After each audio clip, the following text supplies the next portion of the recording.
Joke's on you, sucker. It's been out for like 3 weeks and I've been doing other shit. So, I'm bad at my job. Now, it wouldn't be fair to frame this whole video as how is the TX15 different or better or worse than the Boxer. The TX15 deserves to be reviewed on its own merits, but the comparison to the Boxer can't be avoided because, number one, it's just their physical similarities, and number two, because there are so many things that Radiomaster has done with the TX15 that are new in this generation of radio that presumably will be carried forward into other radios, and so you just need an update on what the heck has Radiomaster been up to. Setting aside the touchscreen, which is pretty self-evident, the TX15 also has upgraded gimbals. I've got the Max version of the TX15, which has all-metal AG02 gimbals. The standard version has V5 Hall effect gimbals. The AG02 gimbals are a small upgrade from the original AG01 full metal CNC gimbals, and have a couple of additional features that we'll get into this video, one of which I actually have another thing that I've just wanted forever, and they finally freaking did it. Inside the radio, there is an H7 processor. This is the fastest processor with the most memory that has ever been in a Radiomaster radio, or I think an EdgeTX radio. And what that's going to mean for you is, well, the main thing that's going to mean for you is that the menus on this radio are going to be much snappier than they are on previous radios. There's no lag. The touchscreen is extremely responsive. The startup time for the radio, check this out. Welcome to EdgeTX. And boom, there it is.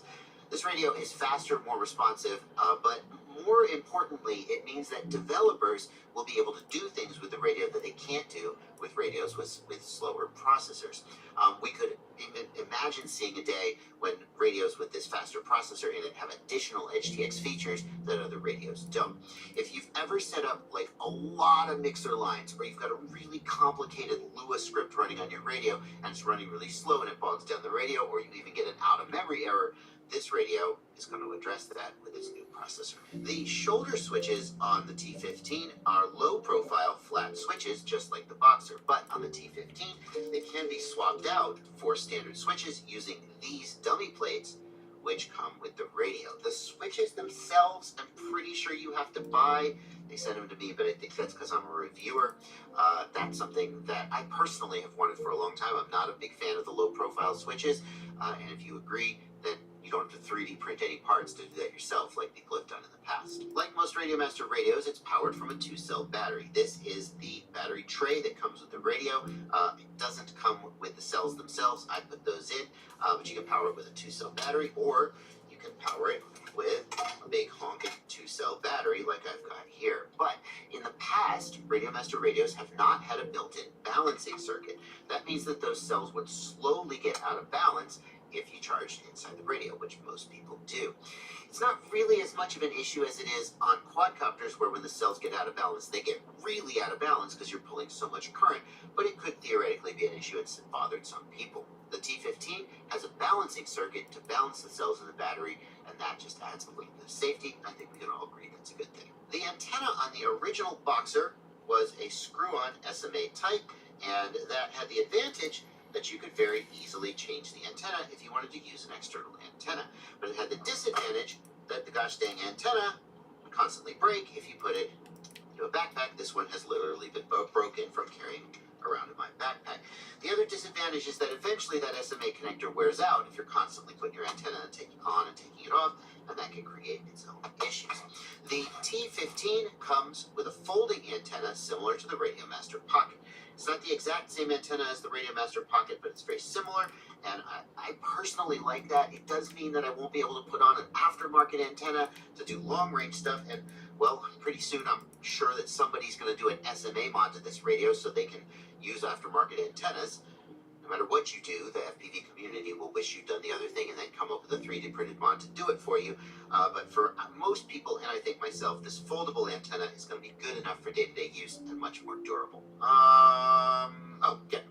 Two more new features that the radio has. One of them I'll demonstrate later in the video. One of them has no use whatsoever because the developers haven't done anything with it yet, and maybe they never will. The feature I'll demonstrate later in the video is that the radio has a built-in accelerometer, which means that you can tilt the radio and have it do things. Like, theoretically, you could connect the radio to a gimbal, and then you could tilt the radio itself to tilt the gimbal up and down. Theoretically, you could fly your quad by tilting this controller. Nope, I'm not making that up. You can also do other things with it, like tip the radio to read out a voltage, or I don't know. You could do stuff with the orientation of the radio. It's completely programmable. The other feature is that it has a built-in microphone, and there's nothing that HTX doesn't do anything with a microphone, but theoretically it could. I don't know what it could do, but theoretically it might in the future. I wouldn't really put too much stock in that. Lots of times new hardware gets put in, developers don't do anything with it, and then that's just the end of it. Another difference between the TX15 and the Boxer that came before it is its internal radio module. The TX15 comes with an Express LRS module built in, and by the way, it only comes with an Express LRS module. If you are still buying radios with multi-protocol modules, or 4-in-1 modules, or CC2500 modules for those old FreeSky and FlySky receivers, you're gonna, well, you can always put an external module in the radio, but it's not going to be available with an internal module. I don't think that's a bad thing, because many people are moving to Express LRS these days anyway, and if you're still flying FlySky, FreeSky, etc., you probably should think about switching. It's pretty freaking awesome. But if we look closer at the packet rates available, you'll see we have 2.4 gigahertz, which is what the Boxer supported, but if we scroll that wheel, you'll also see that we have support for low band. That's 900 megahertz. The TX15 can do both 900 megahertz and 2.4 gigahertz, so you'll be able to use it with basically any Express LRS receiver that's commercially available today. You'll be able to use 900 megahertz for long-range mountain cruising or additional penetration in like bando situations. You'll be able to use 2.4 gigahertz. Well, you know, I would normally say you'll be able to use 2.4 gigahertz for high packet rates with low latency for things like racing. But actually, you know, point of order here, what's the fastest packet rate available for 2.4 gigahertz? It's 500 packets per second. If we go to low band, we can get, hang on, I know there's more. There we go. K1000, we can get 1000 packets per second. That's even lower latency. Can we get F1000 on 2.4? No, we can't. So there is a 1000 hertz packet rate in 2.4 gigahertz, but it's not supported by the 1121 chip that this radio uses. So we get the advantage of both 2.4 and 900 megahertz without really giving anything up in terms of latency. Not very much anyway, if anything. The main thing you get with 2.4 gigahertz is smaller antennas. That's it. 900 megahertz, bigger antennas, more likely to chop the antenna, a little more bulky to mount. In terms of latency, they're pretty comparable. Now, if you're new to Express LRS, this isn't the place to dive into all the ins and outs of like how to bind and how to set up and how to configure. Those are things that you would often put into a radio review, but Express LRS is kind of its own thing. I've got a tutorial video, Express LRS 101. It's my beginner guide to Express LRS. It's a little bit longer than you might hope. Express LRS has a bit of a learning curve, but it's the best way, I think, for you to get started with Express LRS, and I'm going to put a link to it in the video description below if you want to go check that out. When you hear that the TX15 has dual band support, you may think that it supports Express LRS Gemini. Gemini is the version of Express LRS that uses 2 radios and 2 antennas to transmit 2 data streams at the same time, and that can be used to transmit 2 data streams in the same frequency band for increased reliability, or 1 data stream in 2.4 and 1 in 900 megahertz for increased resistance to interference. For example, imagine you're on a movie set because you're a big shot drone pilot and you're transmitting on 2.4 gig, and then somebody powers up another radio in 2.4 gig and it blasts you out of the air. You fail safe, you crash into Tom Cruise's face, your career is ruined.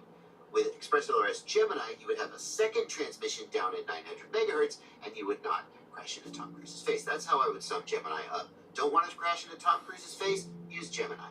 Gemini is not that big a deal to most typical hobbyists. It slightly increases your link quality, it slightly increases your range, not actually very much, and it gives you a little bit more usable link near the edge of range. But the main advantage of it is being able to avoid interference. So the fact that this radio doesn't have Gemini, and yes, it doesn't have Gemini, that fact I don't think is going to be a big deal to most people. At least I don't think it should be. If you did want to do Gemini, or if you did want to use one of those other protocols that this radio doesn't support, like TBS Crossfire, or if you still have a bunch of those FrSky and FlySky transmitters, this radio does have a JR bay in the back, and you can put a module in there for supplemental capability. Now, the radio that I'm working with is the TX15 Max. Radiomaster traditionally releases their radios in two trims. The standard version, which has plastic shell and a bunch of different colors. It has the standard Hall Effect V5 gimbals, and it has plastic buttons. And the Max edition, which often comes in, well, it's still a plastic shell, but it's got like a carbon texture. But the main thing the Max edition does is it has metal buttons for a more premium feel, and it has upgraded AGO2 gimbals. In every other way, the Max and the standard version are the same. You're just paying a little bit extra, basically, for the gimbals. I don't have a standard version to show you. I'll put some pictures on screen so you can at least see. For me, the AGO2 gimbals are well worth the upgrade. I've always been a big fan of the AGO1 gimbals, and I couldn't resist the chance to try the new iteration of them. Let's talk about those gimbals. The first thing you need to know about the AGO2 gimbals is that, like the AGO1 gimbals, they're full metal CNC gimbals. What that means is that the entire structure of this gimbal is machined from a piece of aluminum. That gives it a little bit more weight, although it's aluminum, so it's not that much more weight than the plastic frame that is in the standard Hall Effect gimbals. The main thing it really gives you, though, is more rigidity. So if I take the throttle all the way down to the bottom and then I continue to press and apply pressure, the plastic gimbals will flex and have a little bit of give to them, whereas the AGO1 and AGO2 gimbals are rock solid. And when I've done this demonstration in the past, people say, well, gosh, just don't be a gorilla with your gimbals. Don't slam the gimbals down. But in reality, when you're flying, you're doing a lot of stuff and you're just doing what you're doing. You can get a little bit of flex at the end. Realistically, it doesn't matter. This is one of those things I like to say, it's like having leather upholstery in your car. It doesn't make you a better driver, but you look at it and you go, oh yeah. And then you sit in it and you go, oh yeah. And that's kind of what the AGO1 gimbals are like. You can be a perfectly good pilot with the standard Hall Effect gimbals. The AGO1 are just a little bit of a premium upgrade. They do feel nicer. They do. You don't need them. But if you've got an extra, I think it's about an extra $100 to spend, it's not money that's like, you're not going to go, I wasted my money. They're pretty freaking nice. Now, the AGO2 gimbals, I have to say, I think they're one of the best feeling gimbals I've ever felt. And I am famously not a gimbal snob. Like, I'll just fly whatever you give me, and unless it's just like full of sand, I don't care. But they feel really nice. They have a lighter stick feel than the original AGO1. So here's an AGO1, and it has a much stiffer stick feel than the AGO2. That could just be like shipping with different springs, but most people are going to just fly this thing how it is out of the box. So it's got a lighter feel, and it's also got a little bit more of like a damped feel. Like as you push it, it's a very, very nice feel. And I think a lot of people are going to like it. The other thing the AGO2 adds is left to right travel adjustment using screws on the front of the radio. This is a feature that I've wished that the radio had for a long time. You see, we've got these screws, 1, 2, 3, 4, and those screws adjust the top to bottom travel and the centering of the throttle and the throttle tension. So we have full adjustment of the throttle, and it's the same thing over here, even though it's not a throttle. We have full adjustment of the travel up and down, and then we can switch it from mode 1 to mode 2 by moving the throttle left to right with the other screws. And that travel adjustment up and down is pretty useful on the throttle, because a lot of times people will go to full throttle, and depending on their hand placement, they may not quite be able to get to full throttle without moving their hand. I'm exaggerating it here, and it's less of an issue on smaller radios like this, but it is something that plagues a lot of people. People have different size hands. So what a lot of people want to do is they want to take the top of the throttle off. They want to limit the top of the throttle, so they go to full throttle, and it's actually here instead of all the way up here, and then they can sort of fix their ergonomics. Or some people, they used to sell, FrSky used to sell a racing gimbal with lower throttle so that racers could make smaller throttle movements and have more, they could move faster to full throttle and low throttle without having to, take all the time to go up and down like that. Oh my gosh. Now you can just do it by adjusting these screws, but Radiomaster never had left to right throttle adjustment, and why not? I don't use this feature. I just leave my throttles at the full travel. I think having your throttles with full top to bottom travel gives you the maximum precision, and I don't mind that amount of throw. But it just bugged me. If you're going to give me top to bottom travel adjustment, why not give me left to right? There are 4 axes, and now we have it.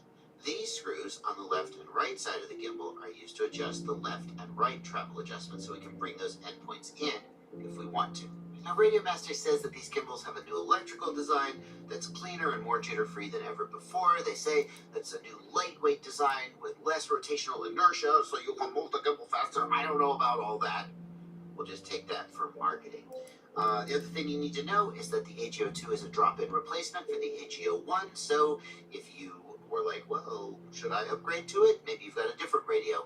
It will go into any radio that will take the AGO1. Continuing our discussion of differences between the TX15 Max and the standard TX15, the TX15 Max also has these colored rings around the gimbals. And when I first saw them, I thought, that's cool, how do I turn them off? Or how do I change the color? And thankfully, Radiomaster thought of that. You can change the color and turn them off using software in the radio. The way you do that is press the model key and then go to, I'm going to try and use the touch screen, right? But I don't actually know where all the, there we go. We're going to go to special functions. I always just use page keys because I'm used to black and white screen radios. And here we've got special function 1 comes preset. You could just set it up if you want to. It's just a special function like any other in HTX. And this special function controls what the radio, what the gimbal LED is going to do. So here, the function is RGB LEDs, and the value, we're going to hit value, and we're going to change, and these are all of the different patterns. These are actually Lua scripts on the SD card, so theoretically you could write your own LED custom pattern if that's something you wanted to do.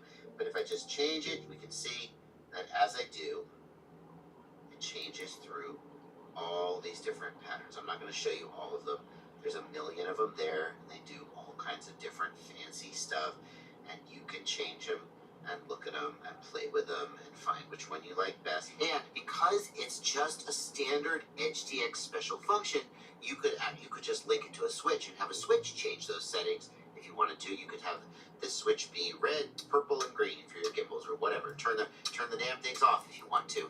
You could make that be however you want. HTX is fully programmable. If you're watching the video this far, you must be enjoying it, and that means it's time for me to ask if you would consider joining my Patreon.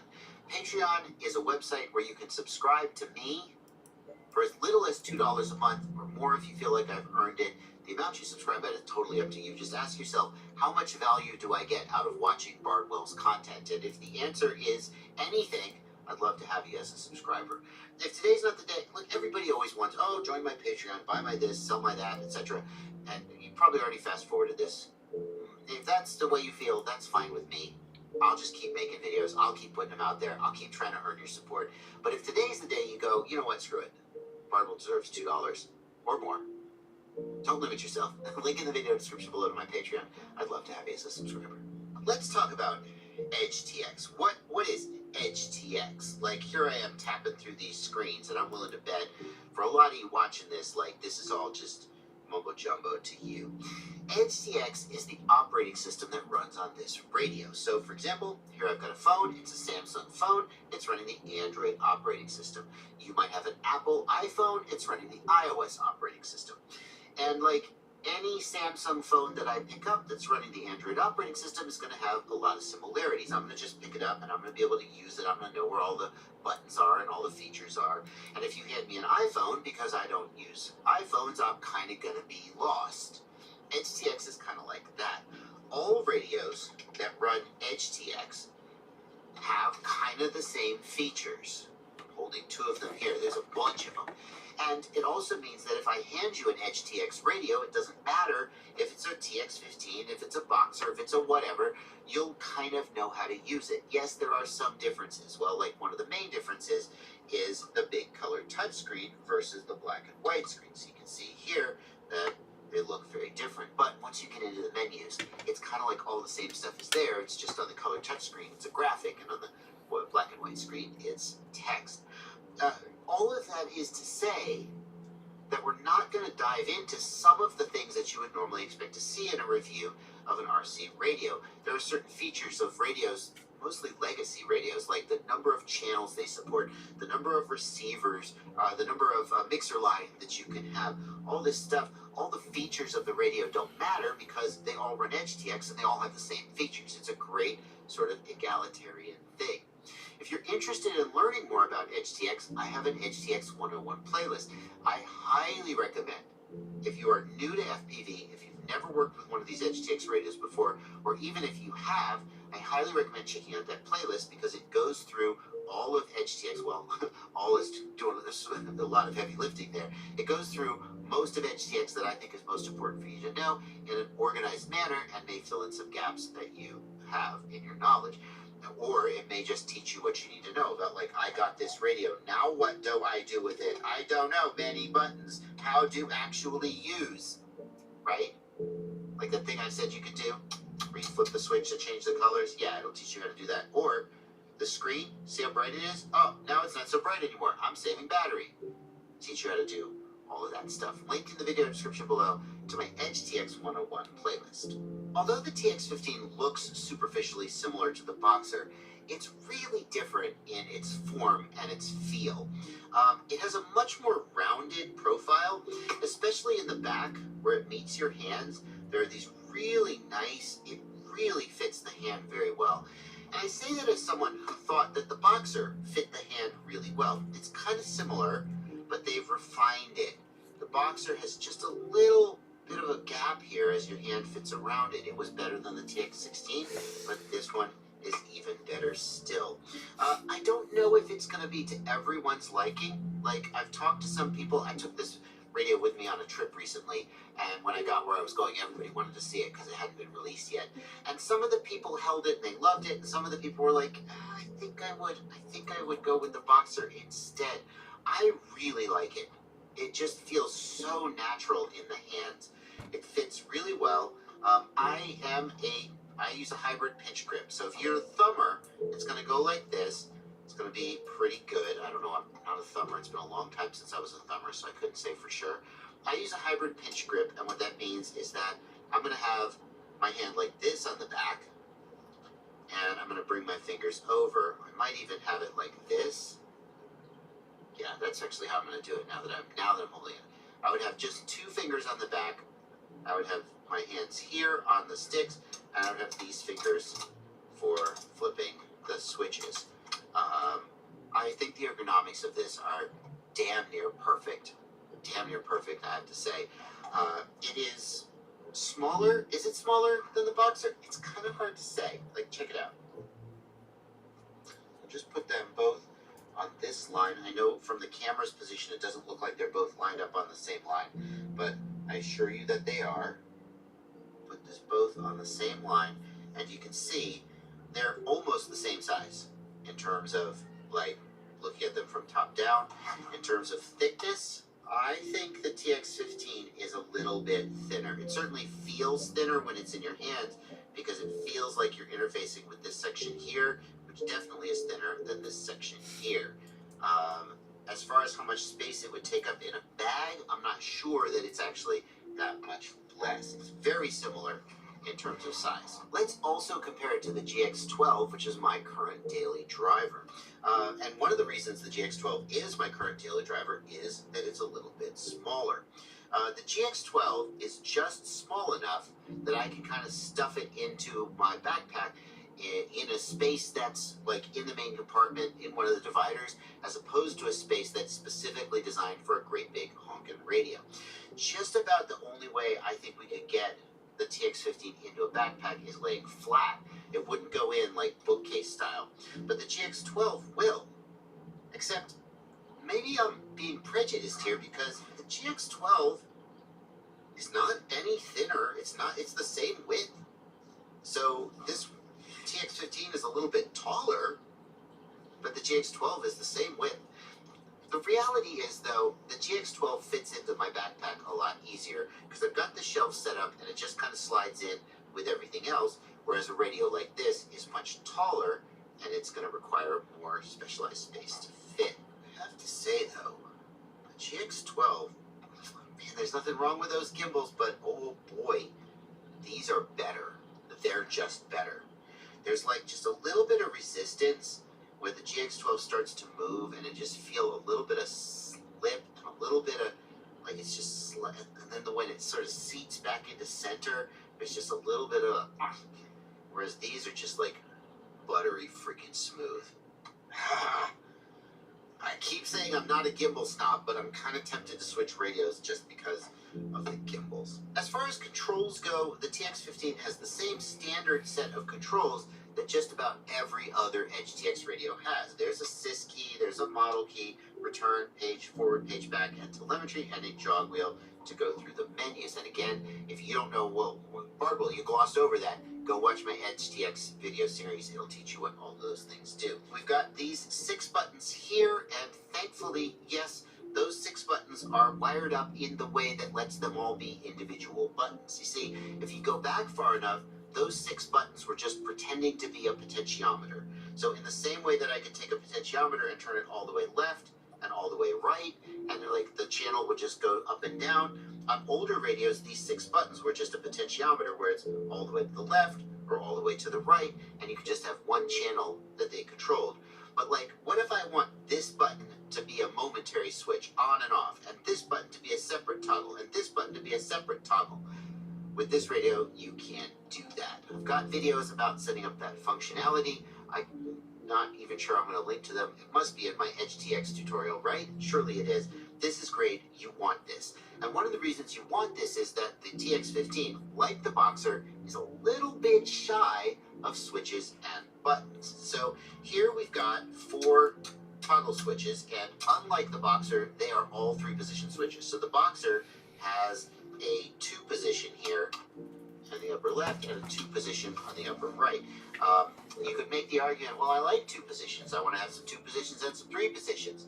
And okay, but like a 3-position, if pushed to it, can be made into a 2-position. You just have position 1, position 2. It's a little bit awkward, but generally I would rather have 3 positions to work with. The only thing I want a 2-position for is arming and disarming. And for that, we've got this toggle here on the shoulder. Now, I'm really happy because the toggle on the TX15 is shallower than the toggle on the Boxer.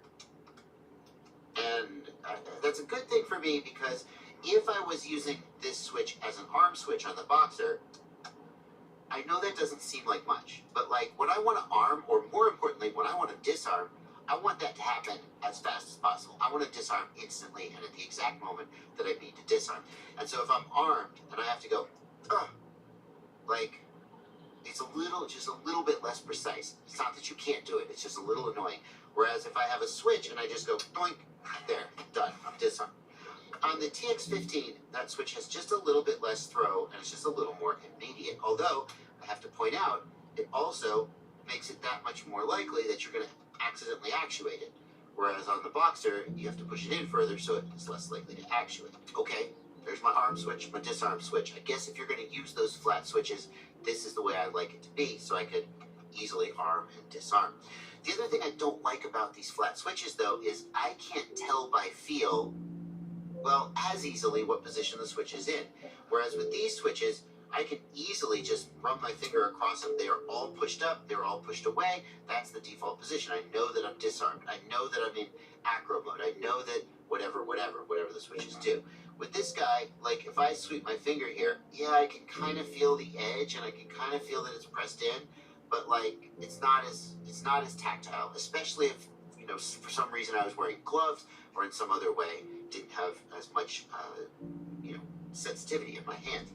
And that's why I probably, if I used this as my daily driver, would use these to swap out for regular switches. Those switches are going to stick out further and maybe be a little bit more likely to break, but I think that's something I've lived with, and it's something, a trade-off I'd be willing to make. On the right side of the radio, we have a momentary switch. I would typically use that for a beeper or buzzer or a pre-arm mode. That one's okay, because it just pops back out again as soon as you release it. But frankly, if I switch this one out, I would probably switch this one out for a standard switch, just because it would bother my eyes. Here on the top of the radio, we have a USB port, and that USB port is used for connecting the radio to a computer. You can download the files from the radio to back up the radio. You can actually save those files and upload them later to restore the radio if you like. I'm standing here in the post-apocalyptic streets of the hit 2008 video game Fallout 3, and I have a question. Does this look like a place ravaged by hundreds of nuclear explosions to you? Now, obviously, the answer to that is yes. While playing Fallout 3 for the first time over these past couple of weeks, I started to get curious. Where exactly did all of these nuclear bombs drop? And I mean, where exactly did they...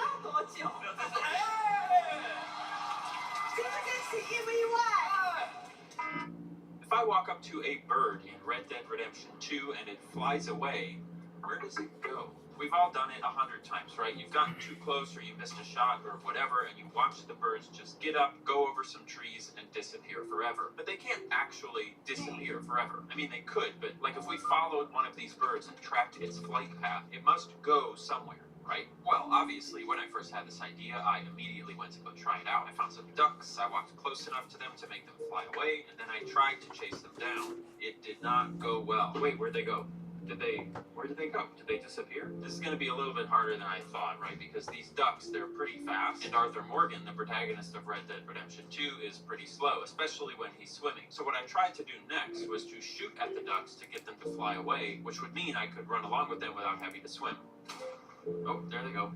This time, the ducks flew up, went in a little circle, and then turned east and flew towards the nearby river. I did my best to follow them, but unfortunately, movement in this game is really annoying for this activity, and I just kept tripping and falling down cliffs, or running out of stamina, and then I would lose track of them. So, we're gonna need a different strategy. Since the main issue here was tripping and falling off of cliffs, my first thought was to find a place on the map that's nice and flat, easy to run through with good sight lines. I think our best bet is gonna be the Heartland Overflow, which is a pretty open area with a nice little pond. After just a minute of walking around, I found this beautiful bird right out in the open, and when I ran up to it, it took off right in front of me. This is perfect. I sprinted after it full speed, doing my best to keep the camera angled up so I could see if it disappeared, which is really annoying, but that's just how the game is. But then, just as things were getting good, some idiot decided to build a house in the middle of my running path. And as much as I tried to weave through the property, as soon as I lost sight of the bird behind the house, it was gone. That actually went pretty well for it being the first bird we followed in this area, so I figured what I would do is just keep finding these birds, track them as far as I could, and then map out all of their flight paths to see if we can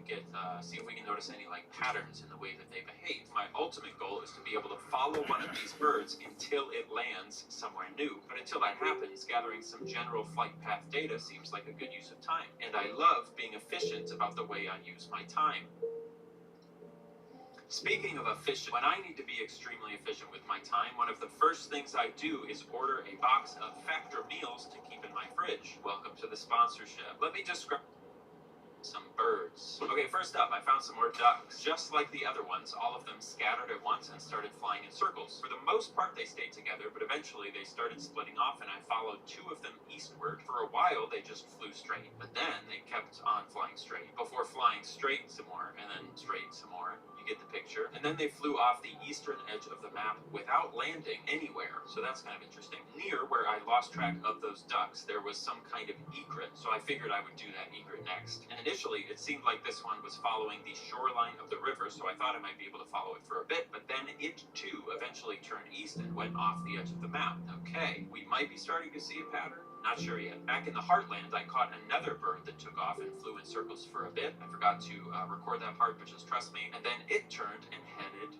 east, towards the same general place that all of the other birds we've looked at have gone. I lost track of this one a little bit early because I got held up swimming through a river, but if you project its path forward, it goes in the exact same direction as the rest of them. Now, this is a pretty small sample size, all from a pretty small area, but the one thing I do find interesting about it is that every bird we followed so far flies indefinitely. None of them have landed, and all the ones we were able to follow long enough flew off the edge of the map, presumably until they stopped existing entirely, right? Have you ever been so scared that you wanted to run away until you stopped existing?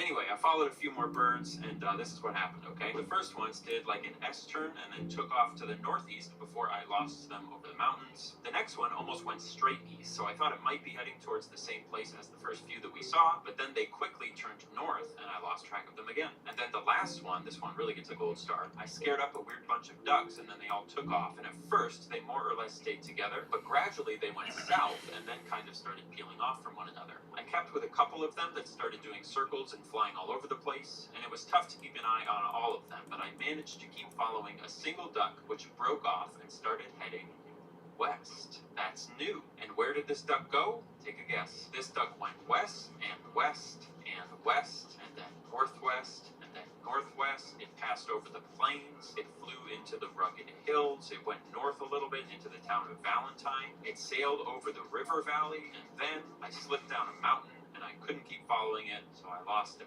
By far, the farthest any single bird flew in all of my data collection, nearly half the horizontal length of the upper portion of the map, and he just flew off into the setting sun behind the mountains. My assumption is that, just like the rest of them, this duck never landed and just kept going indefinitely. And that seems to be the main thing that ties all of these birds together. If you scare them, they fly up, they sort of do a few natural-looking loops and swoops, and then they just pick a direction and exit stage right. So my next question is that what real birds do when you scare them? Obviously, they don't literally fly forever till they disappear, but in general, right? Now, it turns out we've actually studied this pretty extensively, especially when it comes to mallard ducks, because people like to hunt mallard ducks, and knowing the behavior of an animal you're hunting is helpful for hunting them. The distance a duck flies after being startled is called the flush distance, meaning if you flush them out, how far do they go? Unsurprisingly, this distance can vary a lot, and studies have shown average flight distances from 200 meters all the way up to 4.5 kilometers, depending on a bunch of different factors. One of those factors is how you startle the duck, because startling a duck by walking slowly up to it causes it to fly a lot less far than startling it with gunshots. Naturally, I wanted to see if that was true in Red Dead 2 as well, and obviously it's not. The same exact thing happens if you walk up to them as if they're startled with guns. They fly up, they sometimes do some circling or performing, and then they take off in one direction forever. But there's an obvious issue here, right? The observer effect. All of these ducks were startled by and being followed by a sprinting weirdo.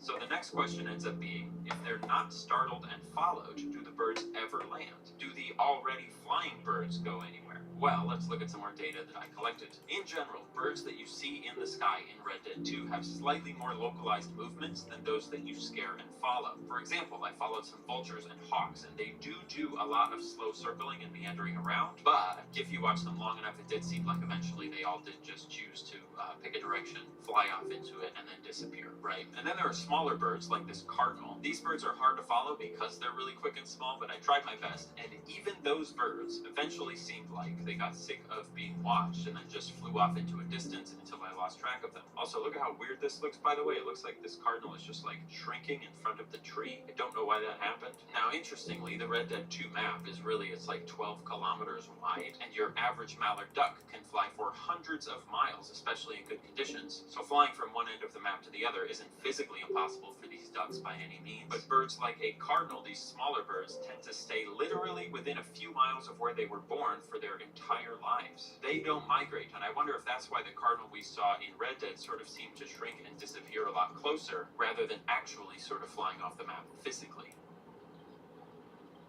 One thing that's really interesting about learning all of these bird facts is that finding an ultimate source on them is surprisingly difficult. When I research things like hydrology or electrical engineering, there's usually a really well-documented lineage from modern knowledge to some book or study that was published in the last century. But with bird facts, you always just end up on a website called like birdsareamazing.com, and then it has a little blurb that states a bunch of facts about cardinals, and you just kind of have to take it for granted because it doesn't seem like the type of thing someone would lie about. Take, for example, this fact. Mallard ducks can fly upwards of 800 miles in a single flight. I found that fact via Google, and then I followed the source back to this website, ducks.org. Great name for a website. Now, that sounds pretty official, and I have no reason to doubt it, but from that point, there's no actual Take a look at this map. This is a map of the town of Rhodes in Red Dead Redemption 2. You've got the buildings outlined here, we've got the main street running down the middle here, and then there's this railroad track down here that the town is built around. When I was walking around this town the other day, I noticed something really cool. There are tons of electrical wires going all over the place, and it seems like every single building in the town that has electricity is actually literally connected to a wire. So I took some time and I mapped out all of those wires here, and as you can see, they basically just run down the entire length of the main street, connecting to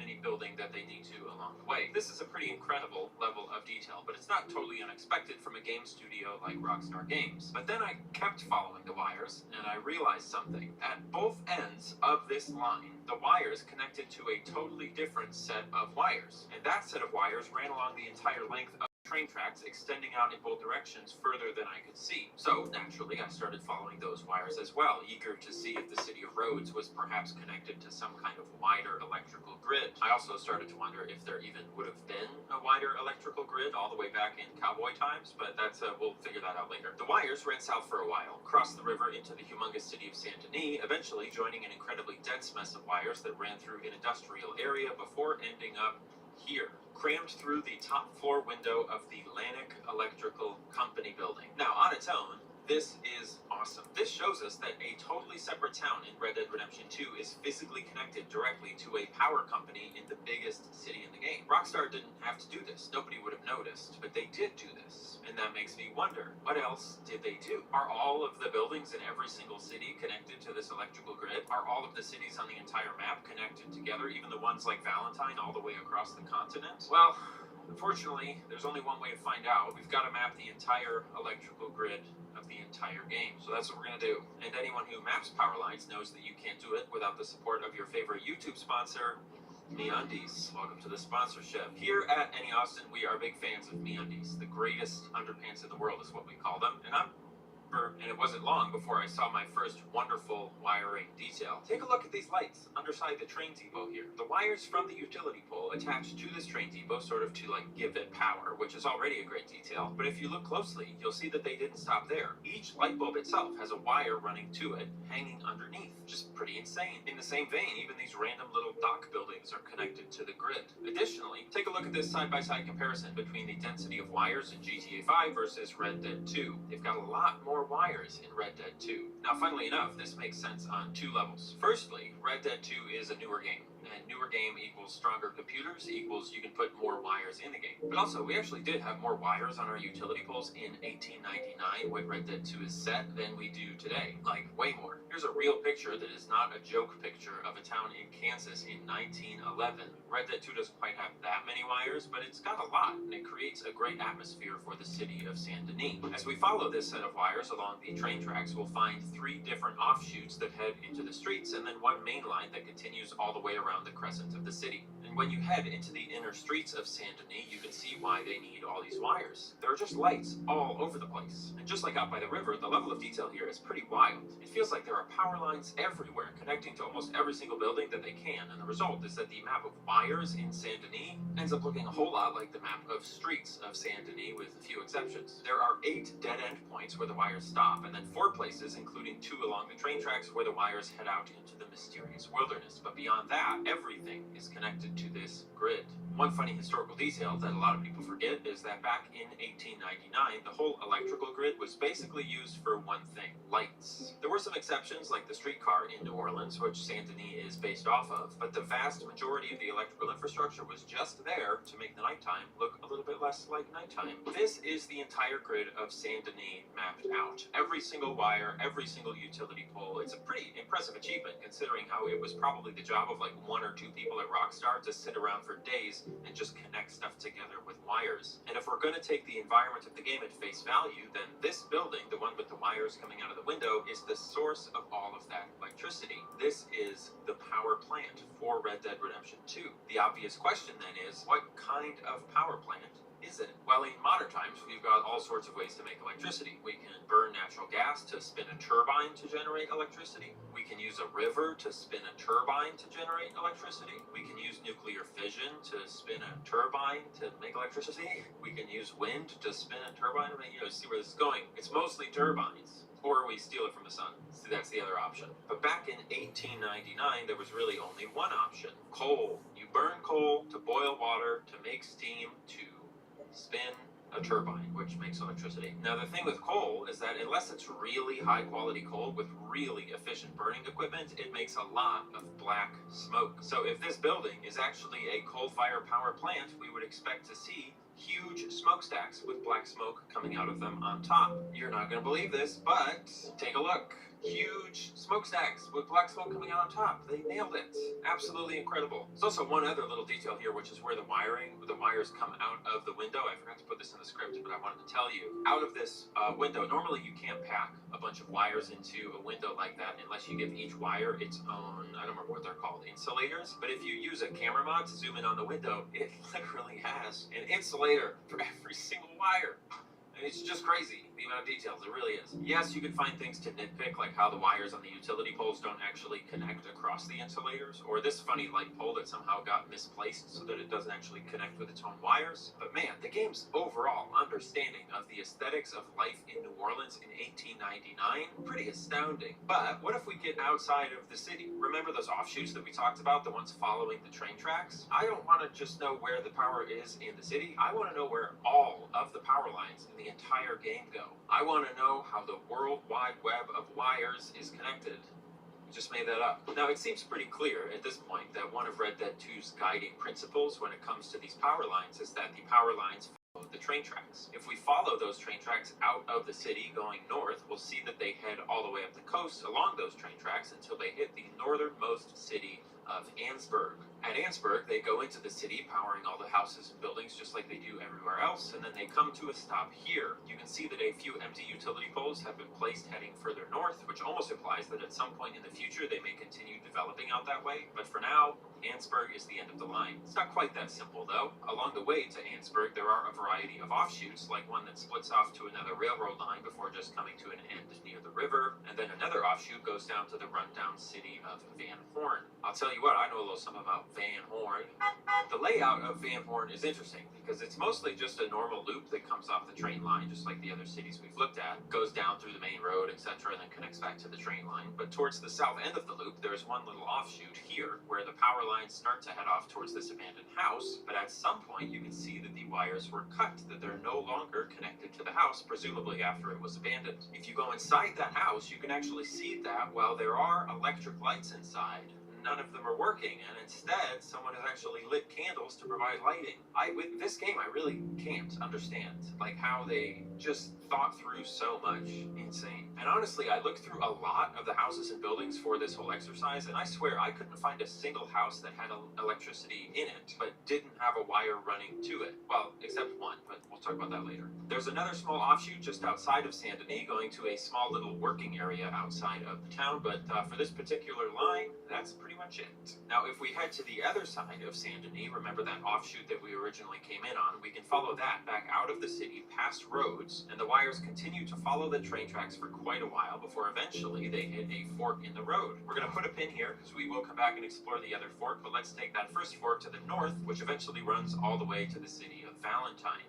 Valentine, just like roads in Annesburg and Saint Denis, has electricity, and it all comes from the same grid. The main line continues east past the city into the Heartland oil fields, providing electricity to the buildings and equipment there. Then it goes further east, eventually leading to another fork. We'll take the east fork first because it's not too far along that it curves north and then comes to a stop right here along the train tracks. Now, as a fun side note, you can see that the power lines end, but the train tracks continue. I originally did my research for this video in the online mode of the game, and it's actually a little bit different. The power lines still end in the same place, but the train tracks in the online mode have not been built. And I believe the online mode takes place a year before the main game, so it's actually there are changes made to sort of show the world evolving, which is very cool. Now, back at that fork, we can head south past the Emerald Ranch. I don't know if this was intentional or not, but pay close attention to Emerald Ranch because you'll notice that there are power lines heading to the house from the grid, and yet all of the lighting at the ranch seems to be gas or candles, and none of the equipment seems to be electricity driven, which is interesting. Now, historically, this makes sense. Farms in the United States were unbelievably far behind the cities technologically, like literally decades behind. There was a report from around the time of the New Deal, so like the 1930s or something, that found that fewer than 10%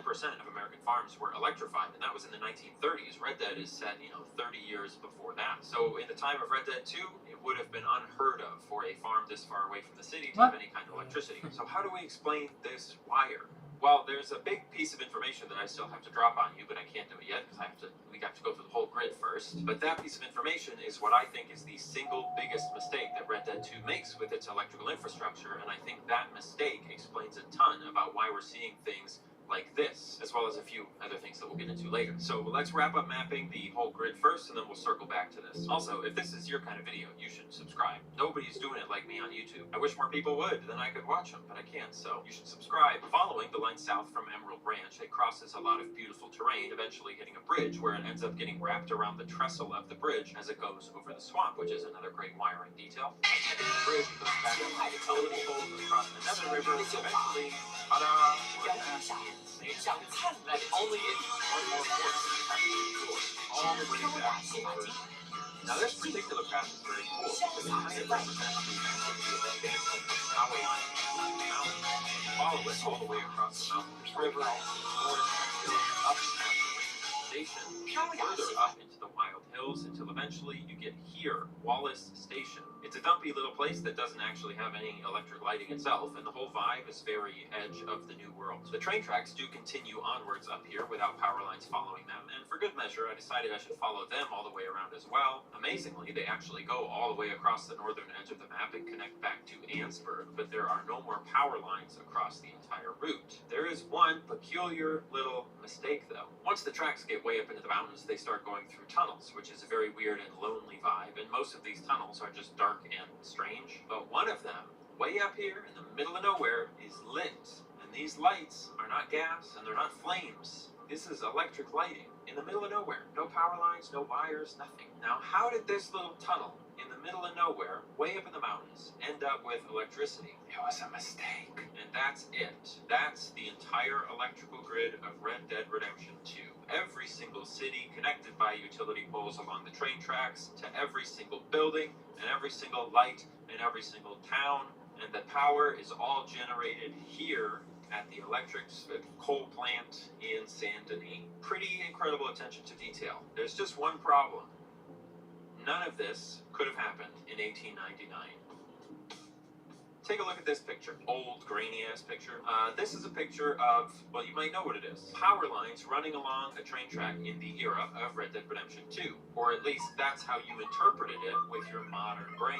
But that's not what it is. These are not power lines at all. These are telegraph lines. These lines in this picture, they don't carry electric power. They carry this little beeping signal that let people communicate over long distances before we invented telephones. These lines do not, and in fact could not, have carried electrical power because we didn't have long-distance electrical lines in 1899. For the most part, there's like a couple of exceptions. They built one line from, I think, Niagara Falls to Buffalo, but aside from that, it didn't exist. Because the thing is, trying to send electricity long distances, it loses a lot of its power the longer you send it. So what you need to do is boost the power really, really high so that then you can send it a really far distance without it losing too much of its power, and then when it gets there, you can bring it lower again so it doesn't explode everybody's houses. But the problem is, when you have the power really, really high like that, if it gets too close to like a tree or a ground or a person, the electricity, because it's so strong, will literally jump off of the line, and it's like it's a lightning bolt basically that comes out and can strike a tree or cause a short, and it creates a fire. So in order to avoid this, what we do is we take that really powerful electricity and we put it way up in the sky on these transmission towers. That's why transmission towers are so tall, which means in order to send electricity long distances, you need some kind of transmission equipment, right? And we didn't really have that in 1899. We also don't have that in Red Dead Redemption 2. What's funny about this is that in some ways, it seems like the game knows that these are telegraph lines. Remember that ranch that we talked about, how we saw a single wire connecting to the house, but there wasn't any electricity at the ranch itself? Visually, we could kind of conclude that that single wire is probably a telegraph line, which tracks with historical record. But the problem is that this telegraph line is connected directly to other wires that are clearly used for powering things. And they're also literally connected to a power plant. So that just doesn't track. And it also exposes another big error with the overall picture here. The idea that this one power plant in the city of Saint Denis could actually send power along these little power lines across the entire nation to distant towns and cities is a total and complete fabrication. It was just not possible to do this. Now you might be asking yourself, hold on, if it's not possible, how did all the cities and towns across America get electricity then? Did they just make it themselves? Yeah, pretty much. Every single town, no matter the size, if they wanted to have electricity, they had to have their own power plant. And bigger cities often needed multiple power plants all across the city to make sure that they had one close enough to every building that wanted electricity. It has to do with light bulbs. So let me tell you about that now. I did a lot of research for this video, to the point that I had to start using this program called Obsidian to basically build my own personalized Wikipedia to keep track of all the little details and historical information that I needed for this to all come together. And I discovered tons of awesome anecdotes about the history of electricity in the times of Red Dead Redemption 2. I can't get into all those things right now, but I will tell you about one of these details, okay? Picture this. By the 1890s, big cities across the world had started getting pretty comfortable with the idea of electric street lighting. It was extremely bright, relatively cheap to operate, and offered reliable lighting for important areas at night, like central business districts or industrial areas. The first lights that we used for street lighting were called arc lamps. These were basically two rods in a glass box that you shoot lightning in between, and then the lightning is so bright that it lights up the entire street. The light from these arc lamps was extremely white and blue, kind of like horrendous modern LED lights that some streets use now. So it was effective. It was really good lighting, but it wasn't pretty. It was kind of harsh. As lamp technology evolved, eventually we invented incandescent lighting, which is kind of what you think about when you think of an old light bulb. These lights were cheaper to make. They were much warmer in tone. They were more pleasant to look at, and they were quieter. By 1899, the year that Red Dead Redemption 2 is set, cities like New Orleans were in the midst of a transition from the older, harsher arc lamps to newer, more pleasant incandescent lamps. Meaning that if you walked around at night in New Orleans in 1899, you would have seen both of them side by side. And I'm sure you know where I'm going with this, but let me show you what the streets of Saint Denis in this video game look like when you walk around at night.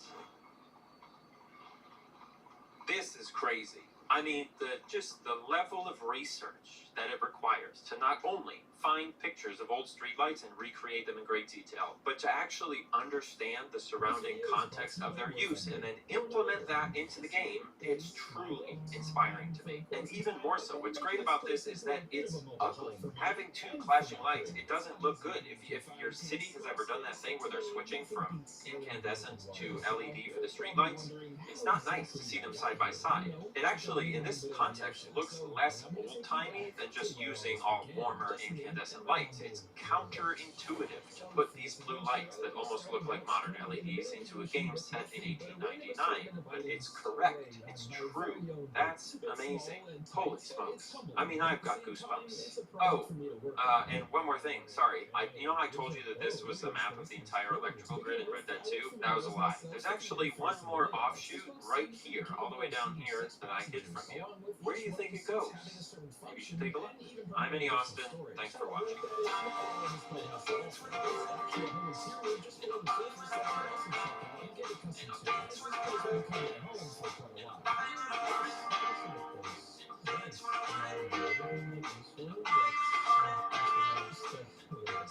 Yeah, so right off the bat, it's safe to say we don't really have a ton of supplies, and I made sure to check around every compartment throughout the boat for anything. One of the most interesting things about Mario Kart World is that the map in the game is bad. I mean, you guys think it's bad. I think it's awesome. The reason people think it's bad is because there's nothing really on it. General biomes are outlined, and the courses that you race on have icons, but aside from that, it's extremely vague. It's like a 17th century sailing map. But the reason I like this map is because it means that there's so much stuff in this game that you would never know was there unless you stumbled across it randomly. Mario Kart Kart World is full of locations like this, as well as tons of other spots that you'd never actually see if you didn't stop to look for them, and those places are exactly the types of things I want to show you today. We're going to start on the western edge of the map and make our way east, snaking through wide swaths of the map to look at 15 unremarkable and odd places that I compiled over the last few weeks of playing the game. Everything from lonely ice roads way up in the sky, to pipe-themed interstate highways, to mountaintops only accessible by UFO. Just a bunch of spots that you were never meant to look at, but they are there for you to look at if you want to. Let's begin. The western edge of Mario Kart World looks a lot like the edge of a lot of video game maps. A kind of weird, isolated, empty patch of land looking out into an infinite ocean. But there's something extra lonely about it in this context. I think because Mario Kart World is such an artificial game, it feels a lot more like Disneyland than it does a real functioning society. So sneaking off into little secluded edges like this feels a little bit like hopping a fence at Six Flags. There are some pretty funny exceptions to this that we'll get into later, but for now, I just want you to keep this place in your head as we head onwards to our first real stop on the journey today, an industrial train depot. This general area is fascinating to me for a couple of reasons, but first, let me just show you some of the cool stuff that's here. Number one,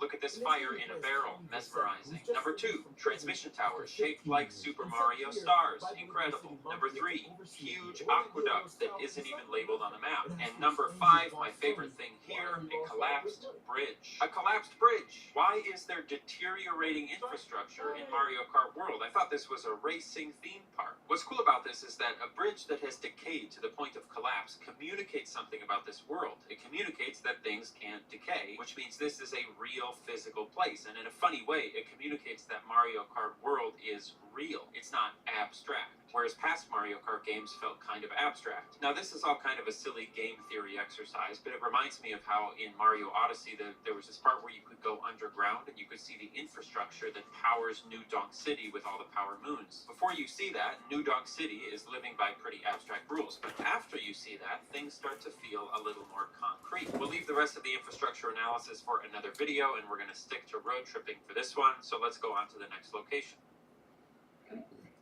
Tommy, it's been too long. Yeah, it's been a while, and I just want to say, you smell great today. I can kind of sense that through the phone. Anyway, I just... Slow down. You sitting on some white gold? Yeah, that's what I was calling to talk to you about. So, don't get mad. Even though it's not really Tommy's fault, it's still his responsibility to get that money back by any means necessary. And now, with the stage set, we are let loose like a rabid dog on the neon streets of Vice City. It's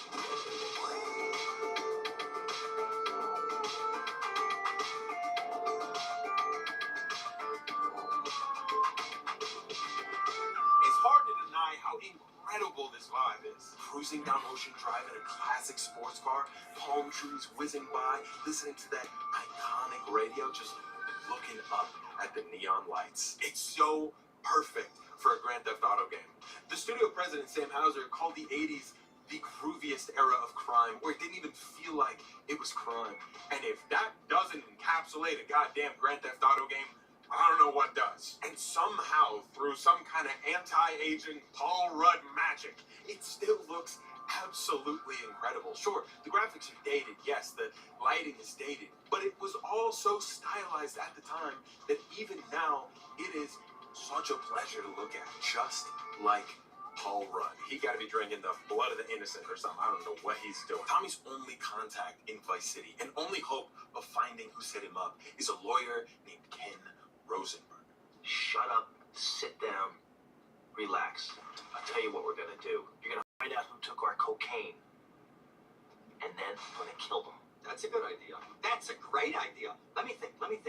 Oh, there's this retired colonel, Colonel Juan Garcia Cortez. He's the one that helped me set up this deal well away from Vice City's established thugs, okay? He's holding his party out in the bay on his expensive yacht, and all of Vice City's big players are going to be there, okay? I have an invite. Of course I have an invite. But there's no way that I'm going out there sticking my head out the door. No way. I told you, shut up. I'll go myself.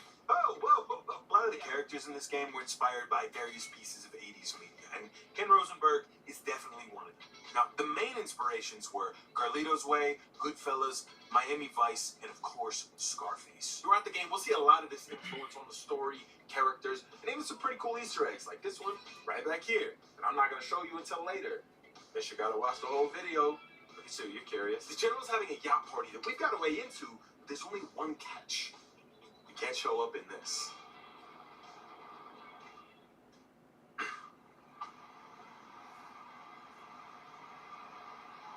You think Amazon would let me return the suit if I tell them I only bought it for the bid? See, Vice City came out in 2002. So while it was remarkable for the time, there are just some things that are standard for open worlds today that aren't here. For one, the clothing shops you normally find in games like this, where you can actually spend the money you've earned on cosmetics for your character, are non-existent in this game. Instead, there are these glowing little circles on the ground, and when you jump into them, it'll change your outfit. And it's one of the things I actually don't mind so much, because Tommy's outfits are so relevant to the time and iconic to the character. The suit with the sleeves rolled up is straight out of Miami Vice, and it's perfect. I just wish it wasn't so hard to keep the sleeves rolled up. I feel like I'm casing sausage over here. But there are a few other little things like this that do show the game's age. Like, for one, the original camera movement on the PS2 game, good Christ, is nauseating. And the shooting mechanics are so bad they make me want to reenact this violence in real life. That's not true, but when the game came out, they thought it was true. They thought people were going to do that. Humans aren't always the smartest creatures. Now, it is marginally better than GTA 3, but when you look at what they were able to accomplish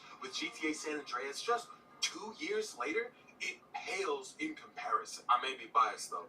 I love San Andreas with all my heart. And the saddest part is, Vice City actually had an opportunity to be modernized with the definitive edition that came out in 2021. But instead of Rockstar using the $8 billion they made from GTA 5 to make something that was actually decent, do this game justice for once, we got this. The most half-hearted Pixar AI filter of a remaster I've ever seen in my entire life. They had such an amazing opportunity to take these beloved classics, the games that built the foundation for their current success, and revitalize them, give them the love that they deserve. Instead, they just took the original game, tweaked the controls to be semi-usable, and slapped a new coat of paint on that thing. My biggest nitpick is that this game says it uses Unreal Engine 4, which is an incredible engine capable of a lot of great stuff. But this game does not use Unreal Engine. The graphics use Unreal Engine.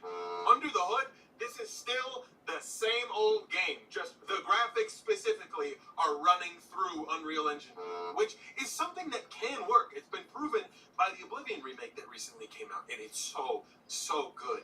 I just don't know why Oblivion's so good and this one's so bad. Imagine all that work just for your game to look more like the Family Guy video game than the originals it's based on. Come on, bro. We might as well put Lois in the game. Then it's a 10 out of 10. Now, the definitive edition is better than when it first came out. They've done some updates to the lighting and the textures, and this might be crazy to say, but with all of its flaws, I still do think this is the best way to play GTA Vice City. However, that does not mean it's good. It's just the best of a bad situation that could have been easily fixed by just giving a damn. I will say visually, I still prefer the look of the PC version. It's just the gameplay mechanics and the camera movement, the shoot, all of it is absolutely miserable. Now, the craziest part in all of this is that there was actually a group of people who actually care about Vice City, who all got together and made a mod called the Next Gen Edition, basically porting all of Vice City, all of its missions, everything into GTA 4's engine. It loses a little bit of that Vice City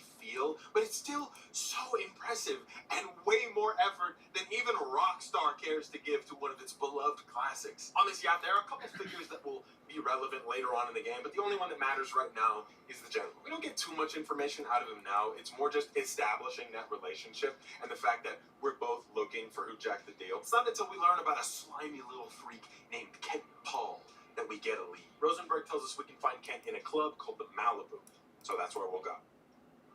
Ken Paul, I'm a friend of Rosenberg's. Listen to me. I'm missing 20 keys and a lot of cash. Mate, it's a mug's game. What do you know about it? Well, what was coming to it was, there's some chef come trumpet shifter who builds that kitchen of Hotel on Ocean Drive. He's been looking real pleased with himself lately. You could go and check him out. I will. And I'll be seeing you around. I love how they took into account the party and substance culture of Miami in the 80s. It just feels so authentic. Obviously, though, I was not alive at this time. I was not a twinkle in the eye of my papa, so I can't really attest to that firsthand. But I guess what I mean is, it feels very thoroughly researched and crafted with a genuine appreciation for the culture of this time. There is one thing I can attest to firsthand, though, and that is just the state of Florida overall. I'm a Florida man through and through. Yeah, I might not live there anymore, but you can take the man out of Florida. Can't take the Florida out of the man. Give me a gator, I'll wrestle him. Come on, tap out. Tap out, you ain't got nothing. I'm gonna crack a Bud Light with your teeth. Walking the streets of Vice City, you'll see just about as many crackheads as you will normal people, which is pretty accurate, I'd say. They're not as interactable as real crackheads, though. Real crackheads will, like, sing to you or, like, scream at you that God really needs you to take off your shoes right now, dude. In the middle of a Walgreens, God needs you to take off your shoes. The devil's gonna get you if you don't take off your shoes, dude. But they did get the waddle down. They got it perfect. I mean, with the dogs out, too. This city is twice as large as Liberty City from GTA 3, but to be fair, a lot of that is water. It was modeled with real-life Miami in mind, but the developers didn't want the gameplay to suffer for the sake of realism, so things were definitely twisted and just to make it a little more entertaining. Like, the different sections of the map have a lot more visual variety between them. You'll see a lot of different cars or pedestrians in different areas based on level of income, and they went pretty hard on the interiors, like this one for the Malibu Club. The lighting is perfect for a nightclub, and up on the stage they got the village people dancing. You know, the guys that do the YMCA. I just want to stay at the YMCA.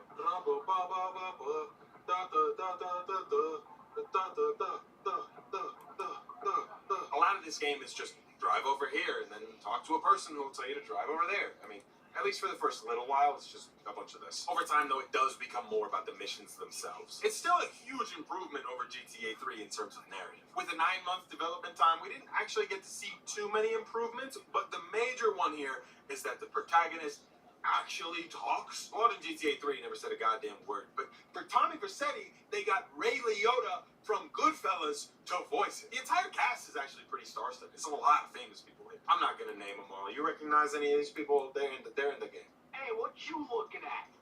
You better start talking. Hey, make me, you prick. You're all idiots down here!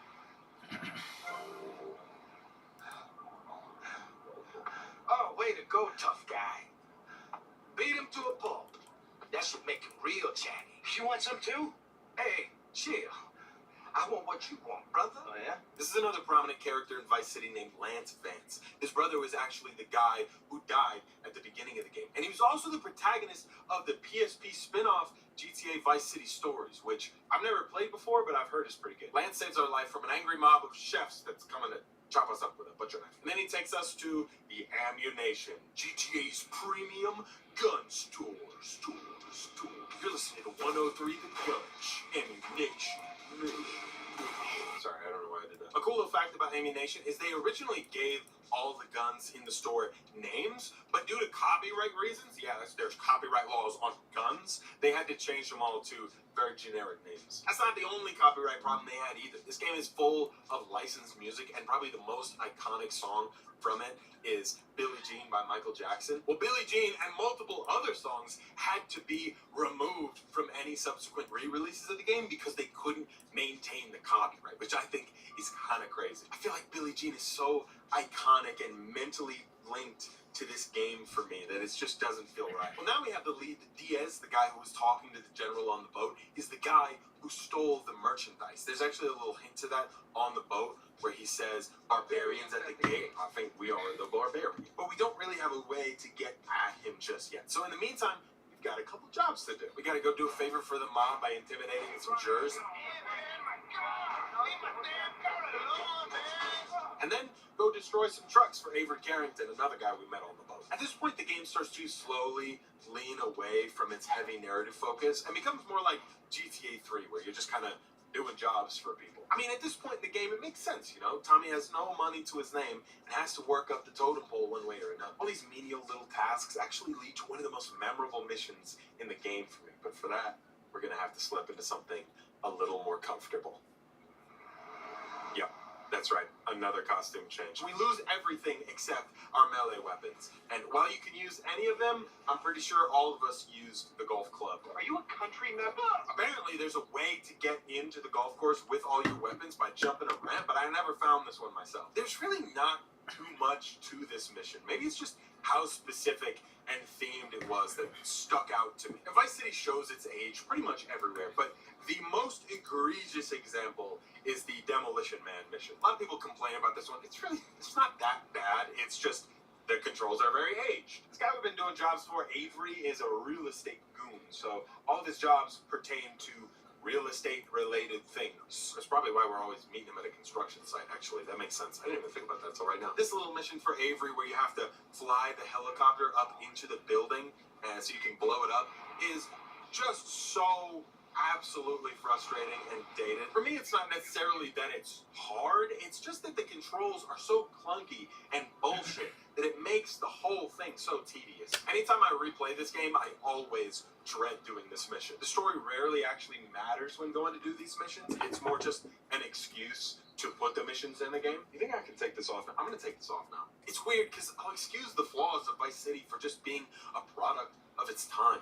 But not only did San Andreas fix all of those flaws, only 2 years later, it went above and beyond, adding in so much more. Vice City is conceptually amazing. I would even say it's the best setting and story setup in the entire series. Except Chinatown Wars, but the world ain't ready for that conversation. I love Tommy Vercetti, and I love this era of the anime, but I don't love the fact that these ideas were only given $5 million and 9 months of development. I mean, goddamn, you can't even swim in the beach game. Vice City has the most water in any GTA map. There are multiple boat missions, and yet, if you fall into the water, you die. I've read online that they wanted to add swimming, but just didn't have the time. It's a hilarious game with sucks. Why didn't they have the time? You know, I think as much as GTA Vice City is fun and a classic, it very much deserved better. This concept, this story, it deserved the love and care that San Andreas. I think what rubs me so bad about the definitive edition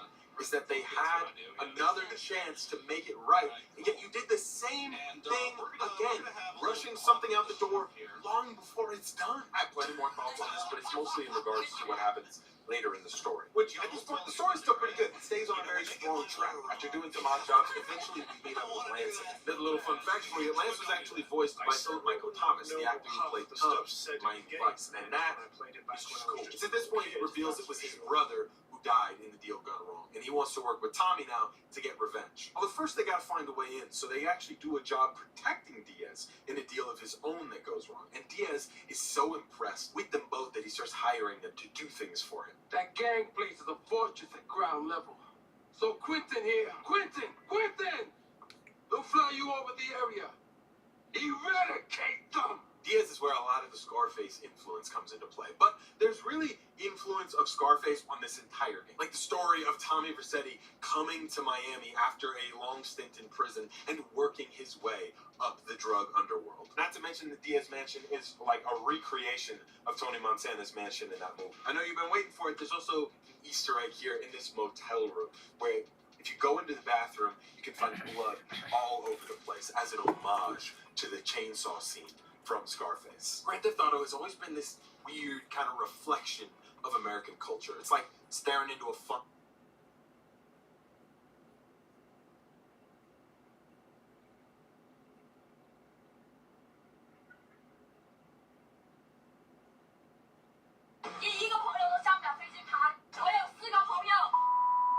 Hello， 大家好，我是今天的影片呢，我相信大家都知道我要聊什么了啊，那就是聊一下这个前2天在这个马来西亚亚航上面无理取闹撒泼打滚的一个中国女子。那这个事件呢，其实我一开始就是最前线的吃瓜群众啊。那这也是为什么我2天前在事件发生的第一时间呢，就分享了在客舱当中其他乘客拍摄的相关影片给大家娱乐娱乐。那当时呢，我一发出来之后，我就看到，我是中国人，你作为一个机务人员，你讲中文你都讲不明白，你还是国际航班的航空公司的人员，那你干什么服务行业？自称是中国南方航空空姐的大陆女子，在机舱座位上对着亚洲航空空服员大声斥责，只因为他和隔壁乘客起争执后，来调解的空服员第一时间和他说英文。我跟他沟通，他一直给我教英文，我是签了。他为什么一直给我教英文？今天给我一个合理的解释，给不了，都别飞了。即便亚航空服员半蹲放低姿态持续安抚，大陆女乘客情绪还是很激动，因为怒吼声非常大，一旁许多乘客起身关心，拿起手机拍摄。由于女子坚持要说法，航空公司只好报警。出来玩都不容易，拍视频拍的。听我说完好不好？下期你肯定了解他们空服人员有什么上工人员不为什么呢？还有一个人讲中文。这起闹机事件发生在4月22号凌晨，一架从重庆飞往马来西亚吉隆坡的亚洲航空班机。大陆女子在机舱讲电话，被邻座乘客提醒太大声后，双方发生争执。随后，空服员上前了解，延伸出不说中文的冲突。最终，警方将女子带下飞机协商，机舱响起鼓掌声。事发的亚洲航空是马来西亚国家航空公司，也是亚洲规模最大的廉价航。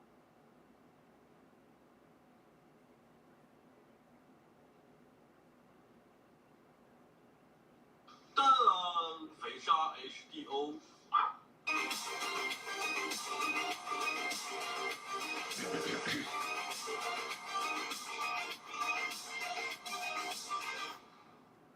之前讲过，肥鲨已经被大疆打成了孙子，但是呢，经过这段时间的使用，我现在还是用的 HDO。我这个视频后半段我跟大家再分析，关于到底是上大疆还是上 HDO， 还是上 SkyZone， 还是上什么乱七八糟哈贝哈拉的玩意儿。欢迎关注当红炸鸡同名微信公众号，拥有超过90节独家会员在线视频教程和大神1对1指导。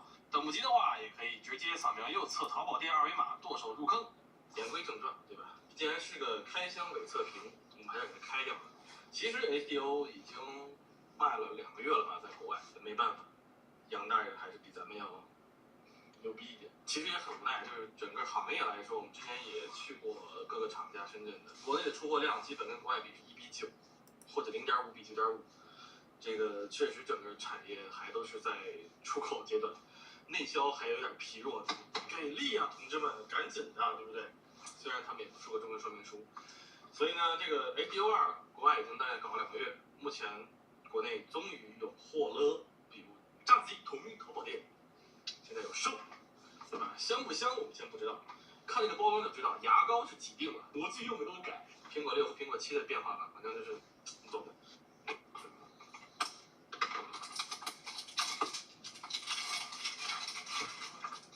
从字面上看，46度的 FOA， 也就是说它的视角是46。之前的 HDO 是37，现在改成46。1280×960的 OLED 屏幕，其他的就没什么区别了。说实话，除了这个同距轮以外，又加了一个波轮，可以调近视，也就是说我们不用配近视镜片，裸眼直接上。然后看到这里有没有？有一个 Power 按钮，没错，这是开关。所以牙膏就应该像肥鲨这样挤，还是熟悉的盒子、贴纸、二维码没老用，然后这一个眼镜布没老用，本体一个海绵垫，而且这个只是个眼镜盒呀，这个都不是眼镜哎，18650的电池还要自己单买啊，同志们，这种就是老的肥鲨电池，直接可以支持 USB 充电的，现在都改用这种18650的电池盒了，更大一点。降低成本嘛，对不对？这个海绵垫儿，还是这种材质，一般般。哦，多轻松。看看本体，说实话，没啥子区别。哦，这里感觉好像不太一样，这里装了2个海绵垫儿，是为了怕硌眼睛吗？然后这个是我们调瞳距的，哎，这个瞳距阻尼，终于不是那种塑料嘎啦嘎啦的感觉了。当我旋动这2个波轮的时候，它这个镜片是往前往后的。我们之前有同事试戴过，600多度的近视其实都是没有问题的，你也不用再改装什么近视镜片的这种夹槽了啊。这里看到没有？终于 Power， 终于装了个开关啦。但是这个开关有点低调啊，不够帅气。有灯，对于传感器来说才是第一位。这个开关搞成这个样子，太低调了，对不对？没有灯。有什么卵用？炸鸡同名淘宝店有时候自己去改装可以下单。这个鼻子的位置稍微多出来一点，可以看 HDO 是凹上去的，这块是稍微往下一点点。这个风扇这儿加了个小卡扣，是为了加头带吗？可以弄个3项带，没卵用啊。这块一般都是我们改装接收机的，对不对？可以弄个 RF 啊，弄个 TrueD 啊，或者弄个什么黑羊啊，乱七八糟这种外置接收机。看下边的区别，除了这儿改成个开关，然后这边 HDMI 的输入，耳机这个开关，为了防漏光，这个海绵垫可以看。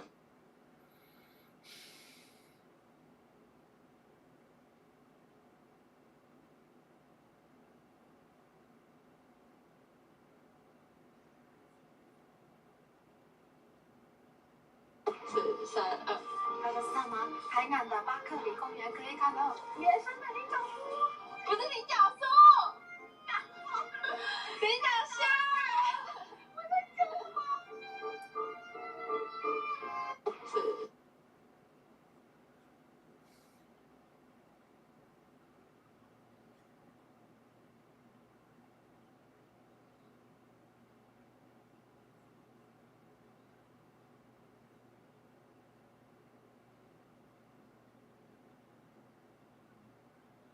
？I found a secret SD card in my FPV remote. When I plugged it into my computer, I discovered this stores all the sound files for the remote, including the startup sound. Welcome to HTX. So it got me thinking, can I make my own custom startup sound? I decided to find out.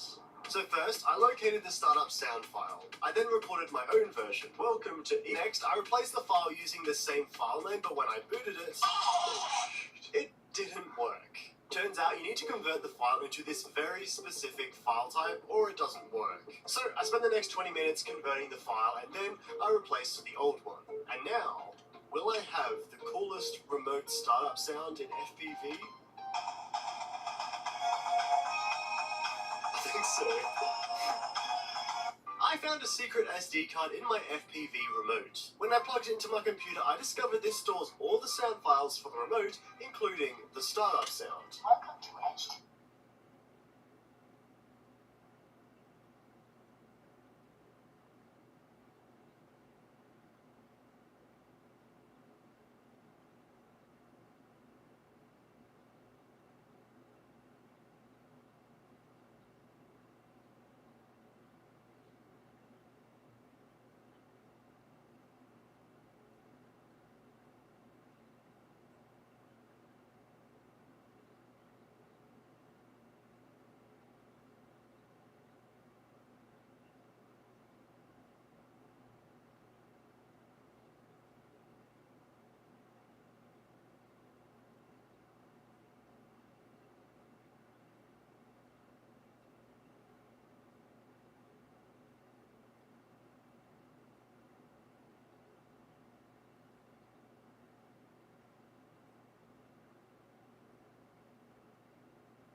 Brain's motivation drug transmitter.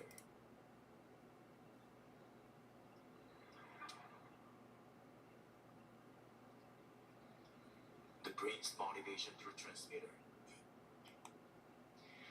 Dopamine.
Hello and welcome to the video. This is a quick video for those people who get in touch and ask me, what radio should I get? Because you'll see lots of different radios on my channel and I get lots in to review and play with and have a look at.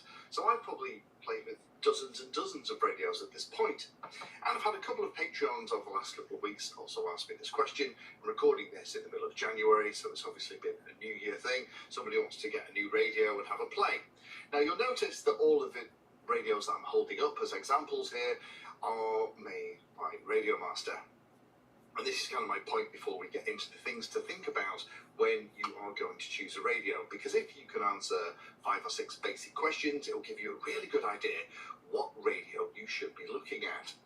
The thing is, radios are an incredibly personal thing. Something that I really like, some feature, some layout that really speaks to me as a pilot and is incredibly easy for me to use isn't necessarily going to be the same for you. And I did a whole video, if you remember, talking about best and better and why they are horrific terms to use without qualification. And so many people in the forums use best and better as though it was confetti and just sprinkle it everywhere without explaining what they mean. It's like if somebody came to me and asked me, what car should I buy next? Well, depends what you want. Do you want a 2-seater sports car, a 4-seat saloon? Do you want a truck? Do you want a 7-seater people mover? Do you want a diesel, petrol, electric? What features are important to you? It's exactly the same with the radio. So I've put this video together so I can refer those people who do ask me this question so you can have a look. So let's get into the first stuff, which is a little bit more about have a think about the manufacturer that you are looking at the radio for. So this, for example, the reason I've been holding up all the Radiomaster stuff is that I really like them. Why do I really like them?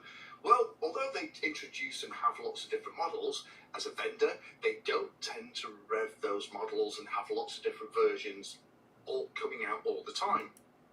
Some manufacturers will release a version of something, and if it's got a few, let's call them features and be kind, bugs if we're not, then what they'll do is they'll release kind of another version that has a slightly improved setup.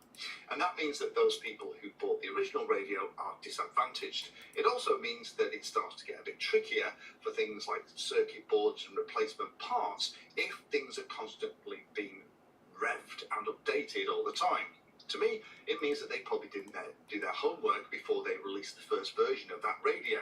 Not that I'm saying there's anything wrong with bringing out additional versions of stuff, but if it's being revved every 3 or 4 months and there are different things, then can you guarantee that that's going to be around in 5 years' time? And that's my big thing with this. A radio is an investment in the hobby. You don't just have to have one, you can have several. You could have a big radio with all the bells and whistles and switches that you could shake a stick at, and you could have a little radio that you just keep around that goes in your backpack that's there for when you want to do either play with the simulator on your computer, or you want something that's little and compact that means that you can go to the field with it in a backpack and not get caught out. The other reason why I personally like Radiomaster, and again, there are different opinions on this and everyone is entitled to their own opinion, but for me, I like the way that Radiomaster works, and that's only because they are so integrated into the modern hobby. And what I mean by that is they actively work with the Betaflight developers, with the iNav developers, with the people who write EdgeTX, which is the operating system that runs on this. They kind of work and play with people like Walksnail and third parties, so it makes for easier interoperability. The thing about the modern hobby is that lots of this stuff is open source, and to make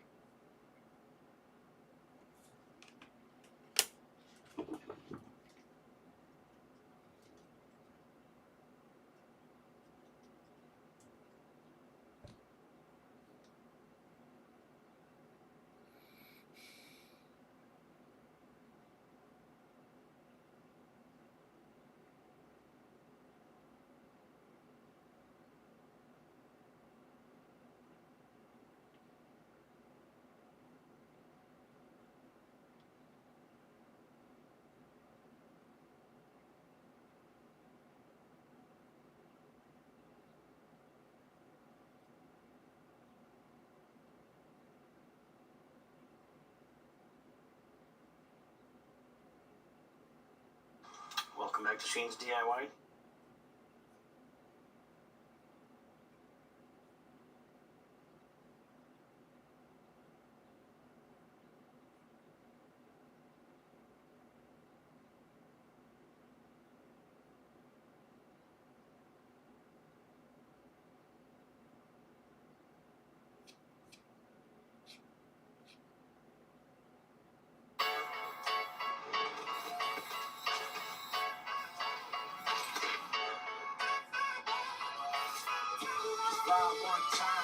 I absolutely love my Jumper T15.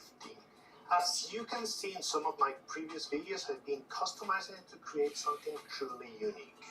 One of those standout features of this radio is the big, vibrant color touchscreen, which offers a world of customization possibilities. Naturally, I had to find something both cool and functional to make the most out of it. After a bit of searching, I came across Daniel Barrios, an FPV enthusiast who shares my passion for drones. But with one big advantage, he's a programming wizard. Thanks to his skills, my T15 now features custom widgets that takes the telemetry data from my drone and display it beautifully on the screen. One of my favorite widgets is the GPS display. It's incredibly useful because if my drone ever goes down, I can quickly check the GPS coordinates directly on my T15s to locate it. Even if the battery has been ejected, the GPS widget is going to keep those coordinates on the screen, so for me it's going to be easy just to look at them, get it into my phone and go and pick up my drone. I didn't do much beyond downloading and installing the widgets. The real magic is all thanks to Daniel's hard work. I reached out to him to share more about how he created these amazing tools, and here's what he had to say about it. Hey, I'm Daniel Barrios, and this is my Jumper T15. If you fly FPV, you should know that having the right information on the screen makes a big difference. So this is why I built some customized widgets for this screen, and I will show you the process. Why did I do it? If you are interested, you have a screen color, why not install it on your controller as my friend Juan already did? Some people will tell that having a color screen in your radio is not that important, and it might not be necessary, but if you have it and you can customize it the way you want, and you know FPV is about customizing, this is the right way to go. So what do I have here? I have some information about a radio transmitter, the drone battery, the GPS coordinates, also information about the link, because this is very important. You need to know, for example, the package rate you want to fly. So it is important before taking off to know that all the information that you might require from your drone, you have it there in the screen as easy as you can. Why did I decide to do this? I'm always trying to find ways to enhance my FPV experience, and you know FPV is always about customizing your things. So this Jumper T15 felt like a blank canvas with immense potential. I was deciding between Boxer and Jumper T15, but then I said like, okay, let's try to customize this colorful screen. So in the beginning, I was disappointed with how limited the screen functionally was. Labels were few characters. I was not able to write anything. And then I wanted to make it better. This frustration pushed me to develop custom widgets, and I wanted to show the telemetry before flying. I saw an opportunity to enhance the functionality with these custom widgets, making it even more useful for FPV needs. I was excited to customize its functionality to match my flying style and needs, and I wanted to make my transmitter not just a tool, but a personalized interface to add value to every flight. Telemetry is like having a direct line of communication with your drone. It provides real-time data that is crucial for decision-making before flying. So Lua scripting is a lightweight programming language that is perfect for creating custom functionalities on devices like this Jumper T15. It's relatively easy to learn and incredibly powerful, letting you manipulate the data, create interactive widgets, and adapt the transmitter to your specific needs. Right now, there are some current limitations. It's a fixed layout. One of the things that happened was that one was having issues when installing one of the widgets, and it was because of the version of the radio. The main thing here is that I didn't have like too many devices to test. I only tested on my radio, and I have a Control HTX version that I installed myself, and for me it worked perfect, but then for one it was not working, and we had to make some adjustment. At the end, he ended up installing the latest version of HTX. I'm planning to add more features and refine the existing ones. One of the things I want to do is custom layouts, providing more flexibility in widget placements, and probably new widgets. If someone out there can find that functionality and can request it through my GitHub account, I can work on that for sure, if it can be helpful in the future. Welcome to HTX. Telemetry connected. Let's see how we install this widget step by step. The first thing to do is to go to GitHub. I'm going to leave a link in the description so it's easy for you to get there. And once you're there, you're going to go and download the zip. This file has to be uncompressed in your computer, and then you can go inside to look at the widgets that Daniel has created. We then proceed to connect the radio to the computer, making sure that we select the USB disk as the option or USB storage as the option in the radio. Once you do this, you're going to get a new drive in your computer, disk EMG, where you're going to transfer all these widgets that Daniel created inside your radio's widget folder. We now have to select the right layout and select the right configurations to add the widgets to your home screen. The layout that we're going to choose is this one, 2+3, this one that we have here. And then I normally turn off all this because I want to have full screen the widgets that Daniel created. Then if we select here, set up the widgets, we have the different areas, and we can start adding the widgets that we want. Here we're going to have the model widget. Down here we can have the RX widget. On the top right we can have the clock widget. Here in the middle we have the battery widget. And then down here we have the GPS widget. These two, they don't show up until you connect the drone. So now that we have selected everything, we can test by connecting a drone that has connection to your radio, and we should see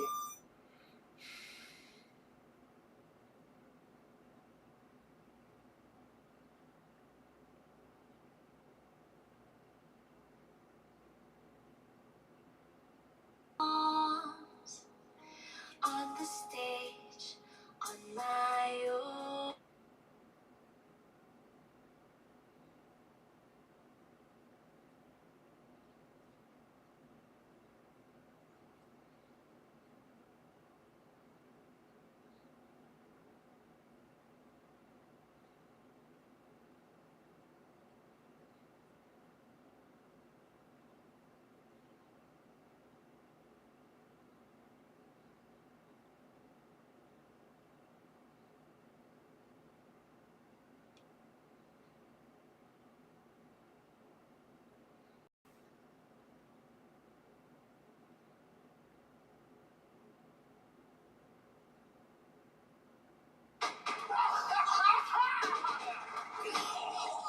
That's me, and this is Takeshi Amitani, 5 times Japanese sumo champion.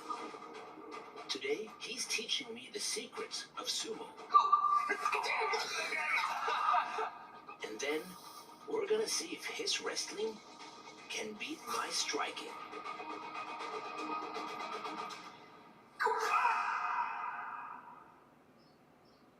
What is the first thing I should know about sumo? This is the basics position. Then... very good balance. Really? Okay. It's almost like when we do the kicks in karate.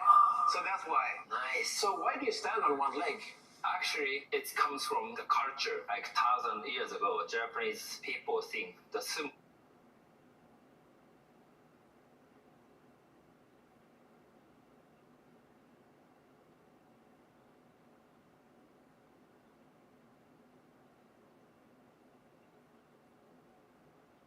가샤빵. 자, 미라. 何してんの？早く一緒に泳ごう。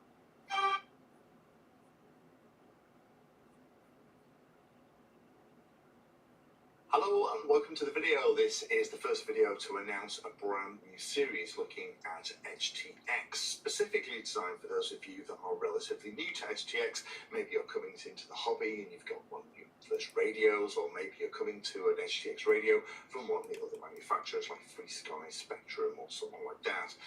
Now, the HTX system and its predecessor, OpenTX, has been around for a very long time. In fact, I've personally been making videos on this stuff for well over 10 years at this point.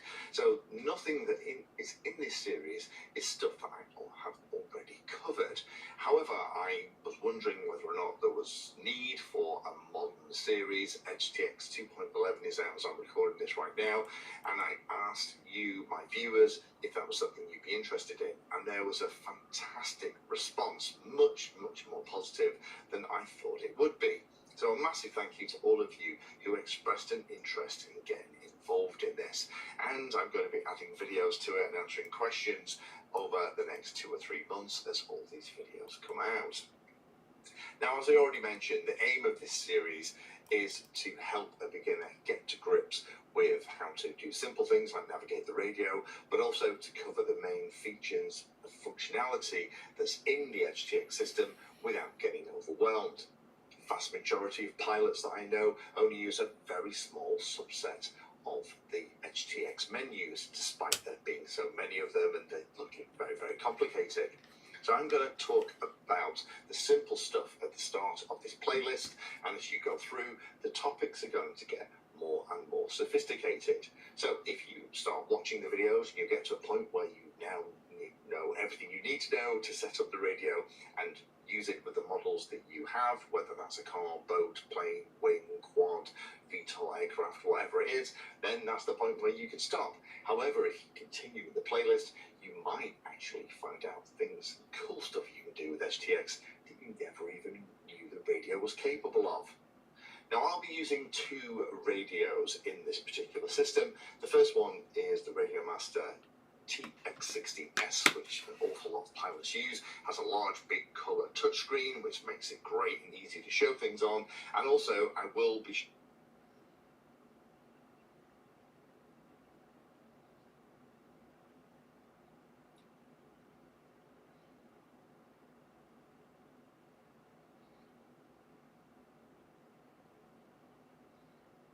它不仅是能把模拟图传直接接入到高清屏幕里，它还能把模拟图传的信号直接接入到这台数字眼镜里面去。我把所有的图谱给你们开源，还教你们一些白嫖的技巧，还不赶紧点赞收藏？行，就这么定了。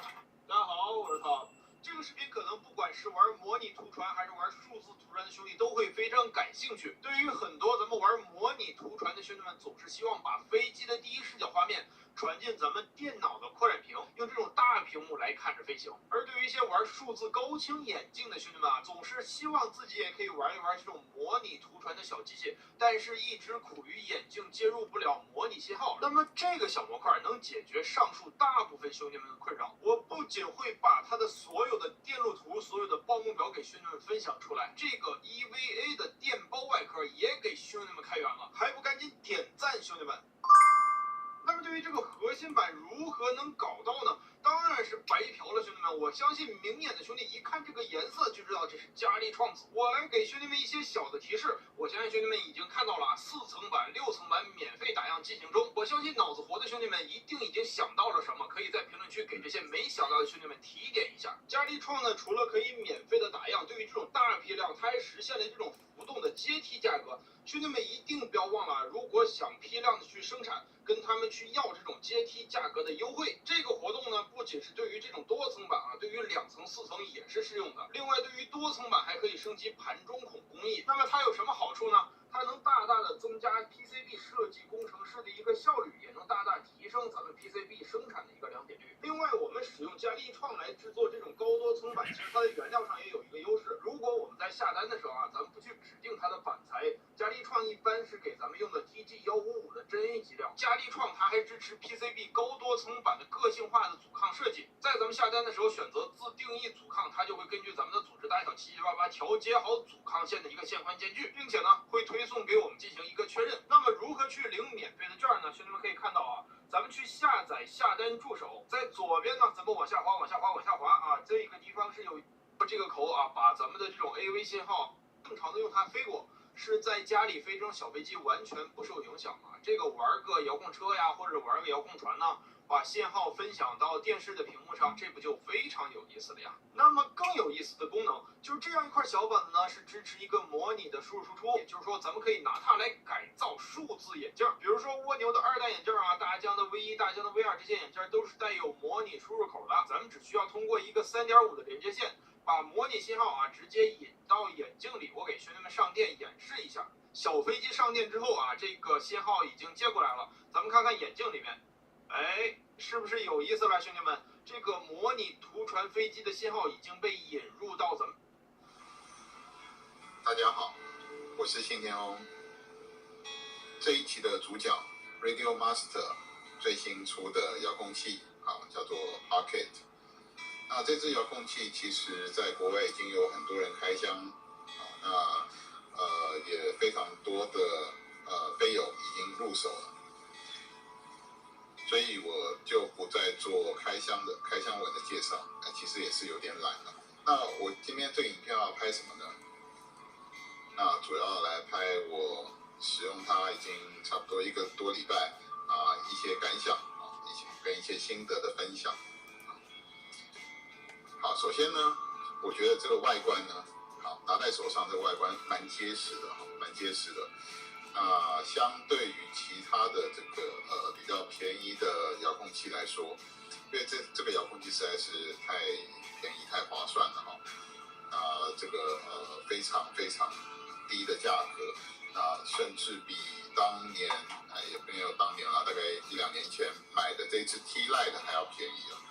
好，这支是买369人民币，这支是买399人民币。可以想象，这个是同等级，但是握起来是完全不一样的手感它的优点大概大家都已经说明清楚，除了价钱低，有品质质量这个还不错蛮结实的手感以外它的摇感我是觉得说是非常准的它也是霍尔摇感，但是感觉起来就是会比 T-Lite 这个 T-Lite 这个摇感好一些，但是不能说跟那种比较高档的控来做一个比较。缺点很显然的有2个缺点，第一个就是这个天线这个抬起来把它收进去，它完全就是一个给人一种廉价的感觉。那第2个缺点就是它这个按键实在是太亮光了你看这个尤其作为一个解锁没有那种按进去的感觉所以我这边还加了一个垫片，有没有看到？因为我比较习惯在之前比较习惯是用拨杆的用拨杆的话是很直觉的上手解锁。好，那改成按压式的，我是用双指操控方式。那有时候你紧急闸机的时候，你要赶快那个切掉。切掉有时候你找不太到，或者是你按到旁边了，按不太掉，这实在是有待加强的。好，所以建议是加一个像我这样加一个垫片，切改进好，那疏忽掉我先乱贴了一些贴纸，跟随便去涂了一下这个颜料以外那基本上它的这个颜色因为是透明，我这买的是透明黑。所以感觉还可以还可以。那当然它有出很多颜色的外壳那你可以自己去换换你喜欢的。这个摇杆它把它收起来这是非常方便，所以你在把这个遥控器收起来的时候，不会说有这个卡住也不会去弄坏。但是它的优点是它的缺点，尤其你在外场转着不小心掉到那个地上，那有时候下面又是水沟，就完蛋了所以我觉得这个摇杆如果有机会的话，你要多买个1-2根万一掉的话就没摇杆用了。能设计跟黑一样Tango 2这样子拿起来就折起来，哇，那个就是最棒的。可惜它不是黑羊它那个成本也是比较高一点。摇杆装好以后就可以使用了天线打开，天线可以90度可以靠的。然后这个很重要，这天线你不要再超过90度哦，它已经有卡在这了，你再转过去的话，就折断了。所以要注意一下，这个也是感觉脆弱，感觉脆弱。好，再来呢，你拿到一个全新的 Pocket， 那你当然做的第一件事情呢是什么呢？先把它打开。这疏忽这些语音语音是后来再去设的不管它。那我们第一步要做的是校正摇杆。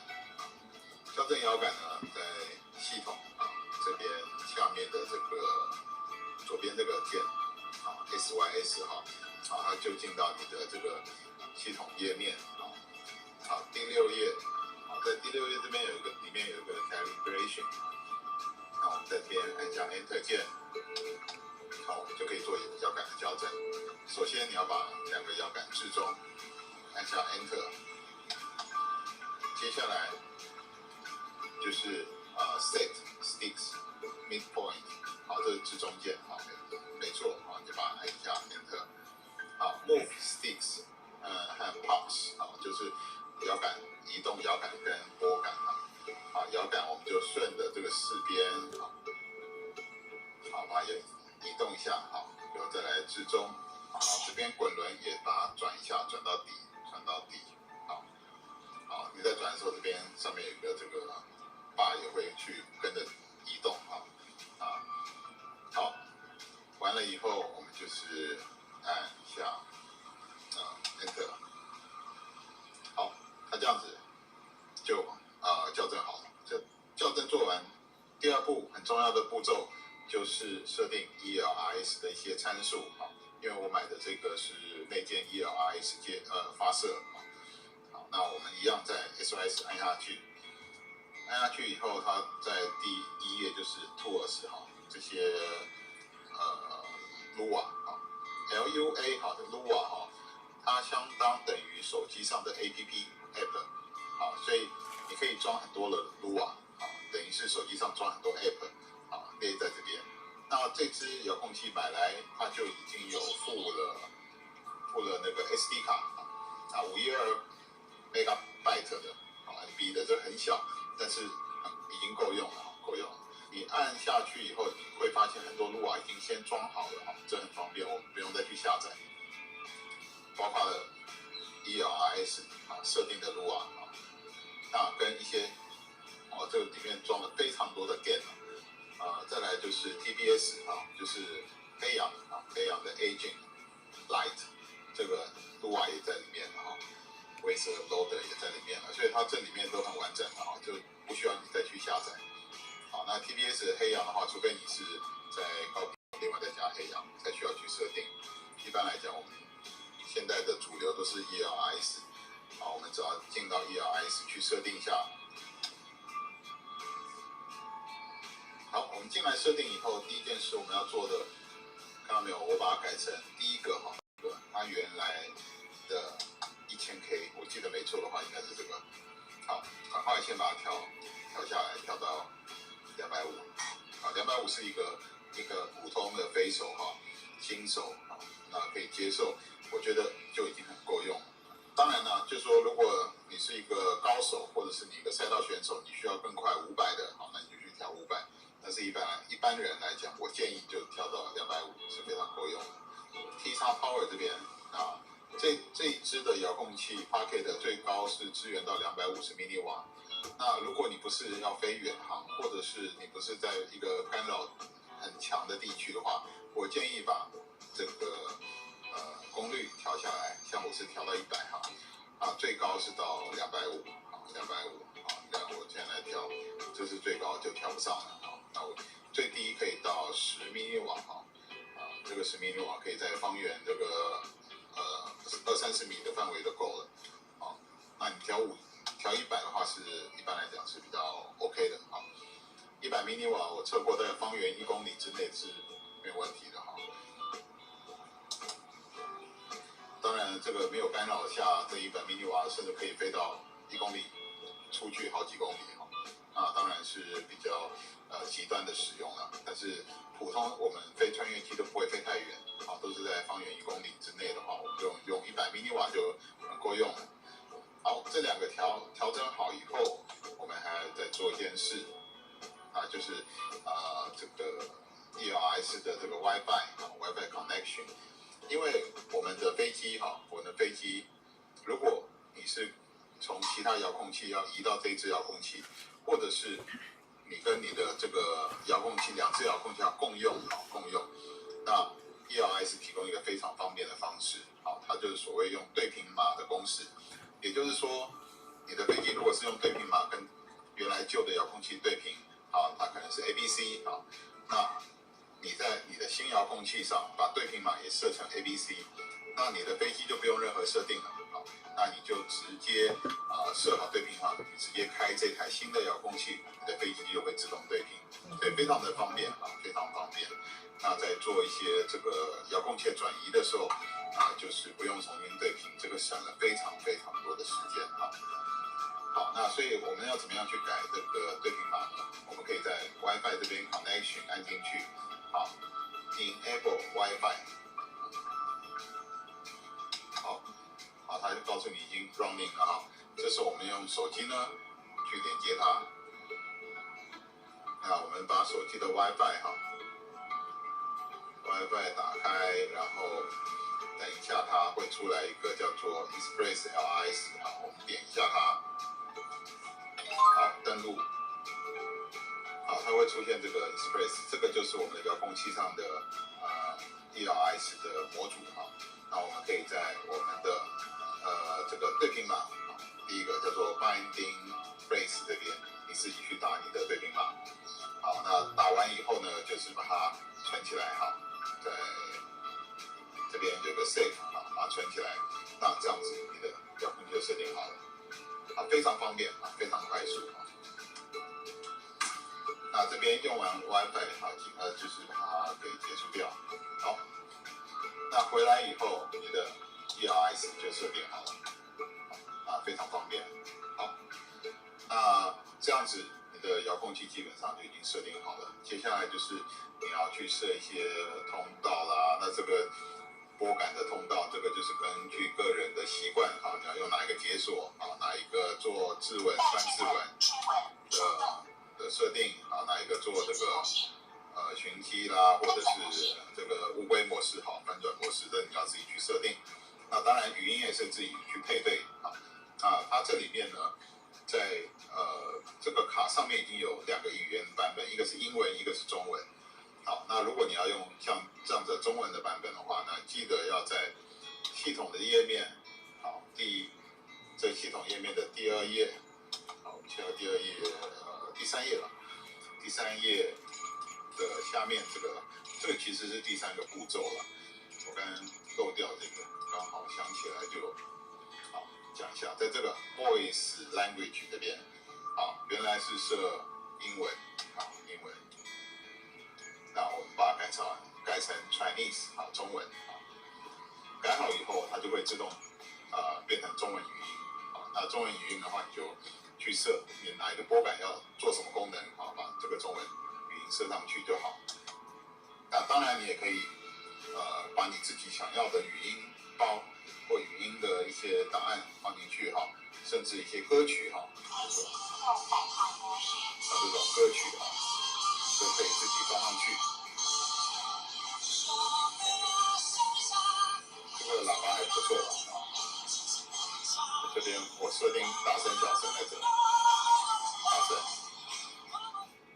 小声啊，这还不错哈，这个喇叭还不错。好，那这样子的话，这个经过这3个步骤的设定，那你的遥控器基本上就可以去使用了，非常的方便啊。好，那今天就简单介绍到这边。那剩下如果你要开箱看一些细节的话，那你就是看网络上的其他的这个影片，可以去参考一下。好，谢谢大家，拜拜。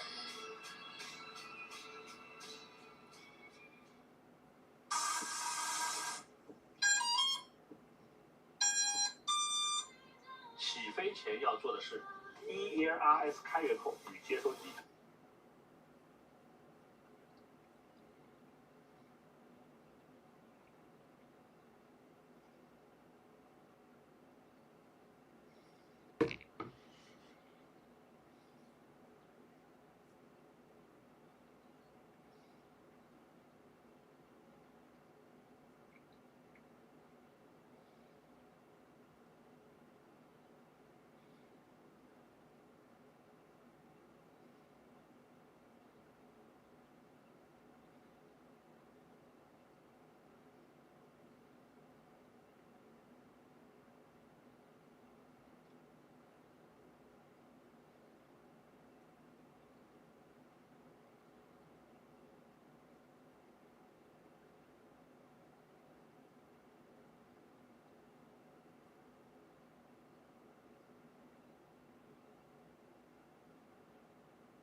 When Resident Evil 7 came out, it blew people away with its strong emphasis on horror, focus.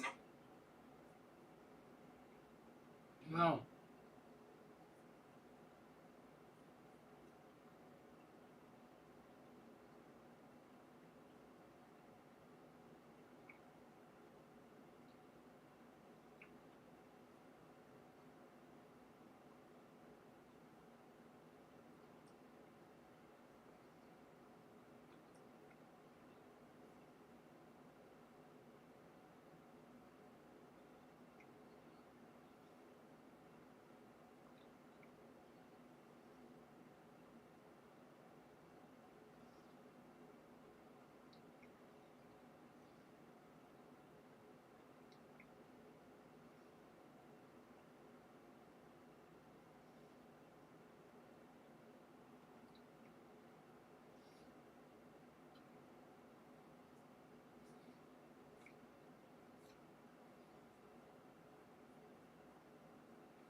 大家好，我是吴棍，欢迎收看本期售后棍子。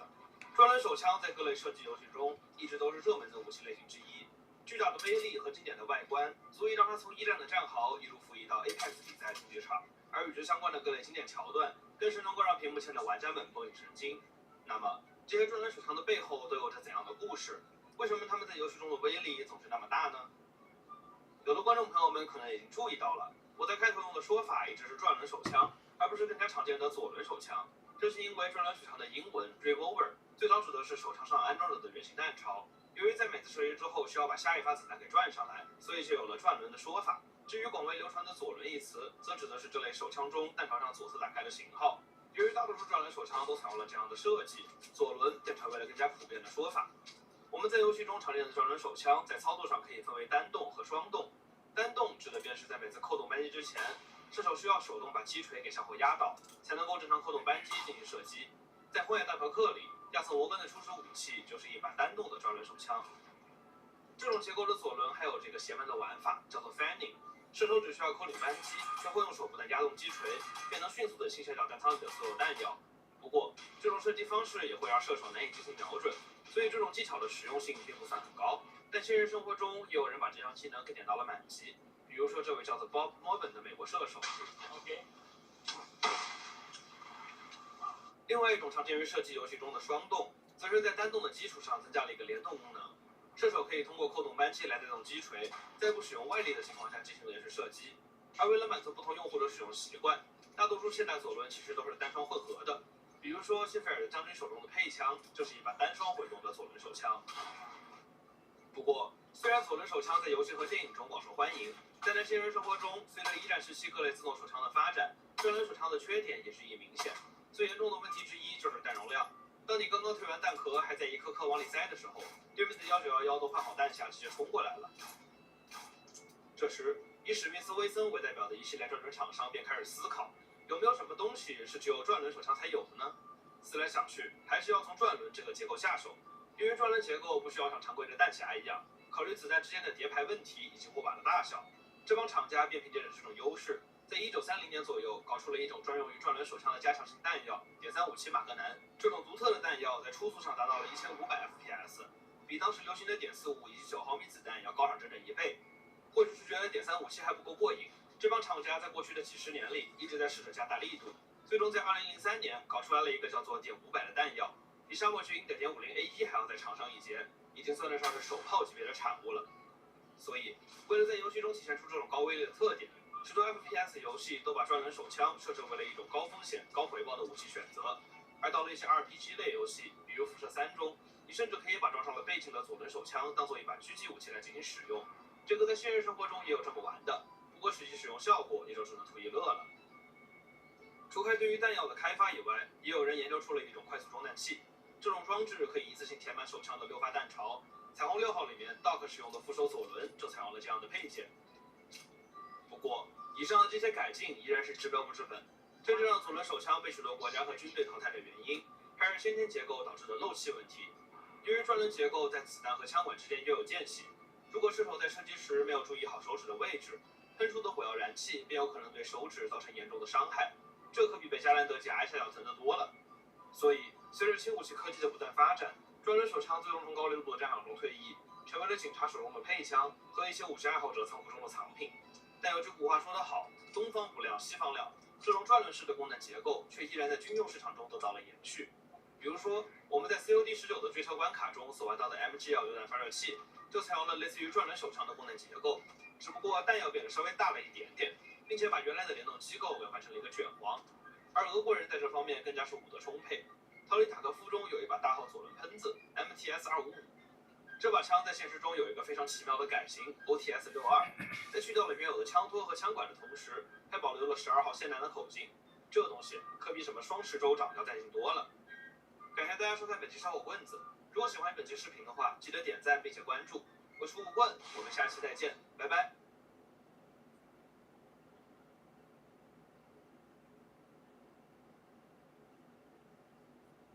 这是射击游戏中常见的龙息弹，它强大、威猛，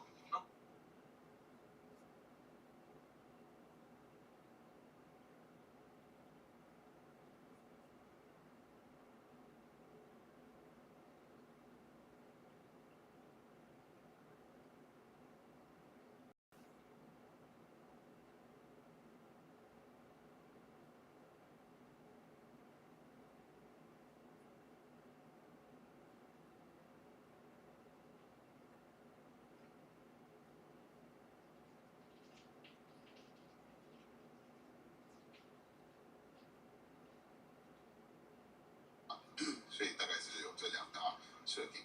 对，这是 T16，它的尺寸大小就比较大一点啊，包括它下面有一个很大的这个彩色 LED 的LCD 的这个荧幕。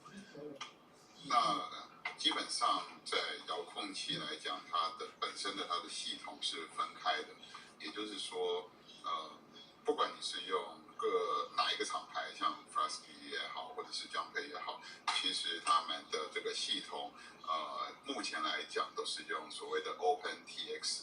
那 OpenTX 这套系统，它是一套开源的系统。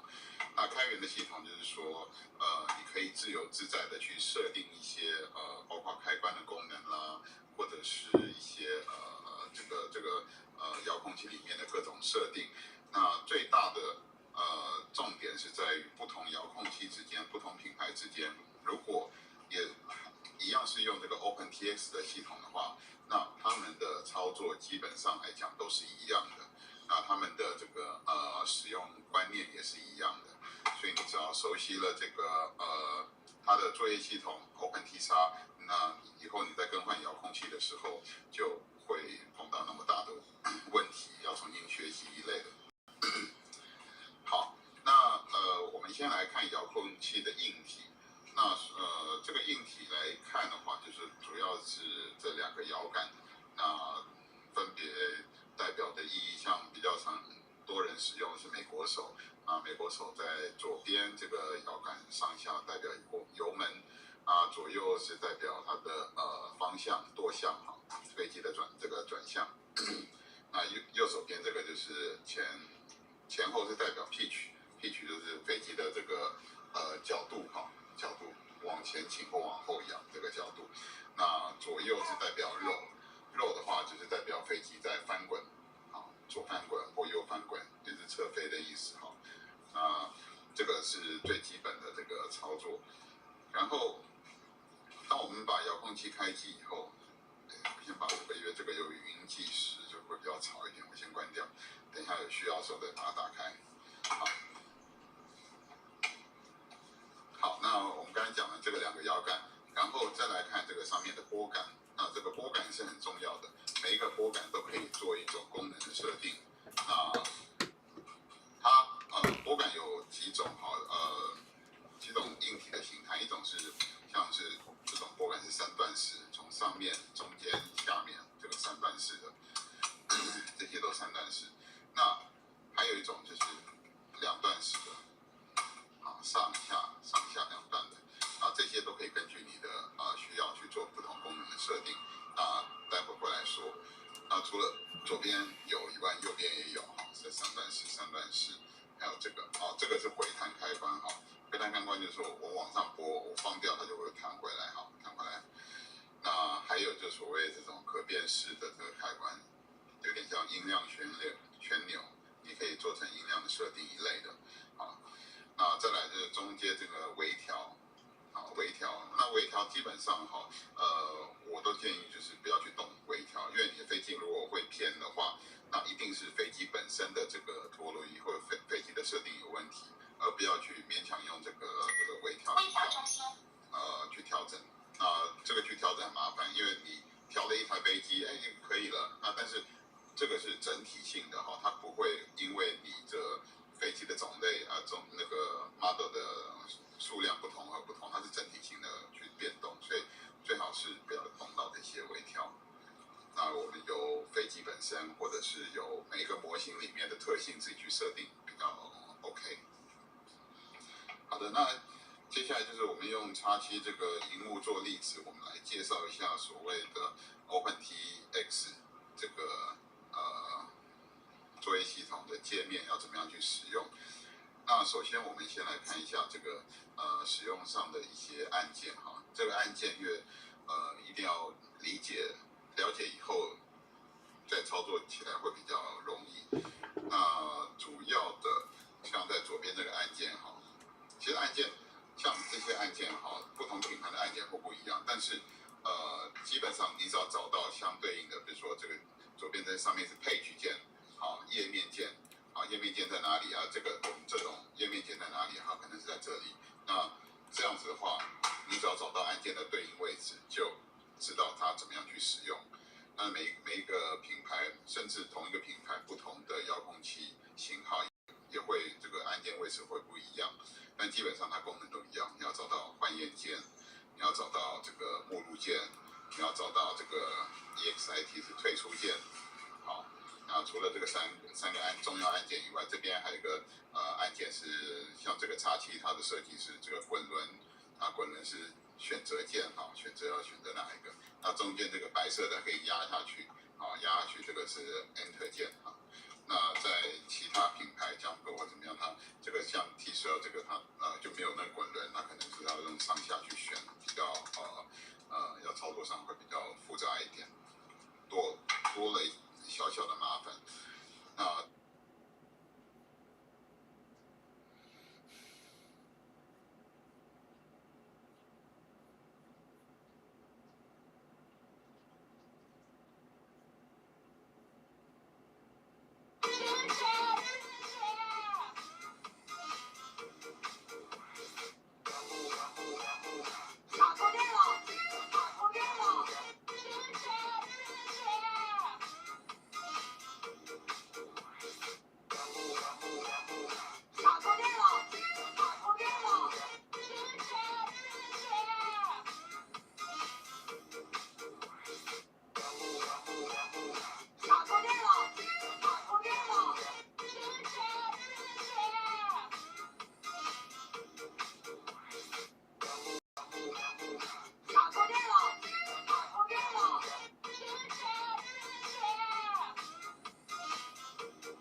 Hello and welcome to the video. This is my overview and review of this thing here. This is the Jumper T15.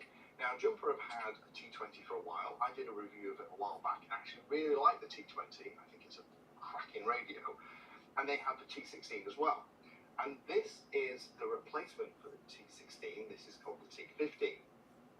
And although it's one number less, doesn't mean that it doesn't go all the way up to 11. They have done some different things on this.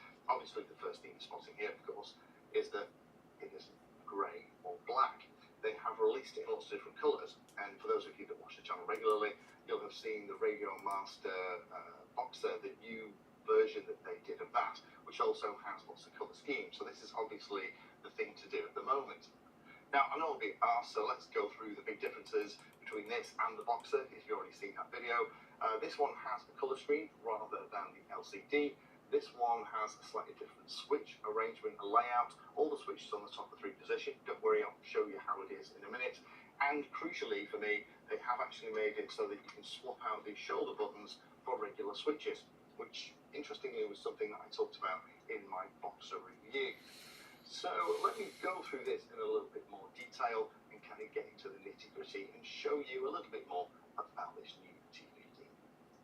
So while I unbox this thing, let me go through the headlines. This again is the T15 from Jumper. It has a 3.5-inch colour touch 480 by 320 colour IPS screen. Gimbals are full-size gimbals and their whole effect. These are their higher-end versions of the gimbals. Protocol is either available in Express LRS 2.4 gig, which is what this is, or the 915 megahertz optional. Maximum power output is going to be 1 watt or 30 dBm. Has a JR module bay at the back. Has an SD card built in, rather than removable, interestingly. Working voltages that you're going to need is going to run off a 2S LiPo or 2700 or 18650. Comes in a case, as you can see here. Size is 185 by 175 by 79 millimeters. and the weight is 481 grams without the battery, so it does feel nice and lightweight. Plastic feel is very good initially. This is those coloured kind of plastics which have that slightly soft touch, which means that it feels very nice in the hand. Available in different colours: blue, green, purple, yellow, pink, white and grey. There's a cooling fan on the back. Underneath that we have a holder for two 21700 batteries. It just has a standard 2S balance connector into the back of the radio. One of the things that I do like here in the back is that there is access to the battery for the memory here. So you can just plug your own LiPo or even two 18650s in a caddy as well. The Jumper VSM Hall sensor gimbals are installed by default on this. Let's have a closer look at all the switches. So let's press and hold the power button. Powers up. Interestingly, it's saying it's a self build, so I'm guessing this isn't officially supported yet by the HDX team. You can see here, one of the first things you notice is there is a lot more light in here. So the way the 6 button things work is they're white normally, but they go red when you press them. And the 2 buttons for both the system menu and for the model menu are also illuminated as well. Now, said in the introduction, this is available in lots and lots of different colours, and that does seem to be what everyone seems to be interested in at the moment. I actually quite like having the option of different coloured radios. If you're at the field and you all have the same radio and it all looks the same, it is easy to accidentally pick up one. So let's go through the controls. On the top, we have a momentary switch on the right shoulder and a latching switch on the left, and we have 2 plugs covering these things as well. Now, looking on the website, it does appear that they are offering swap outs for these controls here on the top, so you can turn them into switches. I really love that. I wish more of these style radios did it, because for me, as a pilot that doesn't just do quads, does planes and wings as well, these are my arming and my oh dear switches are up here. So these don't really work very well for me, sadly. However, the other switches on here are both 3 position, so 3, 3, 3, and 3. 2 rotating controls here, both with a central detent. The detent is pretty light though, it isn't super massive. Nice gimbals. They are their kind of higher end gimbals with all the aluminium CNC flashing in them. They feel very nice. In terms of the position, the way it works, we'll get to ergonomics in a minute. The piece at the back that you wrap your hand around has this little recess at the top, and you tend to find that your hand goes around it like that if you're a thumber, which makes it super comfy. It's really nicely designed, and the way it just sits in the palm of your hand feels lovely.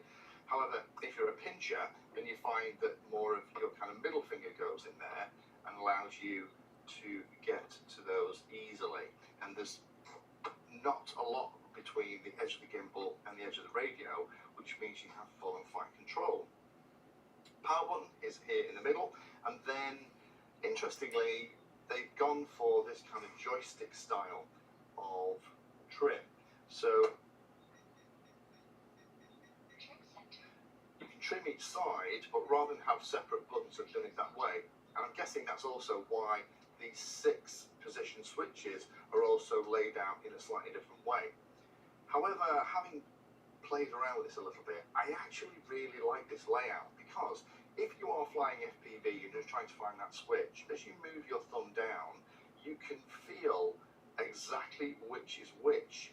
So these 2 switches are actually really, really useful, because you can feel it and you can get your thumb to it as you take your thumb off the stick really easily, rather than it just being one line of 6, and you potentially hit one to the left or right of the one you mean to. Down here we have a slightly different layout from normal, because what you'd expect is this is going to be the system and this is the model, and I keep thinking it is. This is actually the telemetry button. If I press this, it's going to take me into the telemetry screens, whereas actually the 2 buttons that you need for both the system, which is over here, which gives us access to things like the Express LRS setup and other things like that as well. Then you also have this button over here, which is the model button, which is a very different layout from lots of other radios that I've had in here.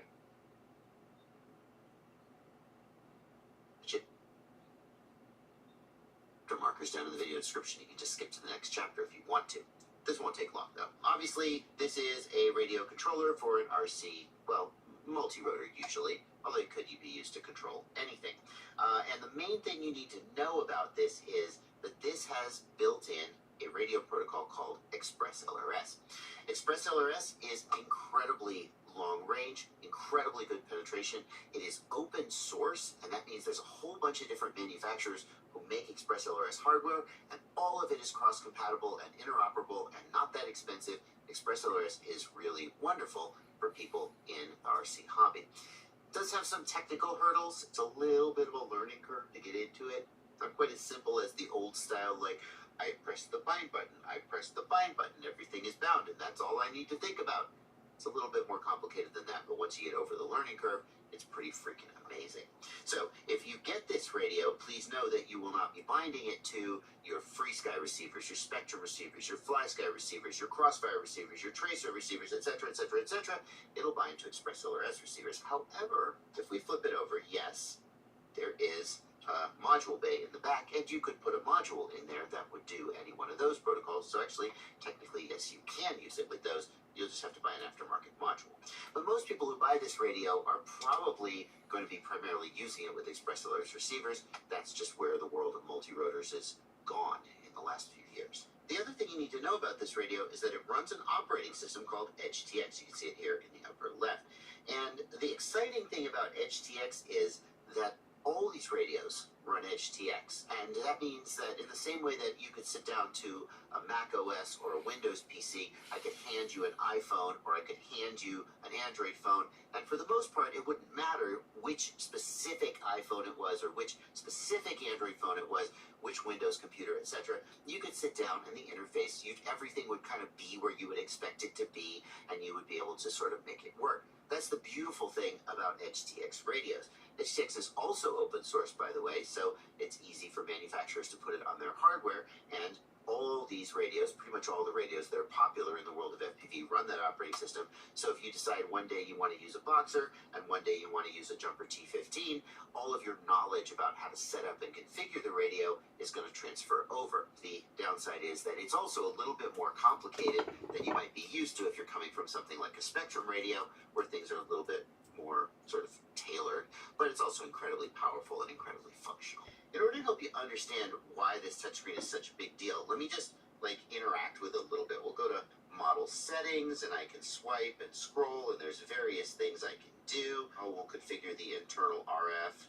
There we go. We can tap and configure that. We can do all kinds of things. There's a back button here, which backs us out. There's also a menu button and a page button here. If you don't want to tap around, you can see here, we can just tap around, or we can hit the page button to scroll through the different pages. Those buttons are a relic of the days when we didn't have a touchscreen, and many people will just out of habit and tradition prefer to use them. But a lot of people coming to this fresh will really love the touchscreen. It's not the most responsive touchscreen, I have to say, and there are ways in which the touchscreen interface of EdgeTX is a little bit clunky, like these little buttons here, it's a little web design from 2004 kind of feel, but it definitely gets the job done. However, compared to the Radiomaster Boxer, and you'll see, well, first of all, there's no touchscreen. We're going to use these buttons, and we'll sort of go through the menus, and you can see, well, you probably don't necessarily see this because you don't spend years and years looking at EdgeTX like I do, but all of the options that were in the big color touchscreen, they're all there. It's just all like a text-based instead of a sort of a more graphical-based readout.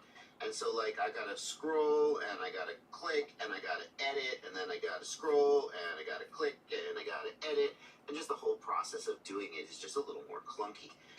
As someone with years of experience, I can rock this. I just, I do whatever I want to do, but it's going to be easier for most people to work with the graphical interface. I do have to say, though, this thing drains your battery a lot slower.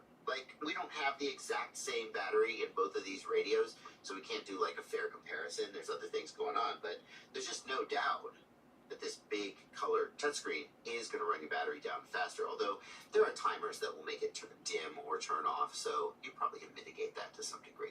One of the coolest things about this big touchscreen is you can add all kinds of information to it. You see it's just kind of a blank canvas here. Like I've put a couple widgets on here, but they're kind of lame. Let me actually show you my Radiomaster TX16S, which I have set up with all kinds of custom information. Like you can see here, I've got my channel readout on the left side. I've got my link quality, RSSI on the right side. And then up at the top, I've got these little widgets here showing my battery, my transmit power, my receiver battery, and so on. And I can just glance down at that screen and I can just see all that information. I can even create multiple screens that I roll through. I've only got, well, the second screen is empty, but it is so customizable, and it's really something I missed when I switched over to the Boxer. I really like the ability to just glance down and have this information right at my fingertips. On the Boxer, I can press the telemetry button, and I get this screen, which has some of that same information, but it's just not as nice. And I have to press a button to get there. The controls on the Jumper T15 are pretty standard for radios of this form factor. We've got 4 3-position switches up here. We've got 2 potentiometer knobs. You can turn back and forth. And on the shoulders, we've got a 2-position switch here and a momentary switch here that resets when you release it. And that's actually it for the controls on the radio. People who fly big, complicated planes with lots of control surfaces, flaps and landing gear and lights and I don't even know what else, might prefer the Radiomaster TX16S, which has more controls, significantly more controls. But many people who fly multi-rotors are going to be perfectly happy with the number of switches that we have here. I do have to say, it's a little frustrating to me that there isn't a 2-position switch here. If we look at the Radiomaster Boxer, that switch is a 2-position switch. And it annoys me because I like this switch to be my arm switch, and arming is an on-off 2-position function. Now, there are people who are going to say, but Bardwell, why don't you just use this as your arm switch? And yes, some people will do that. But personally, like if I'm going to arm or disarm, I want to arm, disarm. I want that to be a really sort of positive, secure, no BS, and instantaneous. I want it to be instantaneous.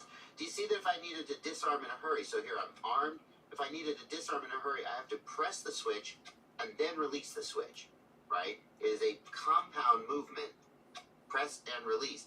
And to me, like if I'm disarming, I want to just disarm, right? Disarming can be something that you have to do like in an emergency.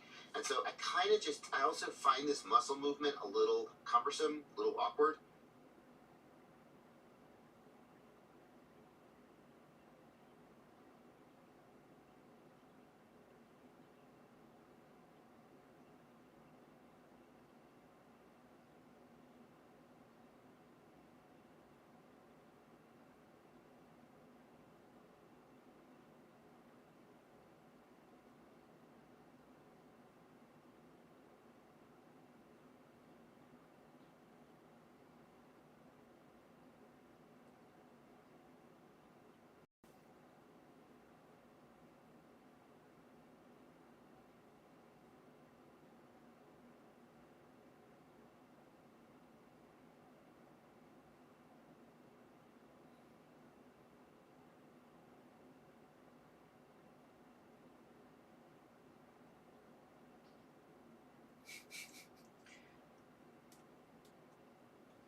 来新老地了，朋友们，是我卖过最特殊的老地了。像没几天就给我带来了不少惊喜，但刚开始并不是很顺利。第一批老弟没等入缸就选择退出，没办法，我只能再次下单召唤新老弟。然而新老弟的情况看着似乎也不太乐观。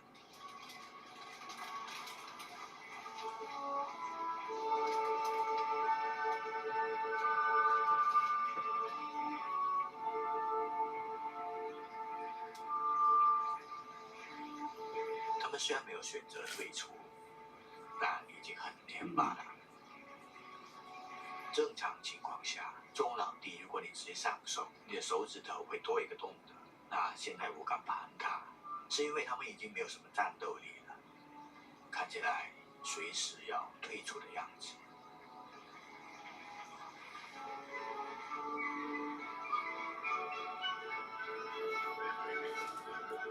累好在他们还算比较争气，经过1-2个小时的缓解，他们好像活过来了。恢复的精神的老弟相当凶，这时候我已经不敢上手了。本来想用夹子把他们送进新家的，但是夹不住啊，根本夹不住，特别是大的这一只太凶了。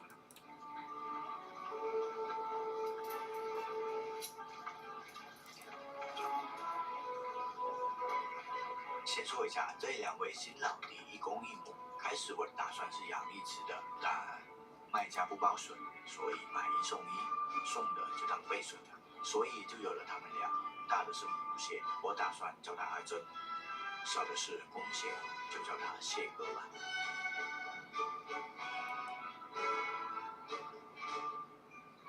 一开始我受了惊喜，第一，阿珍是带着朋友来的，头顶寄生了几颗藤壶。我以为这几个藤壶没什么大用，或者到我这活不了，但没想到第2天，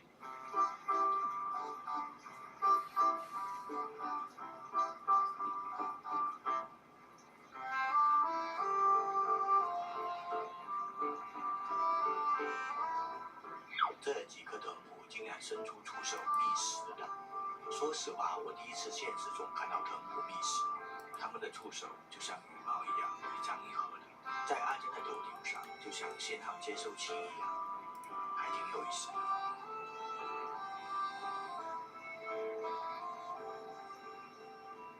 他们来到新家后，据我观察，阿珍好像对我充满敌意。我在鱼缸前拍她，她竟然拿沙子淹我，淹完后又躲我。她的自我保护意识非常强，难道是我拿夹子夹她，她怀恨在心吗？2只异性的螃蟹共处一室，它们需要划分地盘。彪悍的阿珍自然夺得了最豪华的房子，而蟹哥呢，估计他也是害怕阿珍，所以蟹哥选择了远离阿珍的一个小角落。他打算自己建房子。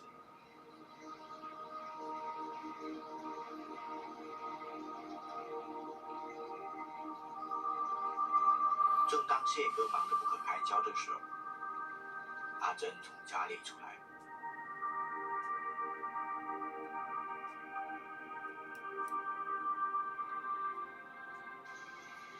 好家伙，不得了了！阿珍，这是怀了？他们2个才住了1个晚上啊，不会那么快吧？这不科学啊！但在开箱的时候，阿珍的肚子是正常的，入缸的时候也是正常的。没想到，这就是我说的第2期。阿珍不仅带朋友来的，说不定将来她还会给我生一窝小螃蟹。所以啊，虽然第1批小老弟没有成功入缸，很可惜，但塞翁失马，焉知非福啊！这可能就是缘分吧。得知阿珍抱卵，我是非常高兴的，于是赶紧给阿珍安排点食物补补身子。阿珍也可能是饿坏了，结果食物就大快朵颐。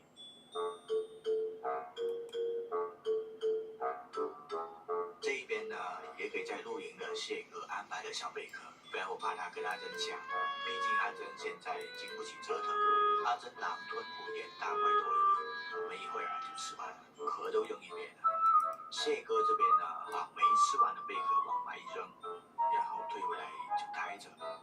他好像是吃饱了，又或者是在等什么。过了一会儿，贝壳还在那，蟹哥他又再次起身，跑出去再往外推了一下贝壳。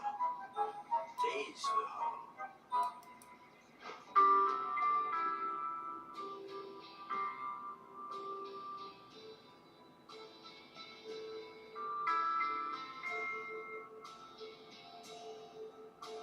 既然这样，那我就再照顾一下蟹哥吧。我给了一块大石头给他，让他住得好一点，不至于风餐露宿的。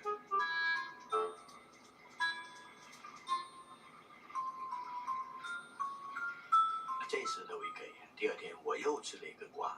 我发现阿珍竟然挨着蟹哥住下了，他自己在那块石头后面掏了个窝。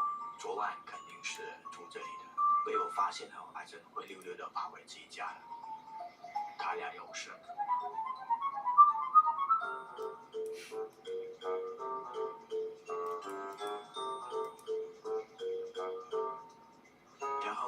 珍好像更加恨我了，朝我用沙子瞪我，还想出来抱抱我。经过短短几天的适应啊，他们俩都熟悉了新家。谢哥呢，没事就到处乱逛；阿珍也是爱美，没事就照照镜子。由于之前我感觉阿珍不太信任我，所以我决定跟阿珍交流交流，看能不能缓和一下紧张的气氛。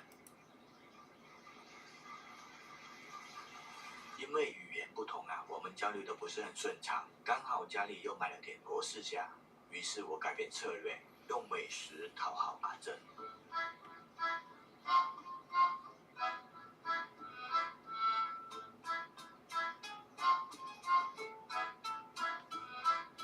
看得出来啊，阿珍是真的也很喜欢螺丝虾。螺丝虾一入缸，阿珍就出来迎接客人。但由于阿珍过于热情，导致螺丝虾被分手。弄丢了一只手的螺丝虾一直待在阿珍门口，他估计有什么想法。而此时此刻，谢哥显得很怂，像个老嫂子一样躲在旁边不敢动弹。螺丝虾徘徊了好久，他几时都想冲进去，向阿珍讨要个说法，为什么一见面就要分手？而阿珍呢，在里面觉得很香，正大快朵颐。由于螺丝虾的不断骚扰，阿珍也是烦了，这个饭都不得安宁，所以干脆出来给螺丝虾来个接话法。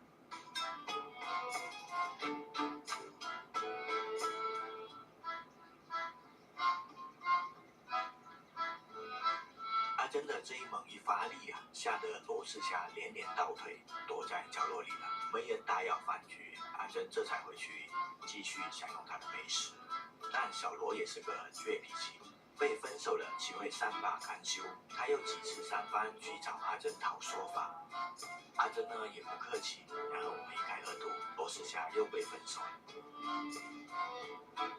被二次分手的螺丝虾老实了不少，但他还是不死心，还在阿珍门前呆呆地望着，然后慢慢地靠近着。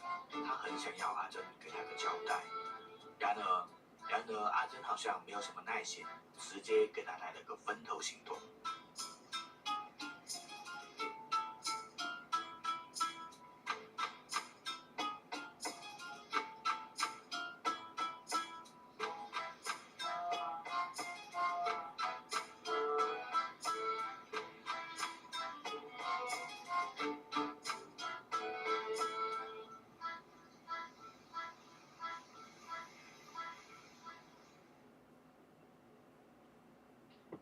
这是一只1斤半的母蟹，这是一只2斤的公蟹，把它们俩养在一起。接下来他们的行为让我非常疑惑。大公蟹胖哥到家1个多月了，每天闲得慌，各种作妖，攀岩术、铁头功，还充当拆迁队。胖哥精力旺盛过头，所以为了给胖哥找点事情来消磨时光，我给胖哥找了个老伴，给胖哥网购了个老婆回来。这一只大高蟹，我们就叫它胖嫂吧。胖嫂跟胖哥来自同一家店，但当我打开的时候，发现是一位本地嫂子，而胖哥呢是来自东南亚一带的，让他们在一起也不知道能不能行。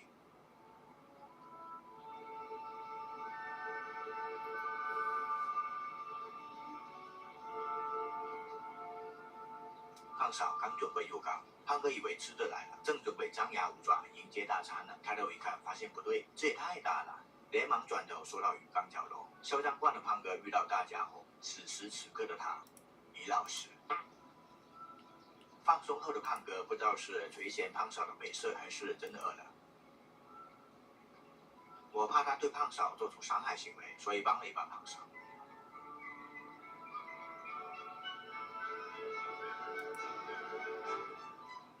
但看胖哥这架势，明显不对，这是准备出击的节奏。而胖嫂呢，这时候正躲在角落里，吓都吓死了。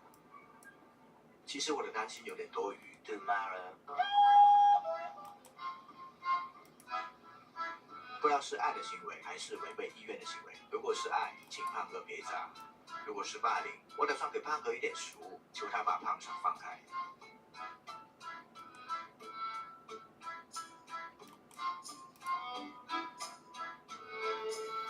一顿操作，胖哥既要也要，美食要吃，也不放弃胖嫂，说啥也不松手，因为我搞不清楚他们到底想要干嘛，所以试图把他们扒拉开，但没成功。胖哥似乎还很恼火，关键是胖嫂入缸不久，他还需要休息和适应环境，不管出于怎样的目的，现在胖哥的行为有点不合时宜。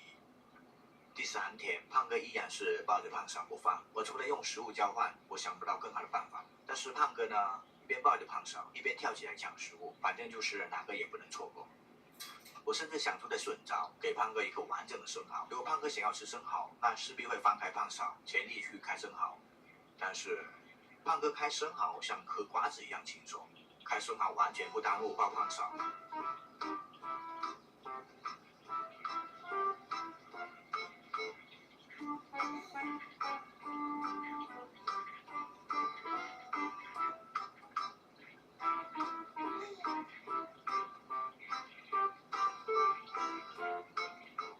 第4天，他们还是没分开。除了喂食，我什么也做不了。但凡我有一点办法，也不至于一点办法都没有。好在胖哥还算有良心，知道分一点食物给胖嫂。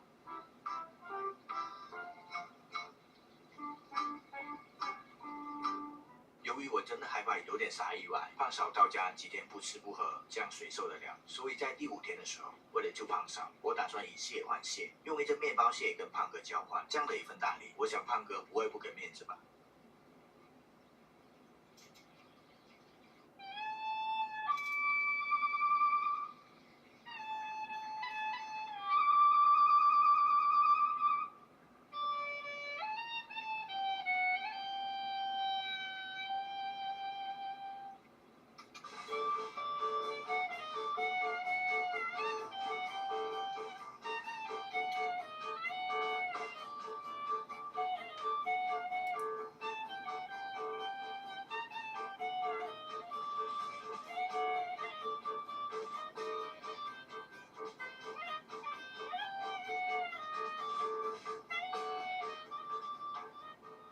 我现有的方法都用完了，他们还是抱在一起。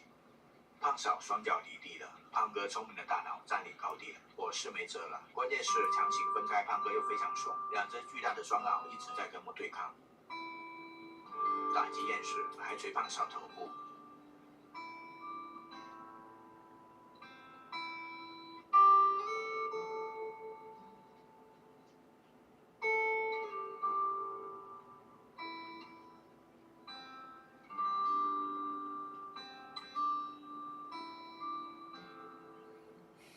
我担心情况失控，所以后面作罢了，观察观察再说吧，也不知道他们到底要干什么。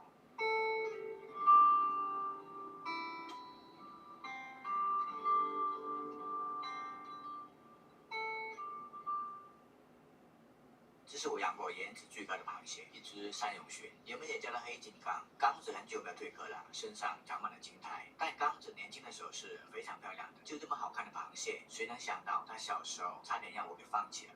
刚子刚来的时候非常小，状态很差，一副虚弱无力的样子。为了帮助它恢复身体，我给刚子准备了隔离盒。然而隔离盒外的一只红花蟹给刚子带来了很大压力。看得出来，红花蟹是缠刚子的身子的。恐惧下的刚子只切了一条腿。与此同时我发现刚子有点残疾，有时候站都站不起来。给它投喂食物也不怎么吃，我以为刚子就这样了，有可能养不好它。但我最终并没有放弃它，我给刚子单独开了一个小鱼缸。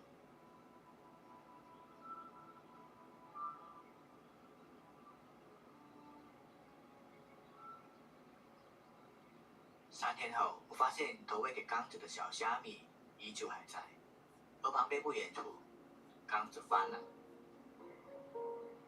当我正准备把缸子夹起来放进时间静止器的时候，发现这是一个空壳。好家伙，原来缸子没死，但是缸子钱没了，腿断了还没长回来，现在又断了个钳子。缸子真是命运多舛啊！不过蜕壳后的缸子颜值有了明显的变化，颜色变得更加鲜艳，而且更加可爱了。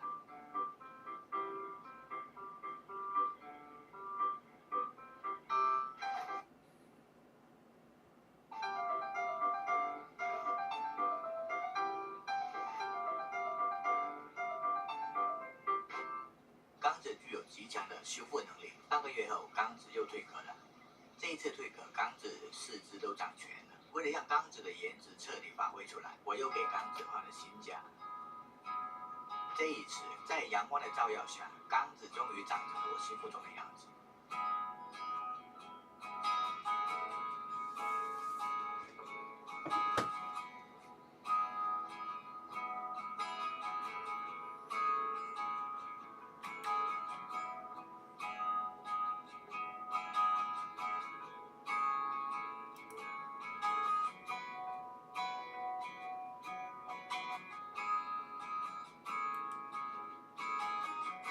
这时候的刚子不仅颜值高，互动性还强。我给它一只小虾米，它会飞到水面上来拿。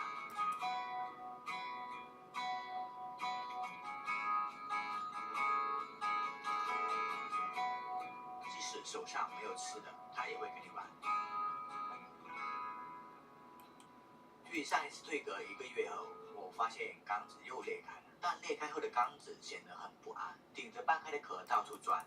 这时候我在想，它是不是卡住了？但也有可能是鱼缸前的我让它没有安全感。好在最终啊，它停止了躁动，选好了一块地方趴下，要开始奋力变身。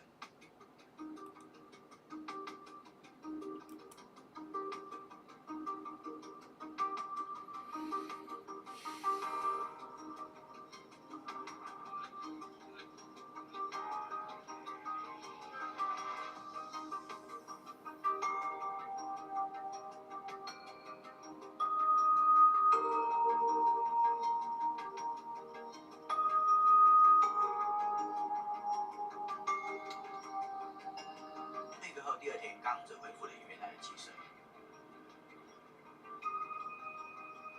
更强壮的它好像有使不完的牛劲，连上蹿下跳的，偶尔还来一段舞蹈。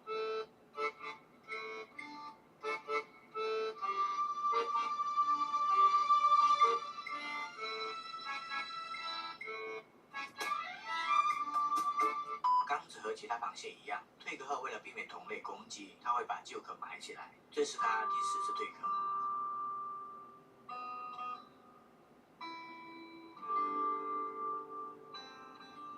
从站不稳的小小只螃蟹到会扭屁股的烧缸，它用了3个月时间。但自从第4次蜕壳到现在已经2个月时间过去了，缸子是一点变化都没有，身上都长青苔了。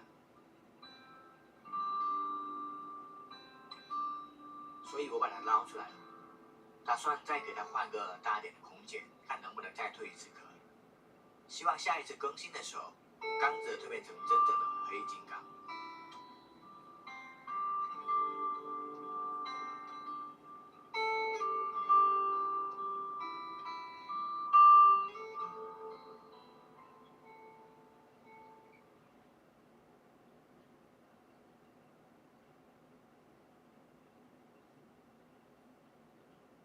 这是一只牛龙，是来自新西兰的一种盐龙虾。人们通常把它当成一种美味的食物，而我把那种海鲜爽饭手中解救出来，带回家里，放在鱼缸里养起来。它身价不菲，我是吃不起的。将一只2斤重的牛龙价值1000多块，所以我要把它养起来。因为除了喜欢能让我赏心悦目之外，搞不好还能给我赚钱。听起来好像还不错。那么说到赚钱，先给你们算一下，为了养它我花了多少钱。先说鱼缸，150的鱼缸，加上价值一共689元。过滤是我自己做的，加上滤材算350块，水泵和氮分1890块。专业是冷水虾，所以得给它准备一台冷水机，1840元。为了让它在鱼缸里做得更有安全感，可以买些底沙和石头，算150元。硬件设备有了，那就开始买龙虾。买了3只，活了1只，一共花了3350元。养海水虾还必须买海盐，570元1桶。以上总共花了8532元。这还不算完，如果说上面那些一次性投资心疼一次也就罢了，但冷水机不一样，它让我每天都心疼，因为耗电量大，城中村的电费又贵得离谱。每天光开冷水机还不行，鱼缸与环境温差导致鱼缸玻璃雾蒙蒙的一片，所以你想看清楚龙虾，空调还必须开着，一来二去就等于开了2台空调，这也导致每次交电费的时候，房东都以为我在家里挖矿。现在有个问题，我花了8000多才养活了这玩意儿，现在我想见他一面都难，这个问题怎么解？这是他刚来的样子，尾巴始终蜷缩着，看得出来他很紧张。此时此刻，他应该还不知道，他已经摆脱了被起锅烧油的命运，他将会被人类饲养起来，每天过着无忧无虑的生活，没有捕捞，没有杀戮，唯一的危险就是家里停电了。不得不说，这只龙虾是真的漂亮，无论是铠甲纹路还是身体颜色，都是我喜欢的样子。瞬间觉得8000块值了，养它来当宠物，那是相当养眼的。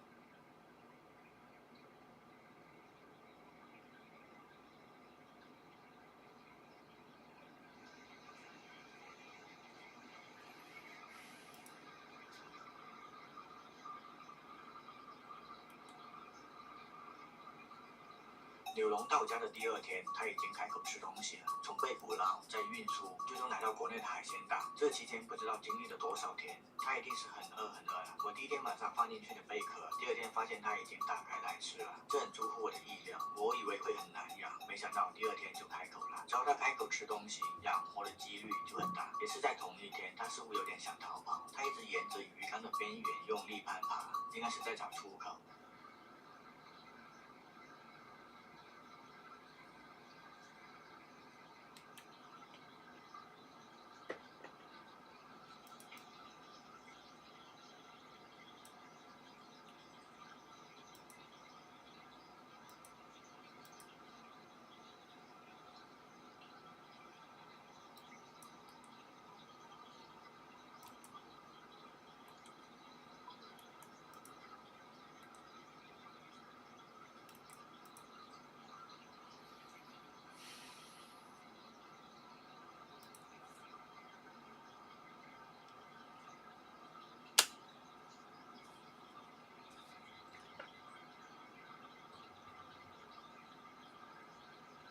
他爬了好久，发现并出不去，他就慢慢的走向躲避屋。这躲避屋是提前准备好的。第1天到家的时候没见他躲进去，第2天扒了扒鱼缸出不去，他才走向躲避屋。大概是接受了出不去的事实，既来之则安之。他这躲避屋到今天快1个月了。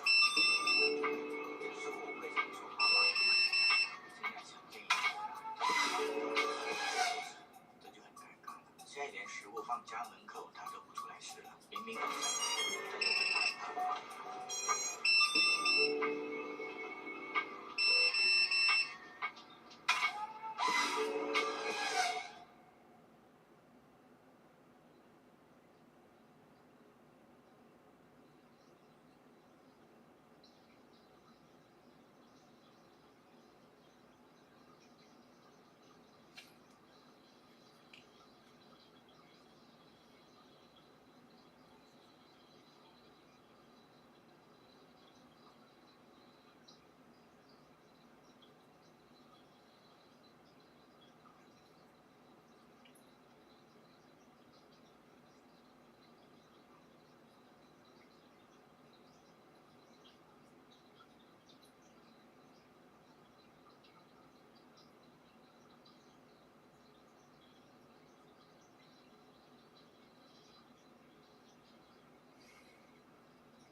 胆小到这种程度了吗？非得我放很近很近，他才出来扑。他吃完就死命往里缩到实在没地方缩了，干脆挂在墙壁上。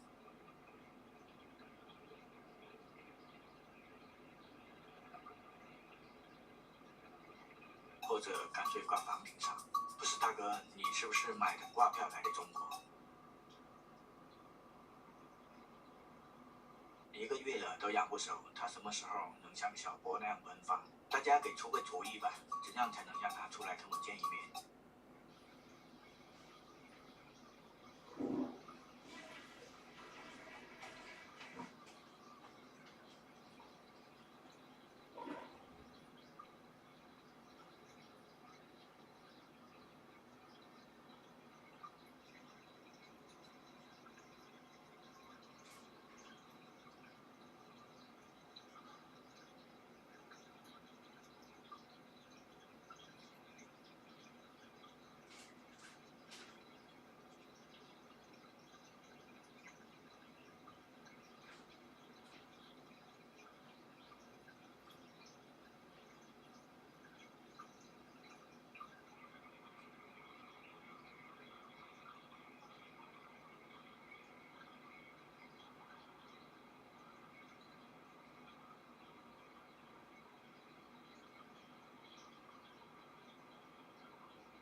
胆小到这种程度了吗？非得我放很近很近，他才出来扑。他吃完就使命往里说到实在没地方说了，干脆挂在墙壁上。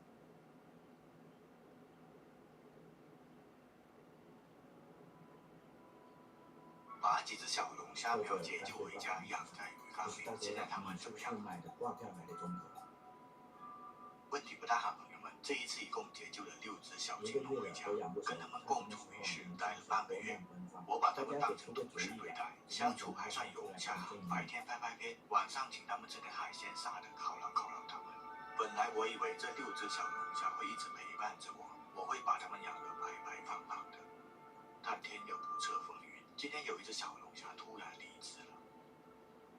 一大早就看到它变红了。一般这种虾变红只有2种情况，一种是它游错了水，游到热水里会变红；还有一种情况是大家都帮忙点赞关注，它也会变红。除了这2种情况以外，那就是不想混了。新同事离职，事发突然，我只能把他打捞出来，目送他离开了。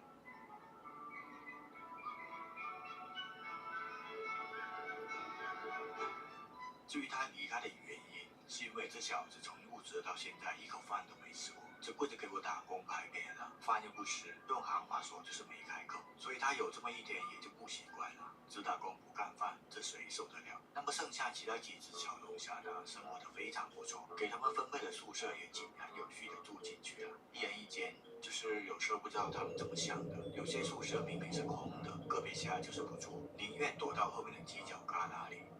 不知道是不是在野外风餐露宿习惯了，一下子来到这种高级公寓，有点山猪吃不了细糠，还是说他想躲着我，怕我喂他吃涮肉？而有些虾就不一样，躲是不可能躲的，还得出来走2步。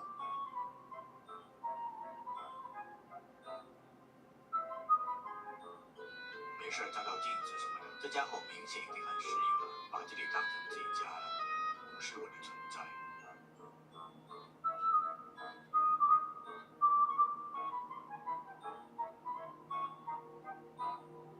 不得不说，这些小虾苗的变化真是肉眼可见。今天我发现鱼缸里有一条触角散落在那里，一开始我以为它们干架，把触角给干掉了，但仔细一看发现不对，旁边还有一片头盖骨。这总不会是干架干的吧？这都给干开瓢了，其他残肢肉末也没发现，所以我判断是有同事退壳了，而退下来的死皮又被当成美食，所以被吃的只剩下一小片头盖骨了。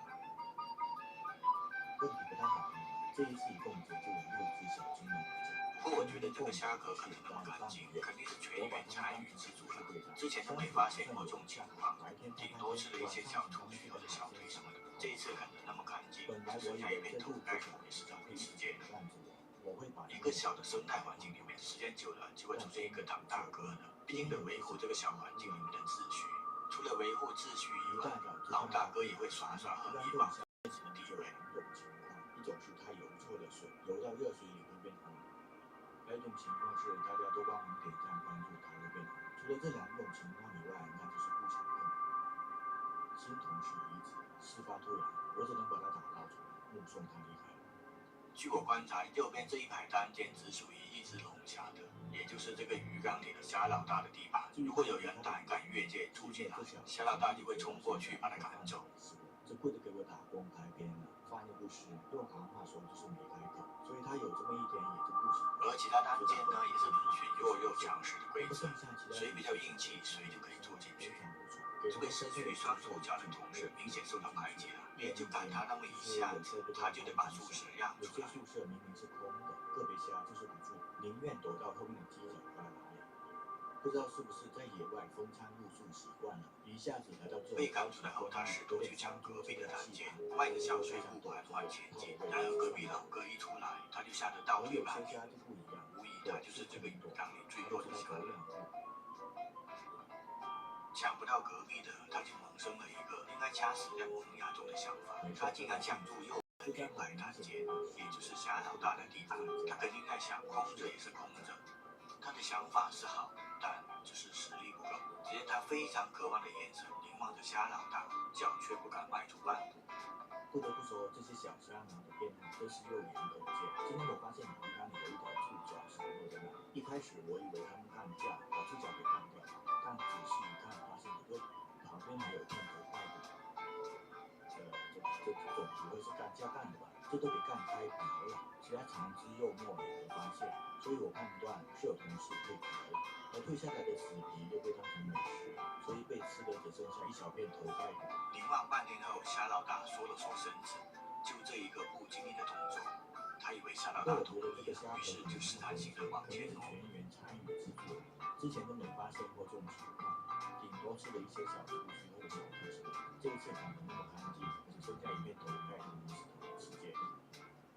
一个小的生态环境里面，时间久了就会出现一个当大哥，一定得维护这个小环境里面的秩序。除了维护秩序以外，老大哥也会耍耍横以保证自己的地位。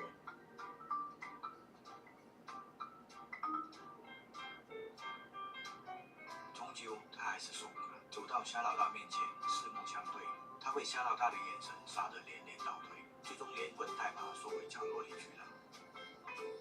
据我观察，右边这一排单间只属于一只龙虾，也就是这个鱼缸里的虾老大的地盘。如果有人敢越界住进来，虾老大就会冲过去把他赶走。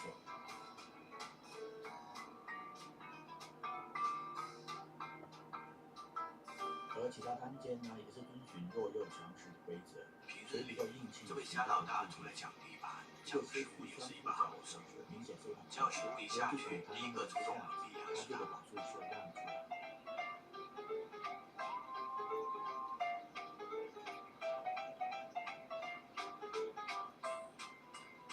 被赶出来后，他试图去抢隔壁的单间，迈着小碎步缓缓前进。然而隔壁老哥一出来，他就吓得倒退半步。无疑，他就是这个鱼缸里最弱的虾。抢不到隔壁的，他就萌生了一个应该掐死在萌芽中的想法。他竟然想住右边的龙头单间，也就是虾老大的地盘。他肯定在想，空着也是空着。他的想法是好的，但只是实力不够。只见他非常渴望的眼神。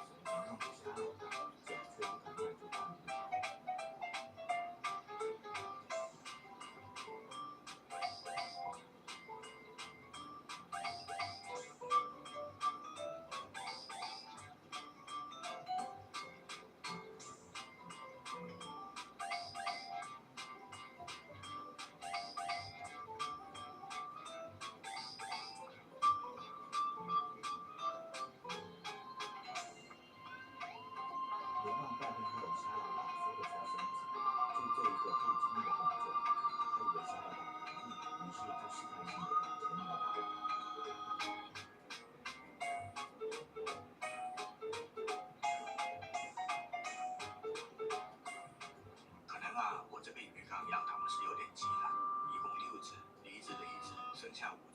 现在这5只看起来也是不够足了，所以我决定给这一只弱小的同事单独开一间单间。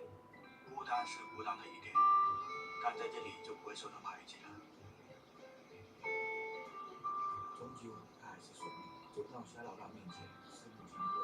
他被虾老大的眼神杀得连连摇头，最终连滚带爬所有的角落都是他。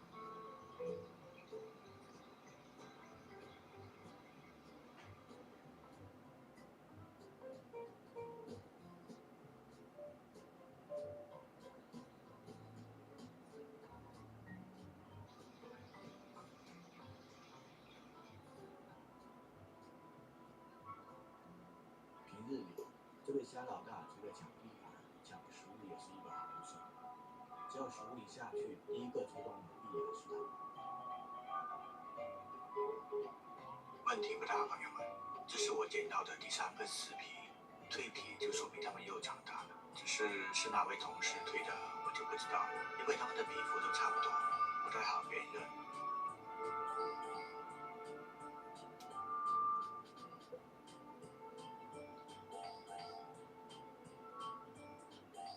这个渔港一开始总共来了6只龙虾，上期视频已经到6进4了，那么现在还剩下多少只呢？我必须把实话告诉你们，现在已经跑进前3了。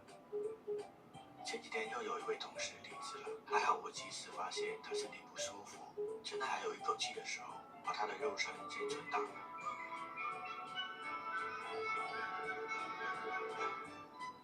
要不是他们一直有在蜕壳，我都怀疑我这缸水有问题了。但现在这6进3其实已经稳了，因为刚来的时候他们的须和脚或多或少都有点缺陷，现在都齐全了，说明他们都经历了一个蜕壳，成功通过了试用期。这个壳啊，一开始我以为是右边这位老哥的，因为前2天他去世了，别人吃得好好的，就他不吃，一度怀疑他要离职。现在看到这个空壳，理所当然的就是他蜕下来的。蜕壳是极消耗体力和能量的过程，所以蜕完壳就得优先照顾一下。这个时候需要见识，我给他投喂了1只贝壳。现在这5只看起来还是不够足，所以我决定给这一只弱小的同事单独开一间单间。孤单是孤单的一点，但在这里就不会受到排挤。他后期的连身都没有翻，挂上低档，直接窜出来把贝壳拿走了。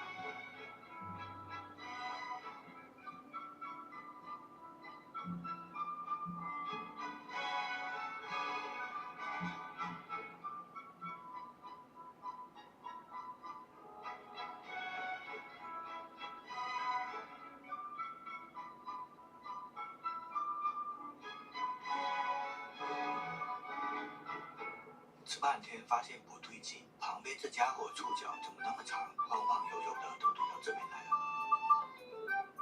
感觉像一根天线在接收食物的信号。蜕皮就说明他们又长大，只是哪位同事蜕的，我就不知道，因为他们的皮肤都差不多，不太好辨认。不对，看了看空壳，再看了看这货，好家伙，这不是一样的吗？这货皮肤的颜色偏淡偏粉，而这家伙的皮肤偏艳偏红，我是不是喂错了？剩下多少只？我必须把实话告诉你们。乌龙的朋友们，现在肯定他才是刚蜕完壳的。不得不说，他这2根新生的天线不是一般的长。现在还有一口气的时候，把他的肉身都存档了。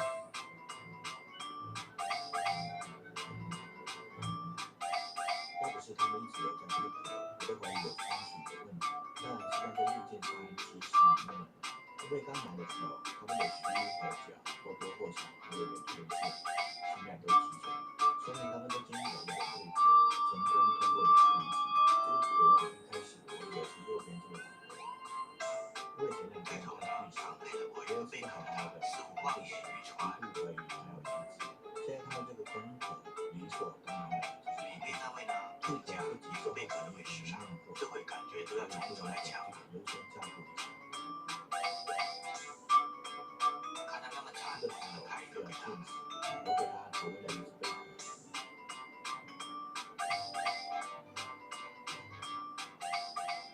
因为之前铺的底沙有点太厚了，就重新整理了一下这个鱼缸。他们的房子也挪动了一下，可刚装修完，他们就不干了。环境变了，他们要重新规划地盘。为了房子，他们干起来了。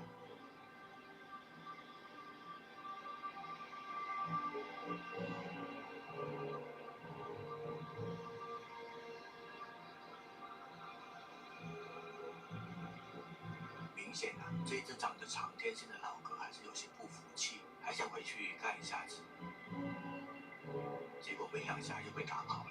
吃半天发现不对劲，旁边这家伙触角我们再看一下这个鱼缸，左边那么宽的地方没人抢，就非得抢右边这个弹丸之地。在接收食物的信号。无奈的天线哥被打得没得力气，只能连夜买站票逃跑了。看了看空壳，再看了看最后，好家伙，这个是一样的。之后可能是我重新装修鱼缸的时候，时钟表摆好，导致这间房子的空间显得有些局促。天线哥住进去显得有些拥挤，毕竟刚出完壳的他肌肉见长，小房子住得不舒服。他几次推出想搬家，隔壁的房子呢又看不上。从正面看，这间房子确实有点小了，也难怪他要去抢别人的房子。于是我把这两个石头对调，换了个位置。房子好了，赶紧用一个贝壳引导他过去，不要在别人的地盘待太久，又会被打。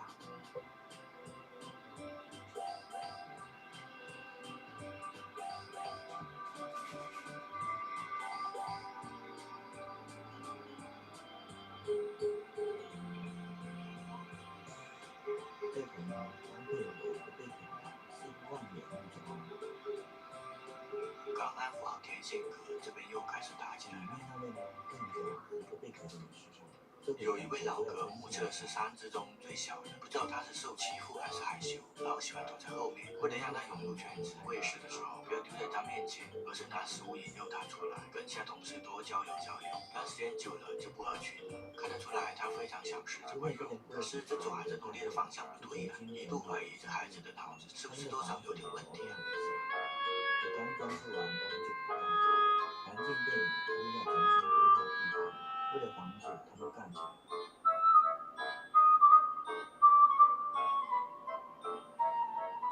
挣扎半天，他终于逃上了。为了不让他拖回角落里吃，我直接就将他调到中间位置。这家伙也是个吃货，始终不放手，也是随着我的夹子，在空中荡了一会秋千。还想回去干一下子，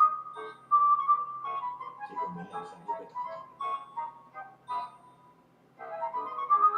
我们再看一下这个鱼缸，左边那么宽的地方没人抢，就非得抢右边这块弹丸之地。可是当我一把它放下，他就立马被下面的同事围攻了。被打没了脾气，只能连夜买站票逃跑。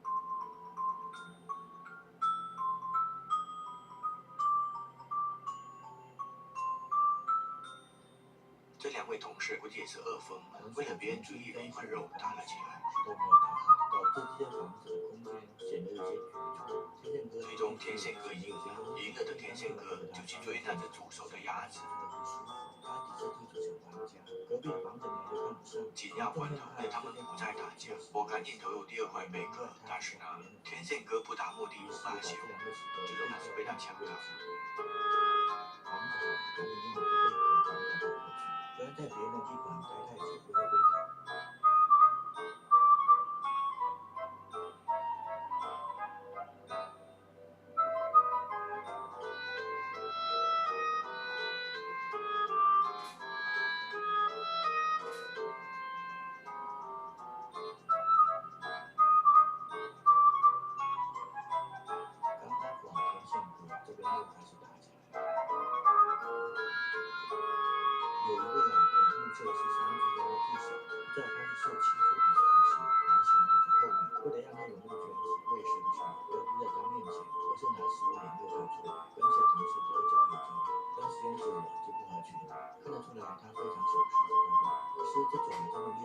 为了补偿那只小家伙，我重新给他留了一个贝壳。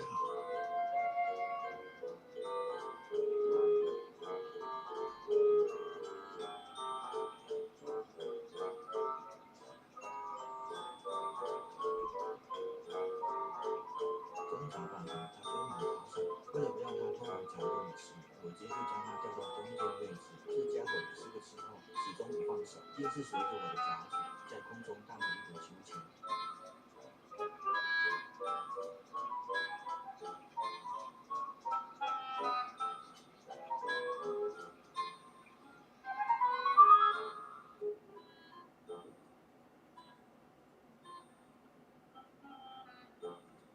可是当我一把它放下，它就立马被下面的海水围攻。大小的龙虾3个半月，现在它们怎么样？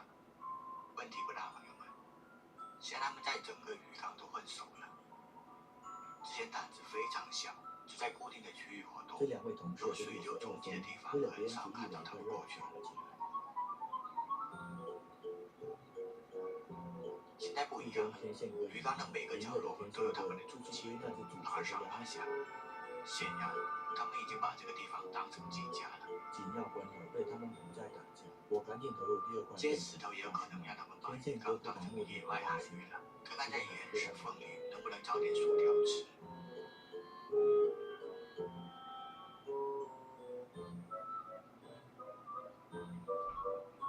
当然，这只是我的猜测，也有可能是因为我的出现肯定有东西吃，所以兴奋地爬来爬去。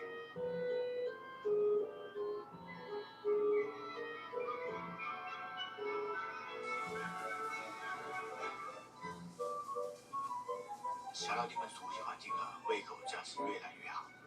现在他们吃饭都变得特别着急，贝壳一放下去就出来抢。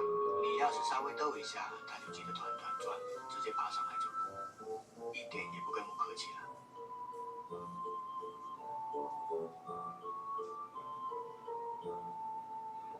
他们干饭太积极，有时候也会产生一些摩擦。虽然说现在相处已经很融洽了，但是为了一口吃，他们也会大打出手。比如投喂的时候，如果贝壳一颗一颗的往下放，他们会等不及放第二颗，先把这一颗抢到手再说。这么一位水顶的猪，他们像饿狼一样扑过来，然后扭打在一起。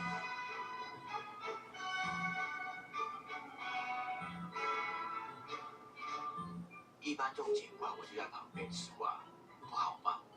手心手背都是肉。再一个就是让他们体验一下野外生存的刺激，不能过得太安逸了，太安逸把他们 emo， 在小小的鱼缸里过得没意思。3个半月，要不了一会儿，他们的战斗就结束了。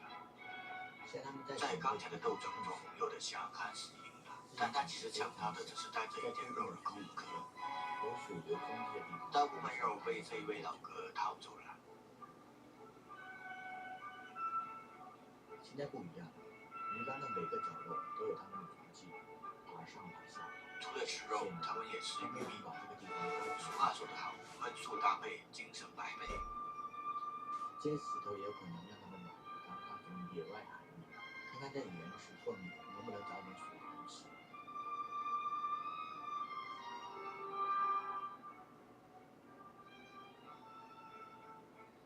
当然，这只是我的猜测。看他们的状态，现在都学会互动了。我一出现，他们就非常的兴奋，都学会扒拉玻璃了，感觉像是在伸手要吃的。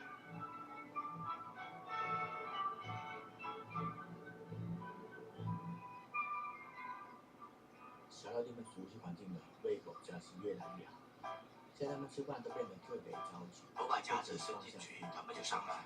你要是稍微不知道是在跟我打招呼，还是和风的要啃夹子，反正就是连上来不撒手了。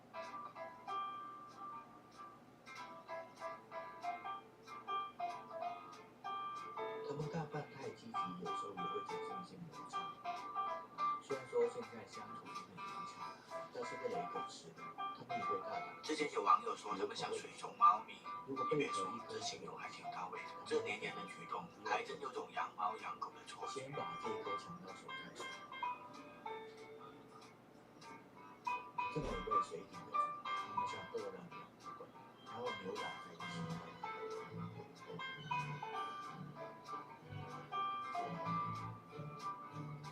一般这种情况，我就在旁边吃瓜，不好办，手心手背都是肉。再一个就是让他们体验一下野外生存的刺激，不能过得太安逸，太安逸怕他们 emo， 在小小的鱼缸里活得没意思。要不了一会儿，他们的在刚才的斗争中，有的虾看死人，但它其实想要的是它的一份肉的空壳。大部分肉被这一位老哥掏走了。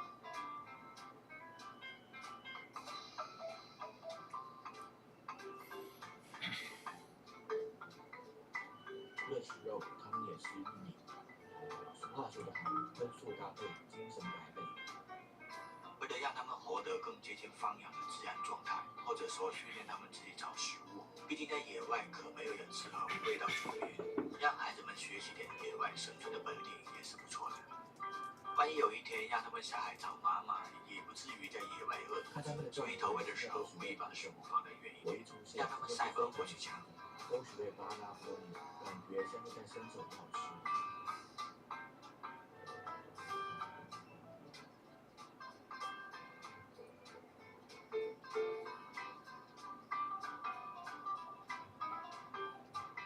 或者塞在石头缝里，让他们自己找。不知道是在跟我打招呼，还是二分的热红茶，反正就是脸上来当杀手。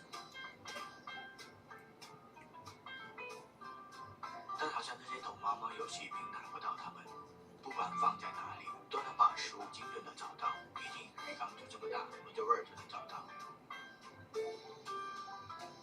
之前有网友说他们像属于种猫咪，以为说这行为挺高的，这绵延的举动，还跟那种养猫。但也有个别孩子脑子不大灵光的样子，也有可能是个别巧手伤到了脑。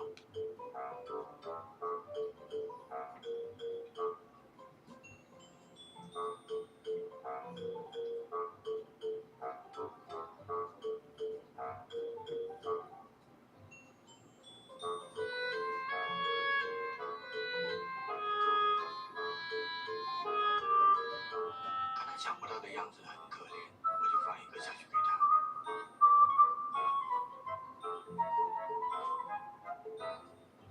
但是不知道他是怎么了，有肉的不吃，捡起旁边的空壳在那狂啃。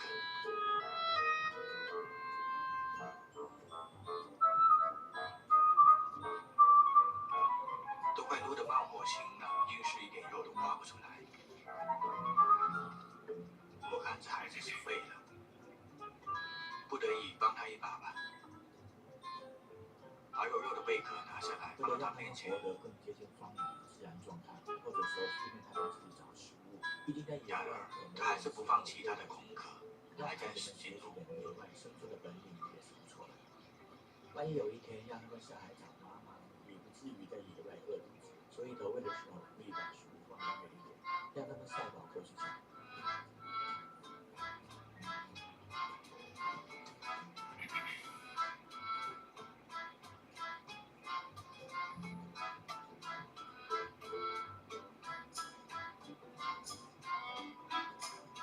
也不知道过了多久，傻小子终于发现肉肉了。这时候刚好隔壁吃饭的老哥出来散步，傻小子以为是来打劫的，吓得连忙抱起贝壳逃跑，慌乱中还弄丢了，幸好手里掏出来了一坨肉。隔壁老哥也是真气爆，才没跟他计较，不然非追过去抢不可。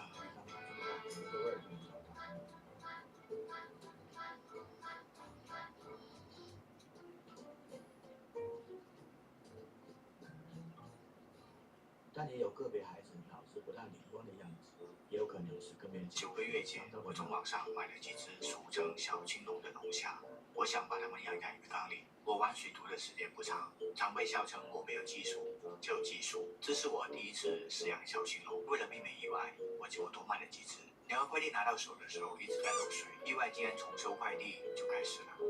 娘的！还好啊，打开袋子，里面还有一点水。把它们倒出来盆里的时候，都还活着。但我很快发现，有的龙虾缺胳膊少腿了。我说这么便宜呢，原来是微虾龙虾。这无疑又给我的饲养工作增加了不少难度。所以说实话，我没有太大信心能养活它们。但我对小青龙一直有一种执念，我一定要在鱼缸里养一次，我一定要养好它们。都快撸得冒火星了，硬是一点肉都刮不出来。我看这孩子是废了，不得已帮他一把吧。小龙虾入缸后第一时间就知道钻石的缝里，不不愧是生活在礁石里的海洋生物。好在我给他们的新家准备了足够的石缝，让他们都有房檐住。但有个问题，龙虾是。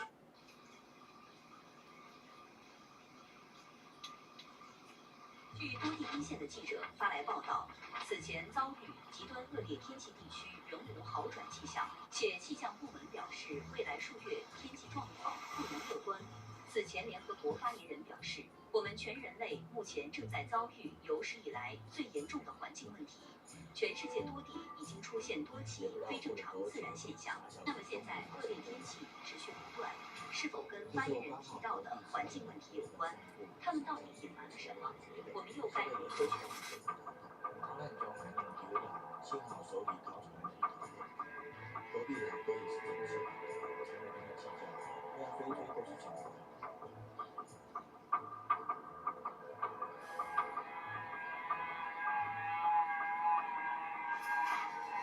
9个月前，我从网上买了几只水产小金龙的龙虾，我想把它们养得很干净。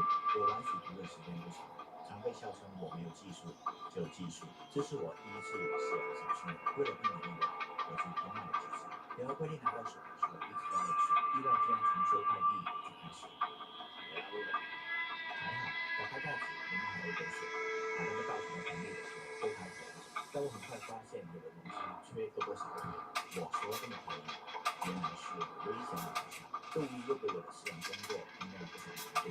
所以说实话，我没有太大信心能养活它们，但我对小金龙一直有一种使命，我一定要在阳刚里合适，我一定要养好它们。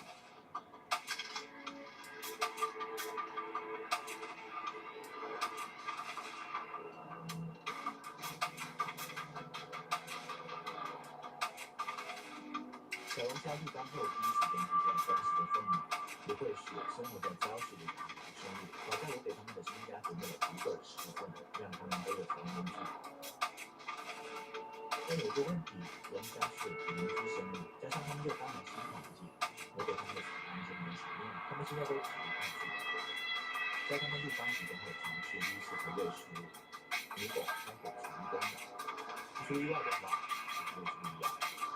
长得大的先享受世界，虽然小心翼翼，但是还是开口了。长得小的呢，就饿肚子了。经过多次的喂食训练，该开口的都开口了，口开的大的已经吃上老乡了。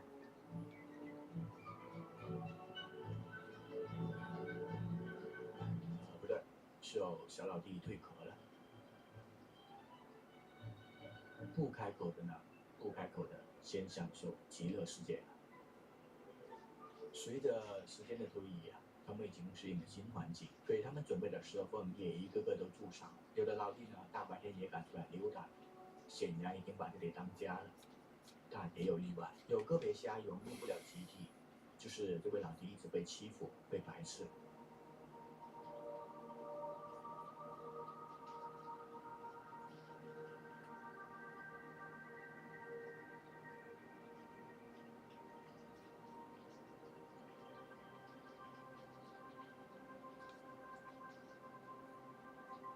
我想是因为他失去了强有力的武器，他一度触发，所以每当他也想附近石头缝的时候，不是被砍中，就是出来后再回去，最后回进了角落。没有什么然后，有这个弱小的小老弟单独安排回村前。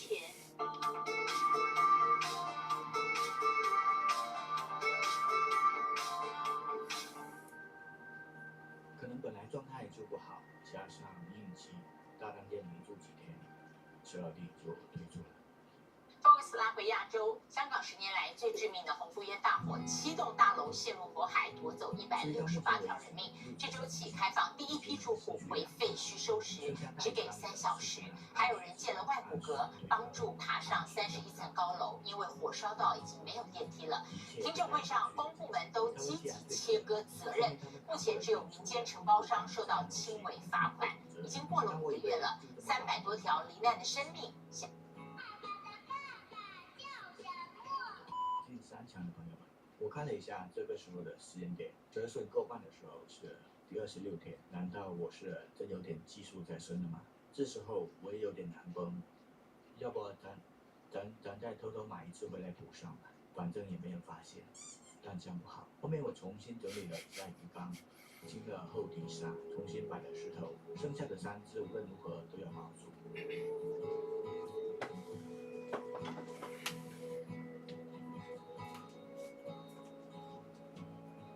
你们仔细看，剩下的3只，它们的状态是越来越好了。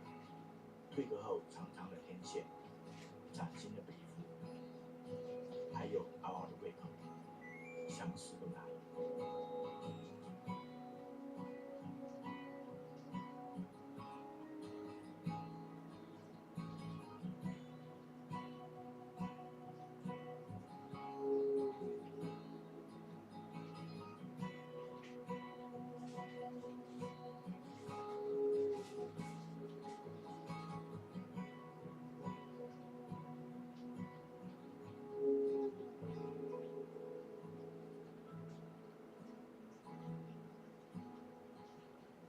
那么接下来的日子，生存的问题解决了，就要开始培养感情。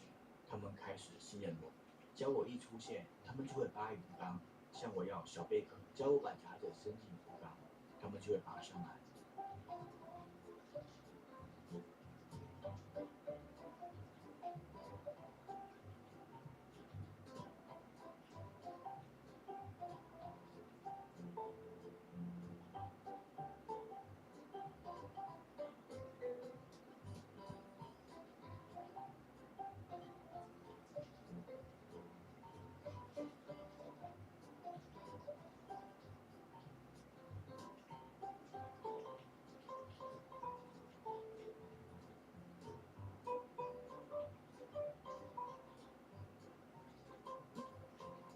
现在他们很调皮，完全不害怕人了，甚至可以把他们提到空中用餐。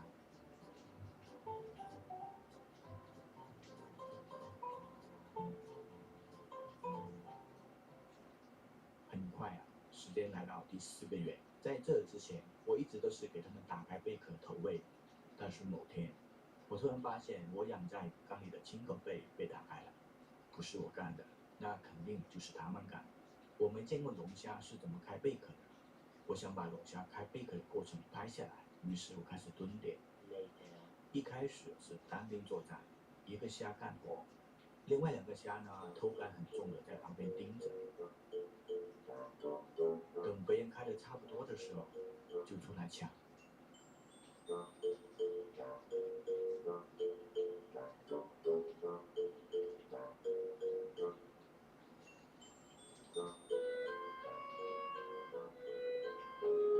抢过来看，咦，娘嘞，还没开好，然后我又继续开，其他2个又是偷感很重的在盯着。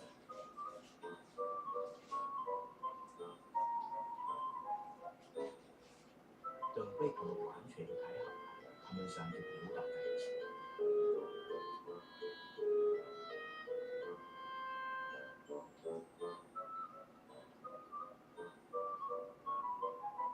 但也有合作的时候，一人掰一边。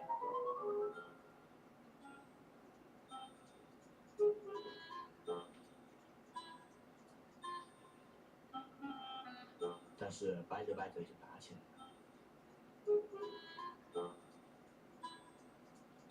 第5个月的时候，他们已经经过多轮蜕壳，彻底脱胎换骨了。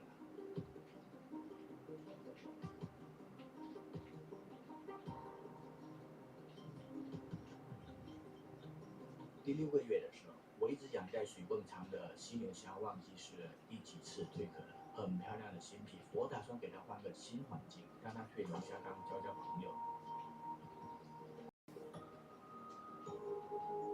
一开始我以为它不适应这种集体生活，感觉有点 emo。后面我发现完全是我想多了。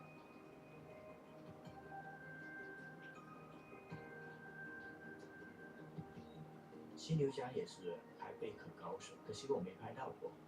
这家伙开贝壳过程太久，人蹲麻了都拍不到。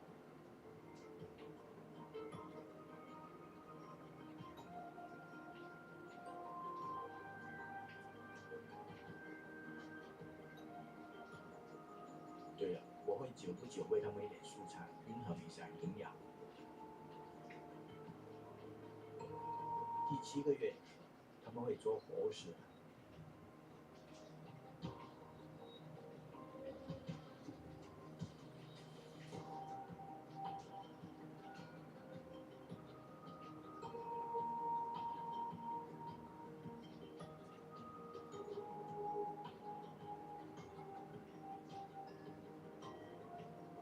第8个月，他们除了会扒鱼缸、扒夹子，他们更恨不得把我吃了。前伸手进去清理垃圾，他们的触须碰到我的手，会吓得弹射后退，现在竟然从我手中夺食了。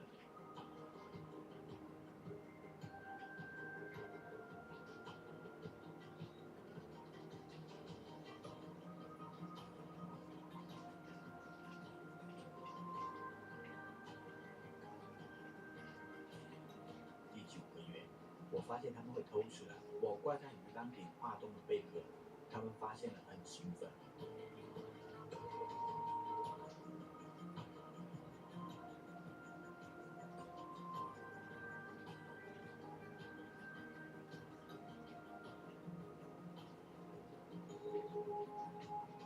他们从小小只的时候来到鱼缸，战战兢兢躲在石缝里，小心翼翼出来吃东西。到现在短短几个月，完全放飞自我，我很欣慰，我把他们养活了。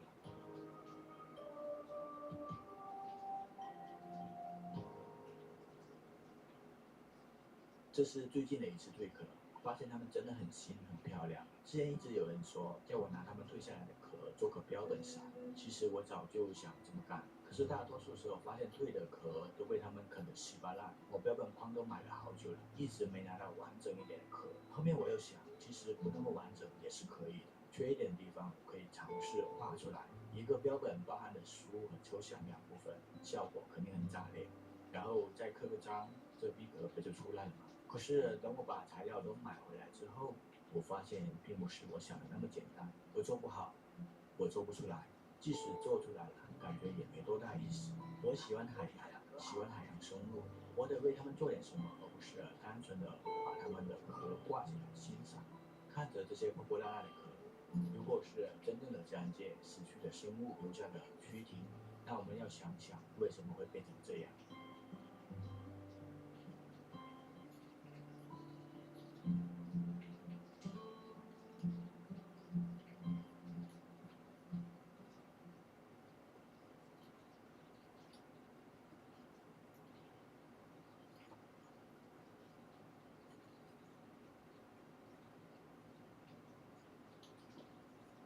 据当地一线的记者发来报道，此前遭遇极端恶劣天气地区仍无好转迹象，且气象部门表示，未来数月天气状况不容乐观。此前，联合国发言人表示，我们全人类目前正在遭遇有史以来最严重的环境问题，全世界多地已经出现多起非正常。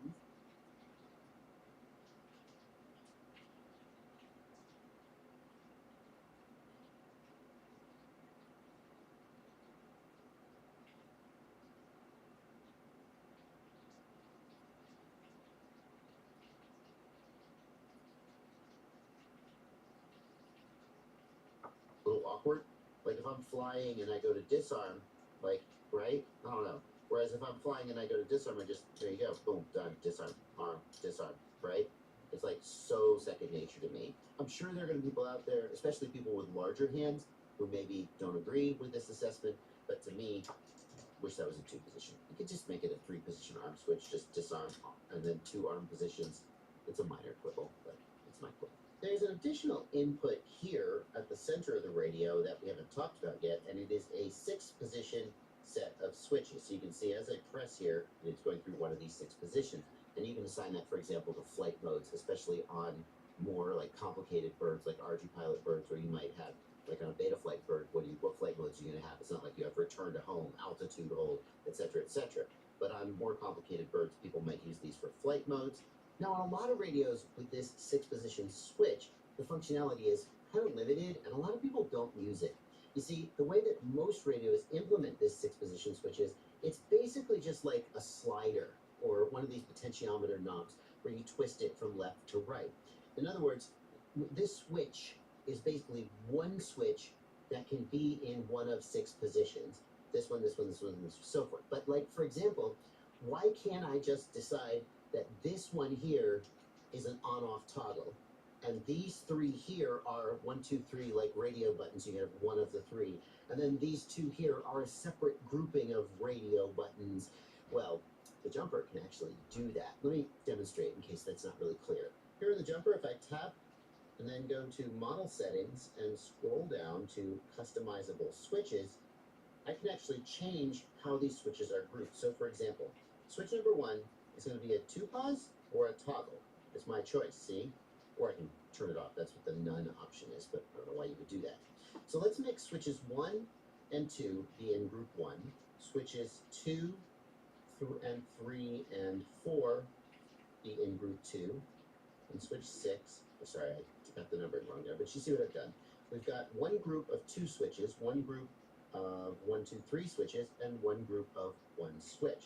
And then let's make this be a toggle, and a toggle.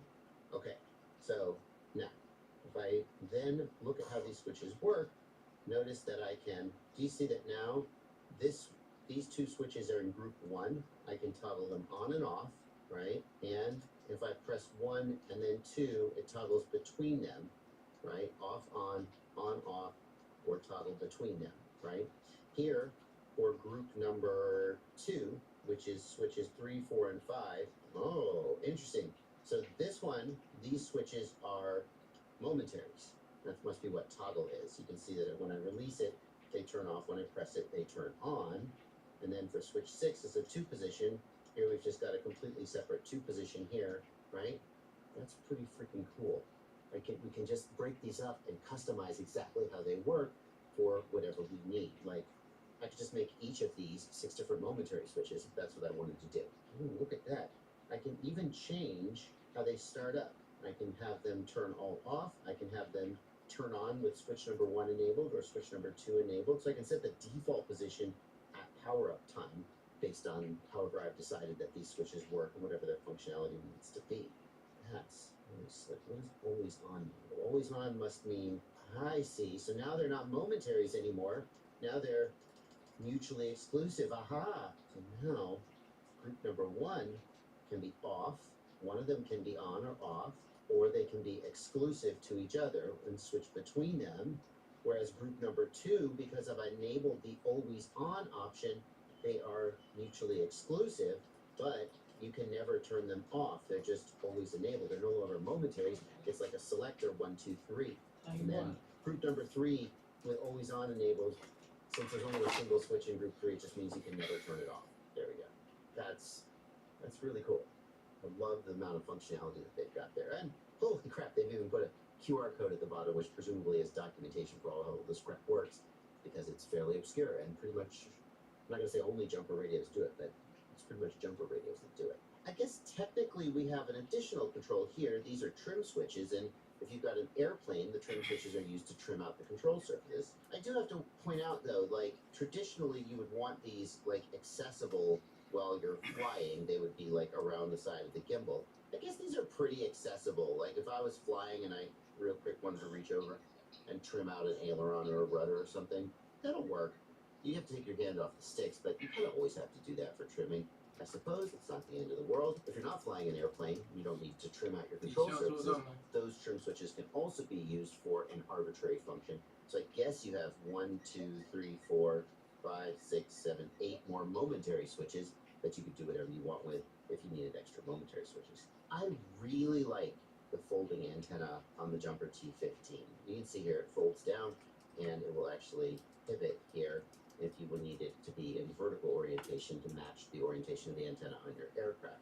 I really like it because, like, I'm constantly stuffing my Radio Master Boxer in a backpack, and over time, this antenna, which is a very high quality, good performing antenna, it kind of gets bent when I stuff it in the backpack, and eventually it wears out and it breaks.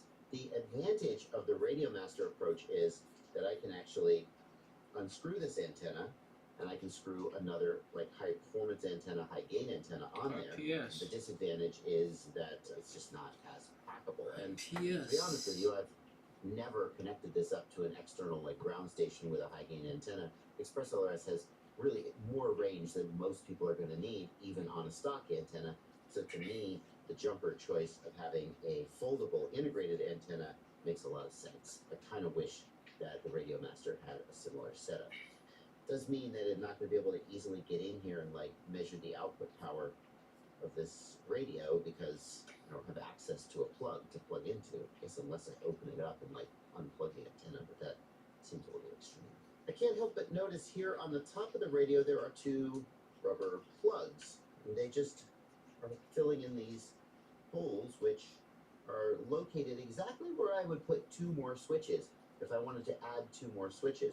It makes me wonder whether they've got plugs on the main board for two additional switches that you can add after the fact if you were looking for additional connectivity. I haven't been able to confirm that, but it's very interesting these holes are here, and I can't think what else they would be for if not that.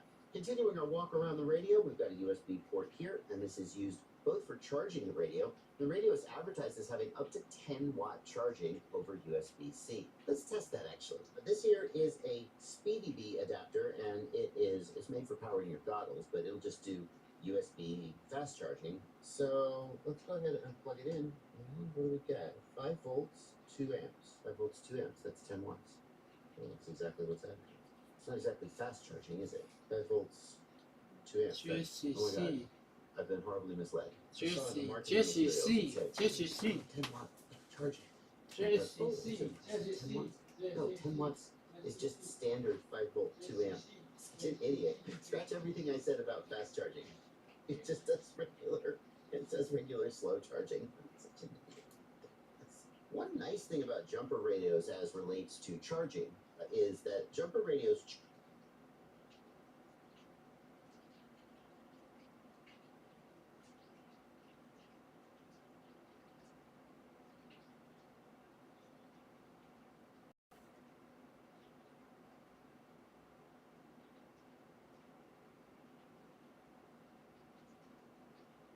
Two years ago, my friend and I bought an old pontoon boat. We'll give her the salvage to see it special. And after completely stripping it down, we turned it into this small but amazingly functional tiny home to be able to live comfortably on land or water. 6 months ago, we launched it into the ocean. There it goes! It's fun! Now, for the first time, we have to drive this thing 5 miles to the mooring. Alright, let's go fire up this engine. For a lot of boats, a 5-mile trip's not a big deal.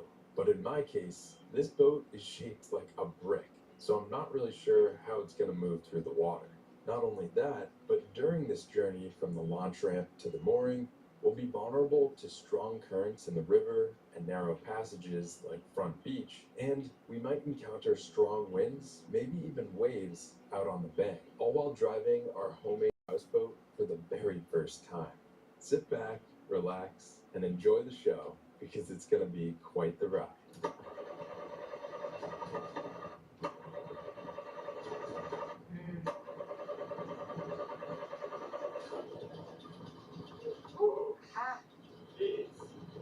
Scared me.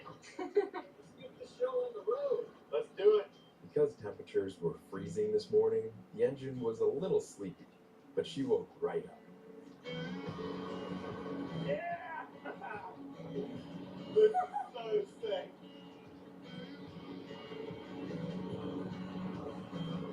Throw her forward. See if we got forward speed and steering.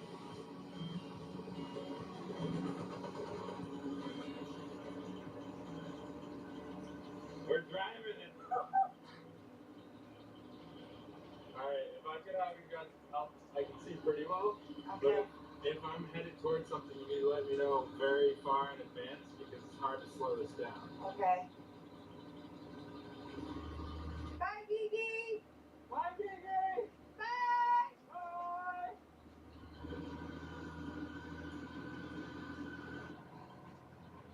Hey, guys.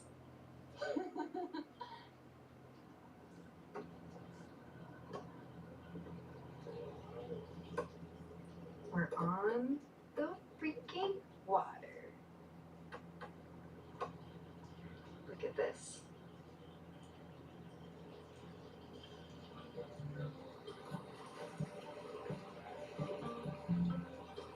Hey, Hadley. Hey! Oh, watch out! Oh, almost had a crash over here. That was fast. This is amazing. It is amazing. You just turned so fast there. It's a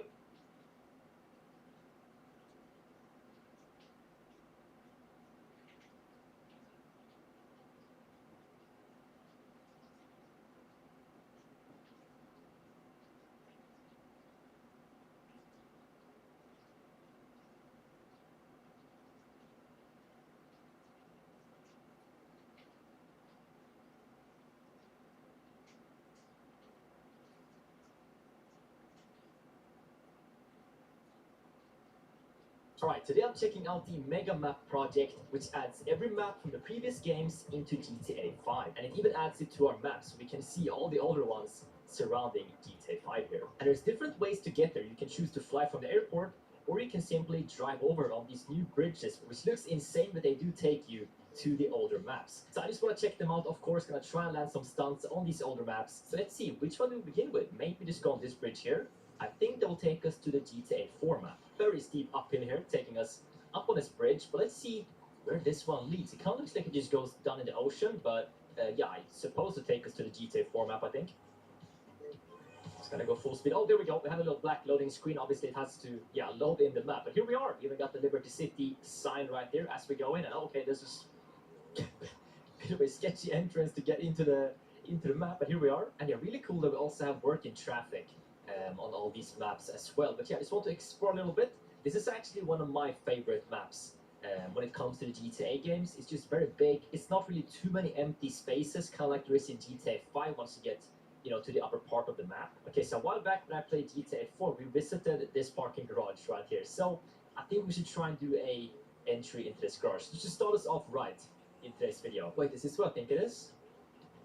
Hold on. Why is there so many cars driving around here? Dude, it is this location. Alright, if you've ever played GTA 4, you're an absolute legend if you know what's behind this garage in the game. But yeah, look at this over here. We actually have a pretty nice ramp, which I think I can take into, yeah, the parking garage. And I also saw this thing. If maybe I can get a wall right off of this building and make it on top of that. I'm going to try it. Let's begin with the parking garage. Teleport stay right there. Should be enough speed, I think. Oh, so close to the perfect entry. But yeah, my favorite type of stunt, in case you guys didn't know, is just getting a clean... Come on. Just to get a perfectly clean parking garage entry. Here we go. Dude, what? It looks like I'm about to get that. Come on now, we get places to be today. Not only on this map, but of course, the other ones too. Dude, I almost hit this random guy just walking around. What? Why are you even here? Okay, let's see if this one's possible too. Gotta get like a wall red bomb. No, it could work. Oh, could have made it to that one. Okay, we can't spend too much time on this one. Just come on. Oh, yo, that was so clean. Right as I said, we didn't have too much time to spend on this.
I did it again. I got another ant colony. You've probably heard of crazy cat ladies before. Well, I think I am becoming a crazy ant guy. But this time, it's not my fault. The set was provided to me by Antcube, free of charge. There is a link in the description if you want to buy this set. that transition. Whoa. In my defense, this is heavier than it looks. Somewhere in here should be live ants. At least I hope they are alive. Otherwise, this will be a very boring video. This set contains 2 nests and an arena. And of course, some ants. There they are. I'll unpack them in a minute. This is some other stuff, but I better hurry up because I got something very important to do. Yes, this has to be done every time. So these are the ants and the 2 nest areas they will hopefully use as a home. The left one will be used as a nesting area, and the right one here will be used to store seeds, because this is a seed collecting species. And here they are. They are becoming very active because they are exposed to light. And that big one there, that kinda looks dead, is the queen. But don't worry, she's fine. I'm covering them back up for now, until their terrarium is set up. This set also contains cricket jam, and it looks, smells, and tastes disgusting. Yes, taste. Because in the previous video I said I would taste it if that video got 50,000 likes. So I did. But I will not make that same mistake again. I will taste these blanched crickets if this video gets 80,000 likes. I think we can all agree that these also look disgusting, but surprisingly, these actually smell disgusting. But I'm willing to taste them. For science. At least the ants like them. So it can't be that bad. There is just one last thing I want to show you before I start setting up the terrarium. Because this thing is broken. Fixed it. The left one is a thermometer and the right one a a moist meter. You will see me struggle installing these other stuff later in the video. So now it's time to start setting up the terrarium. This tube is going to be used to connect 3 parts. I don't know why I'm pointing at them. You can all see them. This is stupid. The species of ants we have doesn't really like vibration. That is why we have some cushions to put under the nests and under the arena. The ants are ready to get into the terrarium. Even the queen is moving a bit now. She might be a queen, but she's not going to win any beauty contest. This is another messer species. These are seed collecting ants from the dry regions of Kenya, and they are not very common in ant keeping. Now, the most important thing you need when you start ant keeping are ants. The second is an escape-proof terrarium. Don't worry, this isn't hard to install, I'm just clumsy. This part is used to connect the arena with the nest. Of course, we need a lid. And yes, there is a hole in it, but we will solve that later. First, we need to install these meters. And there's only one chance of this, because once they're stuck, they're never coming off. So I'm nervous. Great success.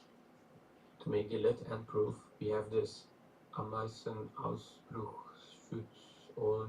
I think it means Stadium in the terrarium oil. This is a barrier that the ants can't cross. But there is an extra lid to go on top of this to be extra sure. This way you can open the terrarium, poke some ants I guess, and close the terrarium again, all without the ants escaping. Closing off the ventilation holes. And now we can start the real business. The most efficient way to add the substrate is of course this tiny shovel. At least if you can open the substrate. I'm not proud to say, but this took me 5 minutes. Ah yes, efficiency. Don't tell anyone, but I'm actually trying to get sponsored by the Tiny Shovel Company. Now I just need a way to spread the sand a bit. Yes, that's it. I added too much sand here. You will see why later in this video. I'm spraying the sand here, so the ants don't get dust lung. I guess we're good. No, seriously, it's actually important for the health of the ants that the substrate is a bit wet. There is this fake desert background, but I'm not using it, because I like to keep things natural. Ah yes, nature. I'm adding this stick, because I hope it helps the ants find the entrance to the nest faster, since they live in an arid area. Pro tip, use gloves.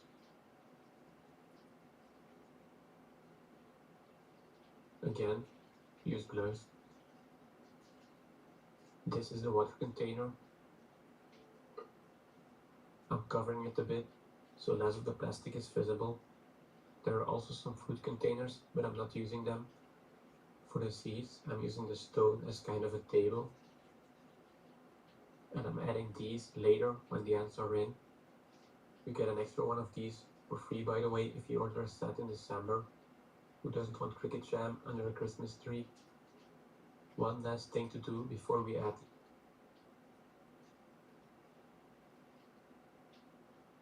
the tube.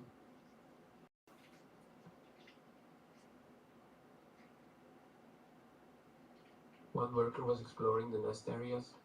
I didn't want to remove the foil because I was afraid I was going to scare her. Now she's going back to report to the colony and hopefully they follow soon.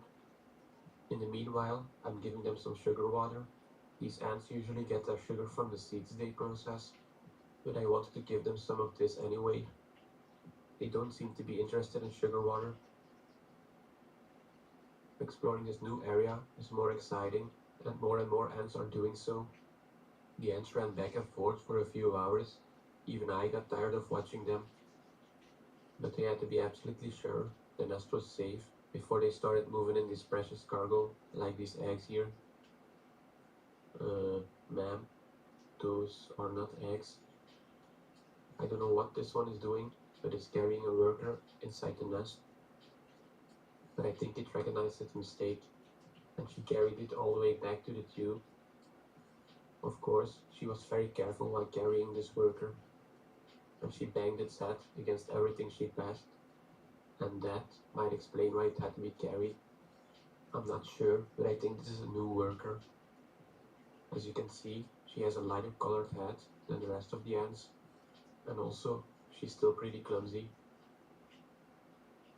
The ants kept running back and forth, moving stuff, so I was pretty sure the colony move was happening soon. And of course, like always, I was right. Yeah, that was a lie. But for once, I was actually right. The queen moved into this popcorn nest, but she seemed very restless and separated from the workers. That is, because this nest is still a bit too big for this small colony. The move happened a bit too soon.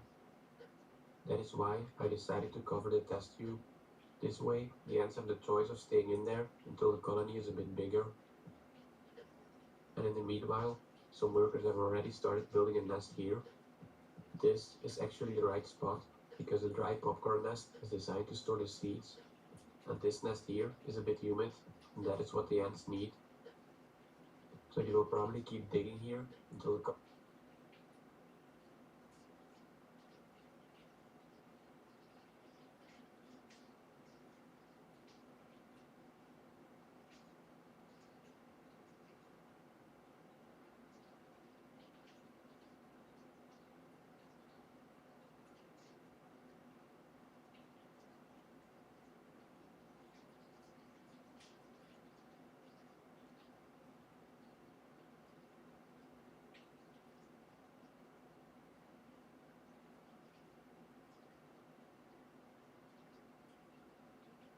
I've been sent this video a few times now, and others like it, and been asked to show how it works. Look at this. Oh my god. How does the mirror know that that's there? That's creepy. It shows a person holding some object like a case of gum with a mirror behind it. But in between it is a paper that should completely block the mirror from knowing the gum is even there. But somehow you can see the reflection of the gum in the mirror. So let's go ahead and try this ourselves. Okay, I've got my gum up against the mirror. The dumbest thing about this is I wanted to get a pack of gum that was similar to the video. This costs $6. Since when does gum cost $6? Okay, here we go. So how does the mirror know it's there? And sure enough, it works. So how does the mirror know something's there if the paper's covering it? Well, it seems like a dumb question at first, but let's look at this in more detail. In order to see the object, light from it has to bounce off the mirror into our eyes, or in this case, the camera. Now, if the paper's there, it seems like it should block the mirror from being able to see the object. And actually it does. The paper blocks the mirror that's directly behind the paper, but it doesn't block the mirror that isn't behind the paper. So let's use a laser to show the path that a beam of light takes from the surface of the object to be able to hit the camera. You can see that it's just using the other parts of the mirror that the paper doesn't cover. The bigger the paper, the further away you need to go, and the shallower angle you need to view it on the mirror. Or the shallower the object, the shallower angle you need to view it. Until if you're right on the back of the paper, you can't ever see it in the mirror. That's why you can't ever see what's written on the other side of a paper when you hold it up to the mirror. In order to view the writing on the paper, you would need an angle that goes into the mirror.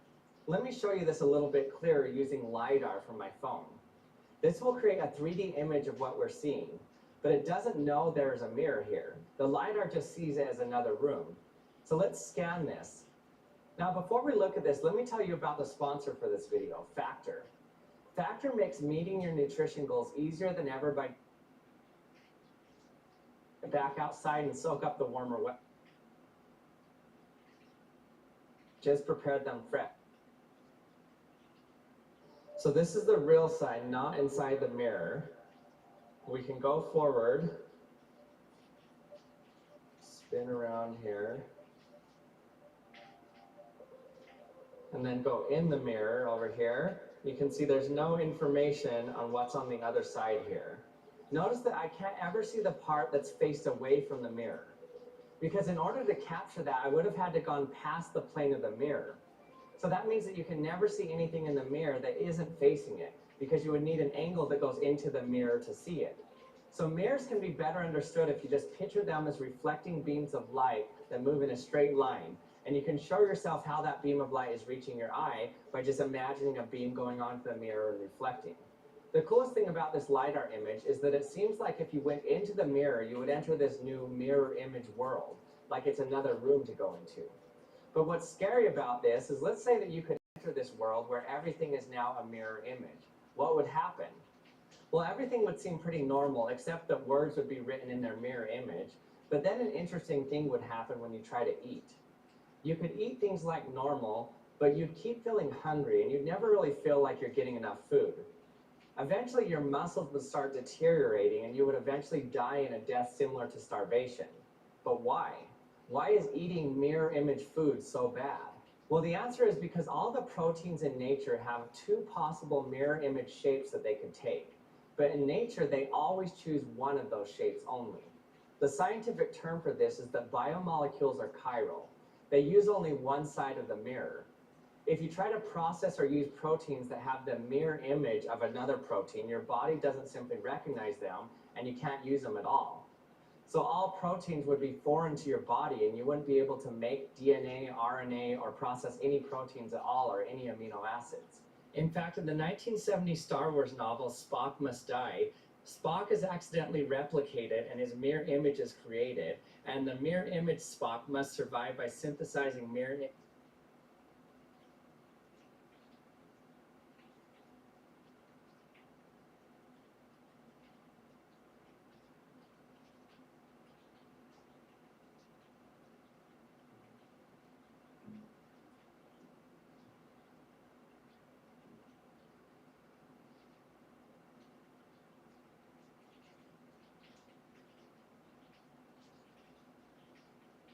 Hello there.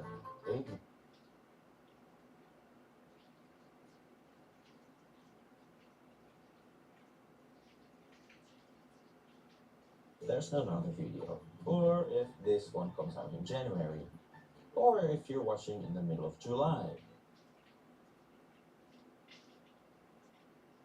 With its own dedicated update video, but this ecosystem has the same species in it, and it also still has the smaller species. This still doesn't rule out any of these three hypotheses, not even necessarily the second one. However, the chances that hybridization or evolution happened independently in two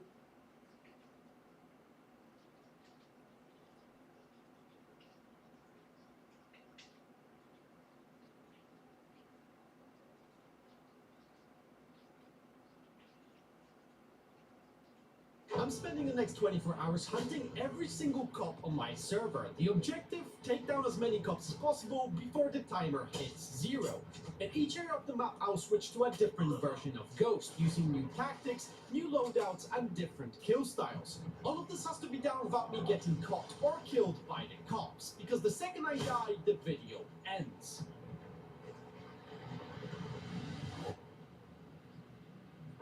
Let's check the time. Basically, it's 5:12, so we've got the next 24 hours to get as many cop kills as we possibly can.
Three, 2, 1, go. Oh, traffic is cutting me off. Let's see where we're going. You got lucky there, not any traffic. Anyways, I'll see you in a bit, I guess. I can see you from there. I can see you, so it's cool. But I have to focus on the road. So I have to hope the traffic isn't too much. I have to slow down a bit here. See if I don't do any mistakes. Doing good. Slow down a bit. Yeah, perfect. Yeah, ooh, almost hit traffic. Okay, I'm good. Okay, going towards Illegal now. And we're inside Toledo. How are you doing? You're still on the dirt road? Well, you're obviously still on the dirt road, but like how much? I just crossed the jump. Oh, you crossed the jump already? I had a bit base, so I didn't cross, I didn't slide out of it. Okay, I'm going into out of Blue Bay right now. Crossing the countryside now.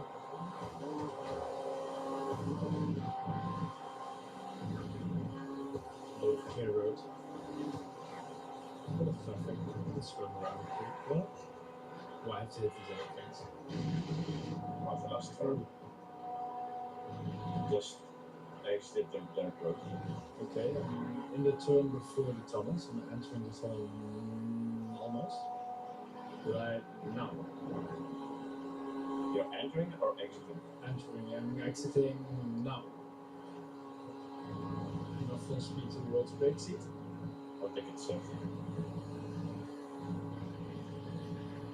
I can see him on that a little bit. Full brake seat now.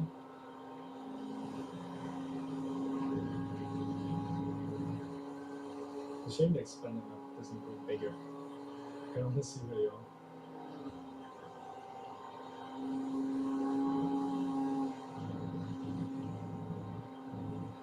But you're on Route 68, right? I just turned, yeah. Wow. I see. You're a bit equal, actually. I'm gonna run you so hard. Oh my god, I was right at the same moment.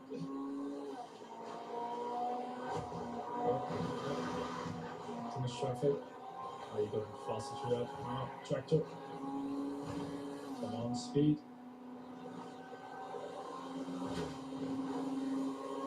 happens.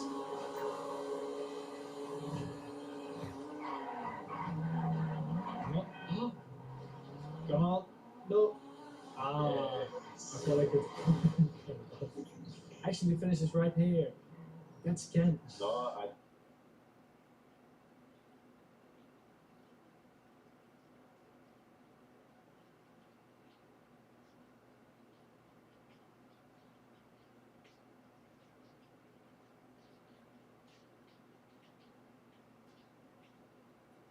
A couple weeks ago, I set up this jar using nothing but water and mud from a rain puddle. That's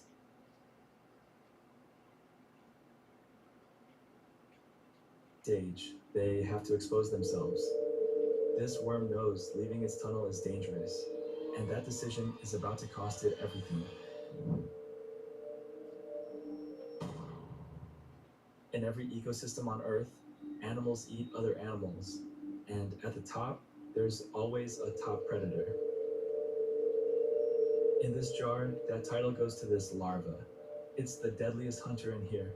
Anything that moves in front of it can become food. Ostracods are an easy snack, though their shells make them tricky to handle. And those jaws don't just grab, they inject venom that paralyzes the victim.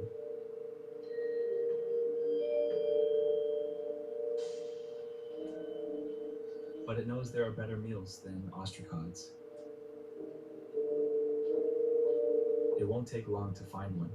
The moment it locates the first tunnel, it understands exactly what it means. A high-protein meal is hiding inside. It tries to force its way in, but it can't fit. The worm inside senses trouble and slowly peeks out. Then something weird happens. An ostracod lands right on the predator's tail. It's almost like pure luck, a split-second distraction that gives the worm an opening. The worm starts digging a backup exit. But the predator isn't giving up that easily. It flicks off the ostracod and waits, completely still, for the worm to show itself again. After a long, tense pause, it happens. The instant the worm emerges, the larva strikes. It yanks the worm away from the tunnel, so there's no way back. At that point, there's nothing the worm can do. It can only endure as it's eaten alive. In the end, all that's left is an empty husk. And this predator isn't alone. More of them patrol the jar. If you were a worm in here, this would be the worst place possible. Hunters everywhere, ready to grab you the moment you slip up. This little jar is a world of its own. Thousands of living things interacting, each filling a role. Together, they create a self-sustaining ecosystem.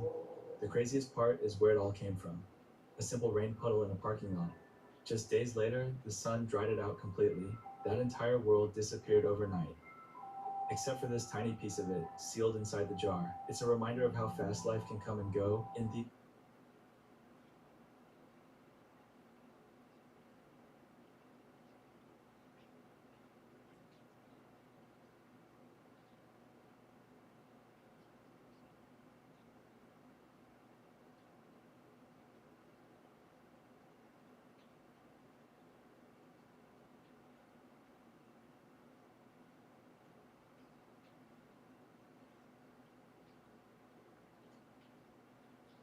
If you sat down and asked a sample of Grand Theft Auto players to pick one game from the franchise to be their favorites, the consensus you'd likely come to is that San Andreas, GTA 4, and Vice City are the most beloved titles in the series. Now, San Andreas I can definitely understand, seeing as how it was such a groundbreaking title back in 2004 and how well it holds up in the modern day. I can agree with GTA 4's fans as well, considering how immaculate its story is and how fun it can be to mess around with its physics. But Vice City? What exactly is so special about it? I mean, at its core, it's just a carbon copy of GTA 3 with a vibrant pink filter over it. So how can this game possibly have such a following that people might put it above, say, GTA 5?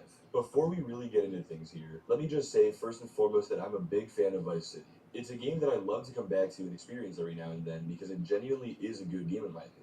I actually just played through it twice recently. Once for DT December, which was kind of rushed, and then again just to experience it properly one more time before making a video on it. But how can I think it's a good game when it's so fundamentally similar to GTA 3, a game that I've made very clear that I dislike? In this video, I'm looking to figure out not just what it is that makes Vice City so much better than its predecessor, but also how a game with such archaic mechanics can possibly hold up to the point where people might put it on a pedestal higher than its successors. And yes, I do realize that nostalgia plays a heavy role into how people may determine which GTA game is their favorite, which is something that I won't fault anybody for, as I'll be the first to admit that a lot of my love for San Andreas is undeniably nostalgia-driven. But even without that nostalgia factor, I firmly believe that Vice City is a great game. So over the next however many minutes this video ends up being, I'm going to tell you why.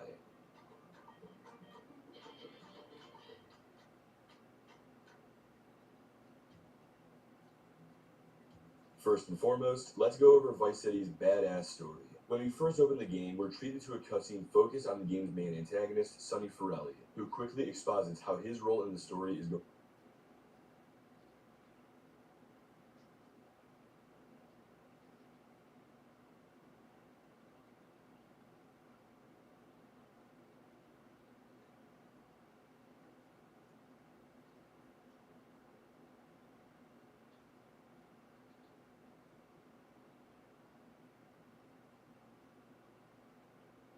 I'll be spending the next 100 days in GTA 5, but everything is realistic. From needing to get a real job in order to generate money, and even having to watch my speed so I don't get pulled over. Oh, great. Yeah, this is actually going to be like pretty difficult, honestly. I have just one goal: to buy the golf course. You might be wondering, why the golf course? And I'll tell you, when I first beat this game as a kid, I had just enough money to buy everything but the golf course. I plan to rectify my childhood trauma at any cost over the next 100 days, and I'll need to start all the way on day 1. Well, hello. As you can see, I am outside of a KFC on day 1. With literally nothing, and I mean, like, I literally don't have any clothes even. My first goal is to get a job. So there are multiple jobs surrounded around the map, some legal and others not legal, but I'm gonna need to go fast because I'm a long way from my $150 million golf course. That's gonna be my house if I don't start working. I got a job as a pizza delivery driver. For the most part, the day was pretty good. Gave some people some pizza on time, and I made enough for my first big purchase. Here we go, ladies and gentlemen. Let's get ourselves a white tank top. $18? All right. Unfortunately, I only really made enough money for that shirt, so I don't really have enough to get an apartment or really anything at this point. So I guess this is my home for the night. I'll see you guys tomorrow. On day 2, I woke up and I saw this guy who looked a lot like me right now. Hello, good sir. The dawn of the clouds is coming. All right. However, I called a cab to take me somewhere special, to take me somewhere that would change my life. School! Nothing like paying $1 million a year for something that I can learn on YouTube. Nonetheless, this is realistic GTA 5, so it makes sense. Okay, let's see how much these classes are. I'm hoping it's nothing too much, because I'm gonna have to, okay, $1,000 for this course. That's actually not too bad, considering how much classes really are in real life. I wanted to stop at a local 24/7 to hopefully get some food, but I ended up meeting a really interesting man. Hey, do you think I could get some gum, please? No can do. My evil twin brother took all the gum. But you should subscribe right now so you don't miss any new content. Well, that is not what I was expecting. I decided to do the one job that actually was giving me money at the time, which was my pizza delivery boy driver. Day after day, I started to make at least a little bit of money. Here's your pizza, sir, hot and fresh. Hot and fresh. Hot and fresh. On day 6, I met Jesus. Not the real one, but this guy. Jesus, I'm gonna need some advice. I'm getting done with these pizza, my man. And then something came over me. Something not so pleasant. It was green when I saw the nice car go past me. But hey, I didn't let that bother me, because I want to do things the right way, the ethical way, the proper way. So on day 10, I picked up a new job at a repo service for a man named Simeon. The only problem is it requires a car. And as you can see, I can't afford any car at all with $212. So I tried getting a job at a construction site, but they were not hiring. Kept looking around for jobs, but on day 12, I had a genius idea. I would use the scooter for my pizza delivery job to get the repo job done. This is an airtight plan, ladies and gentlemen. I have nothing but confidence that this is going to work out for myself. Okay, the car is up here. I'm just going to have to get in front of it, and I think as soon as I get in front of it, I can just get it and get my money. All right, sir, please stop there. Nope. Sir, oh my gosh. Oh my gosh, I forgot that the scooter didn't spawn. Sir, please come back. Sir, please. Oh, Okay, I'm not a criminal yet because he's letting me borrow the bike, right? Maybe not from that reaction.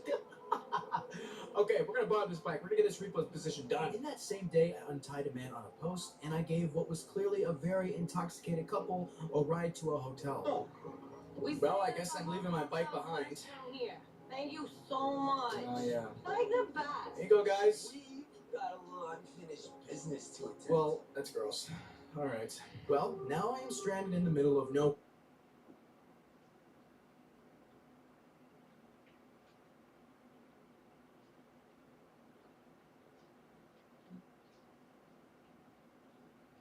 淘寶玩具龜，我操！佢哋講緊咩？你知唔知咧？唔知唔緊要，可以揾佢。因為香港傳心咧就係科學嘅，靠自己嘅力量同動物進行雙向嘅溝通。肯花時間去練習嘅話咧，人人都學得識。這麼牛逼！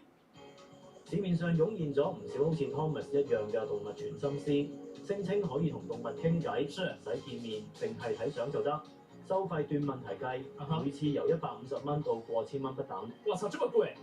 因為我哋記者嘅寵物布歐上個月走失咗，可以揾傳心師去問嗰個動物，嗰個大概嘅位置喺邊度啊？點樣約翻去可以見面啊？我訓練出嚟嘅動物傳心師咧，今日全部都青出於藍，咁呢個係我好驕傲嘅。真係假嘅？我哋就揾咗5個市面上活躍嘅傳心師 ，WhatsApp 布歐張相俾佢哋，問下佢點解要離家出走，點先揾得翻佢。第一個幫我哋傳心嘅係佢。即係點解要走？係覺得屋企好悶咯。佢好有目標性，好有抱負嗰啲，覺得我一定要去大自然。跟住係佢。佢見到嘅嘢就係好多報紙，即係覺得嗰啲報紙嗰啲味啊，嗰啲好攻住佢啊，咁樣個鼻報紙味唔舒服。佢有冇啲嘢會想同我講？即係佢哋係覺得自己幾論盡啊。然後係任教多個動物傳心課程嘅佢。300港幣，我操，這麼貴啊！咁樣傳送啊！佢俾嗰啲畫面俾我睇咧，就喺大盆栽嗰啲花盆後面，佢就係咁講驚咁將在世嘅學生。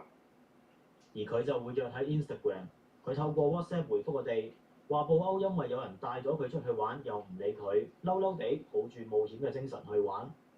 5個人入面收得最貴嘅係 Thomas 話受過佢訓練、青出於藍嘅 Isaac 認可傳心師。我哋都傾咗都幾耐下嘅，由10點嘅10分去到11點嘅42分咯。我同佢傳心嗰下，其實佢話冇嘢嘅，咁佢一直都會匿埋呢個黑㗎，同埋見即係濕濕地嘅地方。5個傳心師個個答案都唔同，邊個最準呢？不如問下主角啦。我操！我操！佢係個玩具。東莞其實係一隻冇生命、冇思想，喺淘寶買翻嚟嘅國產玩具龜，價值22蚊人民幣。咁如果係攞呢個龜，這啥意思？這我操，怎麼尬住他？他怎麼尬住？如果係攞呢個龜嘅相咧，應該係傳唔到心嘅。如果係收到嘅收到嘅信息嘅話咧，就應該係嗰個動物傳心師嘅自言自語咯。他怎麼尬住了？啊，他也張相係咪呢一隻龜啊？係啊。啊，所以他們去線下找他們了，我操！我操，他們去找他們了。如果你會去相信嘅話，譬如佢哋會儲存咗嗰個人嘅情緒嘅。死物嚟嘅，死物嘅，即係佢係一隻死物。而曾經有冇布歐呢一隻出現過啊？係冇㗎。冇㗎。係啊。咁所以可能係即係 connect 咗其他布歐嘅相同嘅。同名的龜，我操！另外2個幫玩具龜傳心，直接公審還得是香港。對呀、啊，這樣做挺好的，斷一下人財路嘛，也不錯的。傳心師一個就話要了解下，另一個就直接。還是香港能處啊，的確是香港能處，根本不在乎，事實就是事實，你知道嗎？就應該這樣，我操！坊間一啲比較出名嘅傳心師都會開辦動物傳心課程，仲有證書頒發。我哋就上咗工聯會一個課程，睇下教啲乜。係咪咩動物都得㗎？全部都係溝通到嘅都。溝通到，昆蟲都溝通到。昆蟲都能溝通到，這人是笑了嗎？溝通到。前面的人笑了嗎？曱甴都溝通到啊！他是記者在笑嗎？還是誰在笑？他怎麼在笑啊？這是誰啊？導師喺堂上面教我哋放鬆身體，合埋眼，用動物嘅相做傳心練習。似乎個個同學除咗我之外，都可以同動物溝通。你中意喺邊個班？有個非常嗱，我上咗一堂咧就冇上到啦，同動物傾偈我就唔掂啦。咁你頭先上堂做嗰啲全心練習啦，其實我都係亂笠嘅啫。咁而呢個課堂嘅導師咧就係頭先幫我哋揾布歐，話佢好驚嘅左志軒。坊間出名啲嘅全心師收費更加驚人，好似李曉君嘅 Animal Stage，讀晒幾級課程，差唔多要8000蚊。而標榜科學全心嘅 Isaac，這不是對這些人的正確的態度嗎？這不才是正確的態度嗎？課程更加點名道姓，我操！點名道姓爆了，我操！這不才是正確的態度嗎？我覺得就應該是這種態度啊！他也沒有說假話，他就是把事實給拿出來了。創辦人 Thomas 自己已經唔幫動物全心，專心授徒，亦都提出以量子物理嚟量子物理，我操！全心嘅科學理論。兩個粒子佢當佢糾結嗰陣時咧，全心思咧就有一排。所以他故意是問，這量子力學和這個確切的關係是什麼？咁另外動物嗰邊咧就有一排粒子。咁個人去改變嗰個粒子嘅 state 嘅時候，1或者0嘅時候咧，個動物嗰邊咧就有同時嘅改變啦，就好似一啲數碼嘅一個嗰個排序咁樣啊。咁個動物嗰邊咧就會即時收到。咁就慘啦。咁量子物理係咪可以運用到咁出神入化？研究咗量子物理20幾年嘅學者就咁講。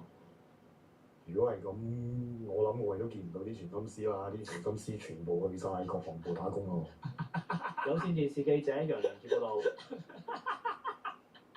Based，我感覺我正常了，我感覺正常了，這不就是正常應該有的態度嗎？就應該是這樣啊。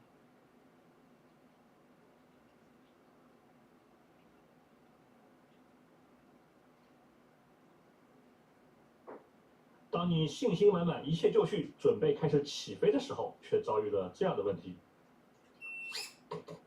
好像压根都飞不起来。有时候呢，它又会是这个样子。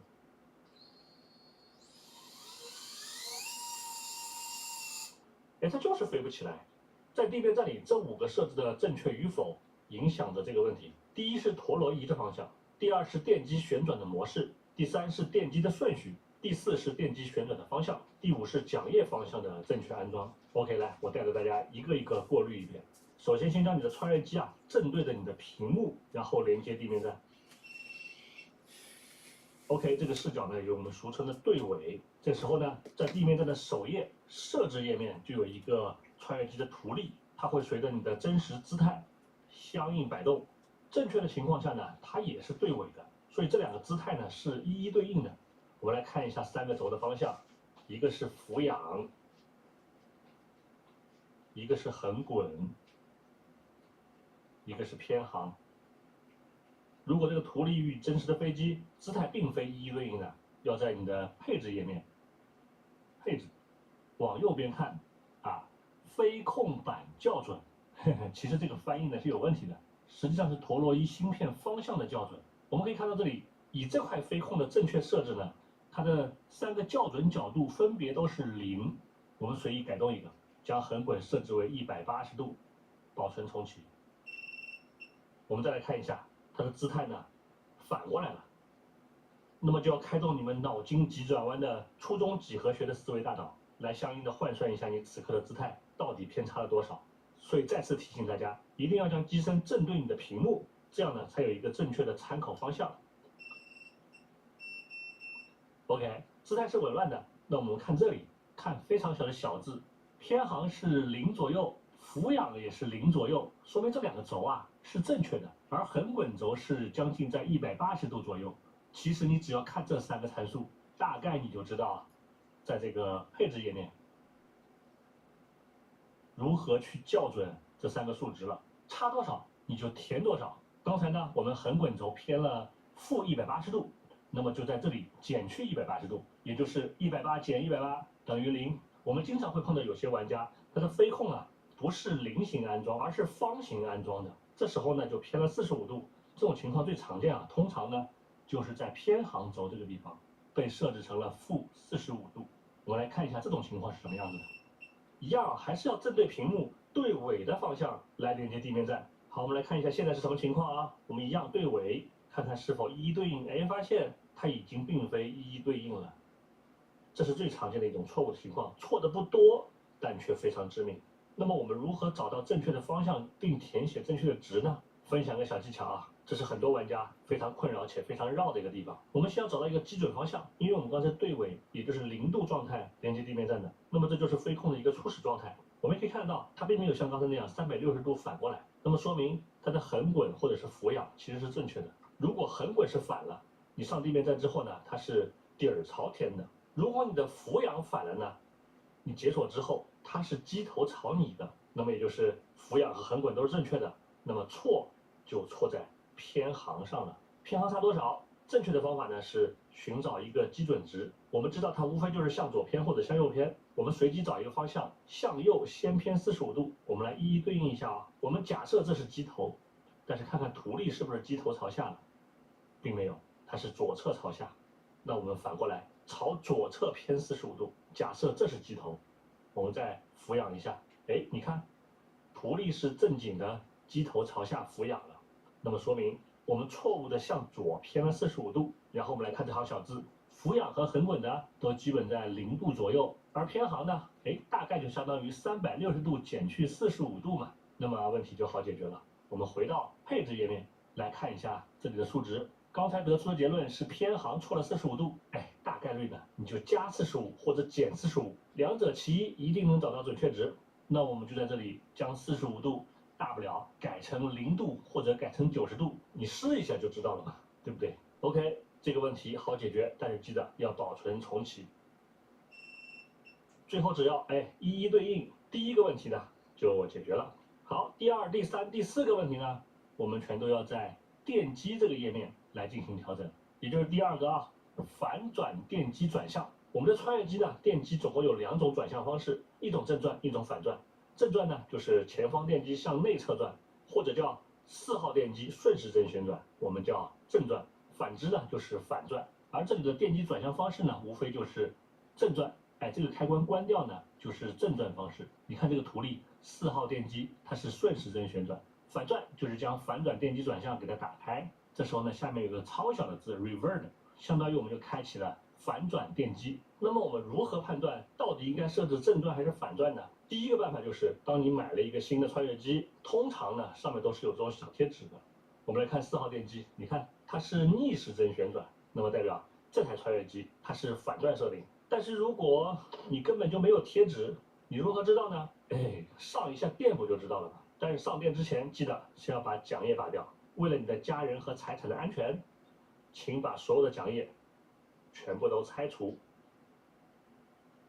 然后这个操作我们要上电，因为要给电条通电，电机才能旋转。这时候呢，我们就根据真实的电机的旋转方向来判断你的设置是否正确。好，我们来看一下这台机子它到底是正转还是反转的。上电之后呢，我们点击右下方我已了解风险，然后推动电机滑块，但是不要推太多，推到电机能够缓慢旋转就可以了。然后我们轻轻的摸一下4号电机，摸外侧，你大概率可以摸到它是朝哪个方向旋转的。有一个很简单的判断方式，就是你看我触摸上去的时候，整个飞机在向下，那么说明电机的外转子左侧在向上运动，那它就是这样旋转的，很好判断吧？我们关掉主控，那么也就是这台穿越机它的电条设定电机转向是内转，也就是4号电机顺时针旋转。这时候我们只要让它的电机旋转方式与真实相符就可以了。看这里4号电机是顺时针旋转，这才是正确的设置，记得保存重启。好，我们开始第3个设定，也就是电机的排序。可以从图例上看到，我们的电机呢右下方为1号电机，然后2、3、4，正确的排序呢就是1、2、3、4。在被调混乱或者是被重置过的电条飞控，它往往呢并不知道你的电机的顺序是一个正确的顺序。那么我们呢就要重新校准，在这里点击重新排序电机，点击我已了解风险。你看，官方都说了，所有螺旋桨已拆除。一定切记啊！好，我们点击开始。这时候呢，你会发现有一个电机在间歇性的运动。那么系统呢提示你点击正在旋转的电机，你就点就行了。点。现在2号电机转了，我们点。3再点，第4个再点，转哪个你就点哪个，最后保存。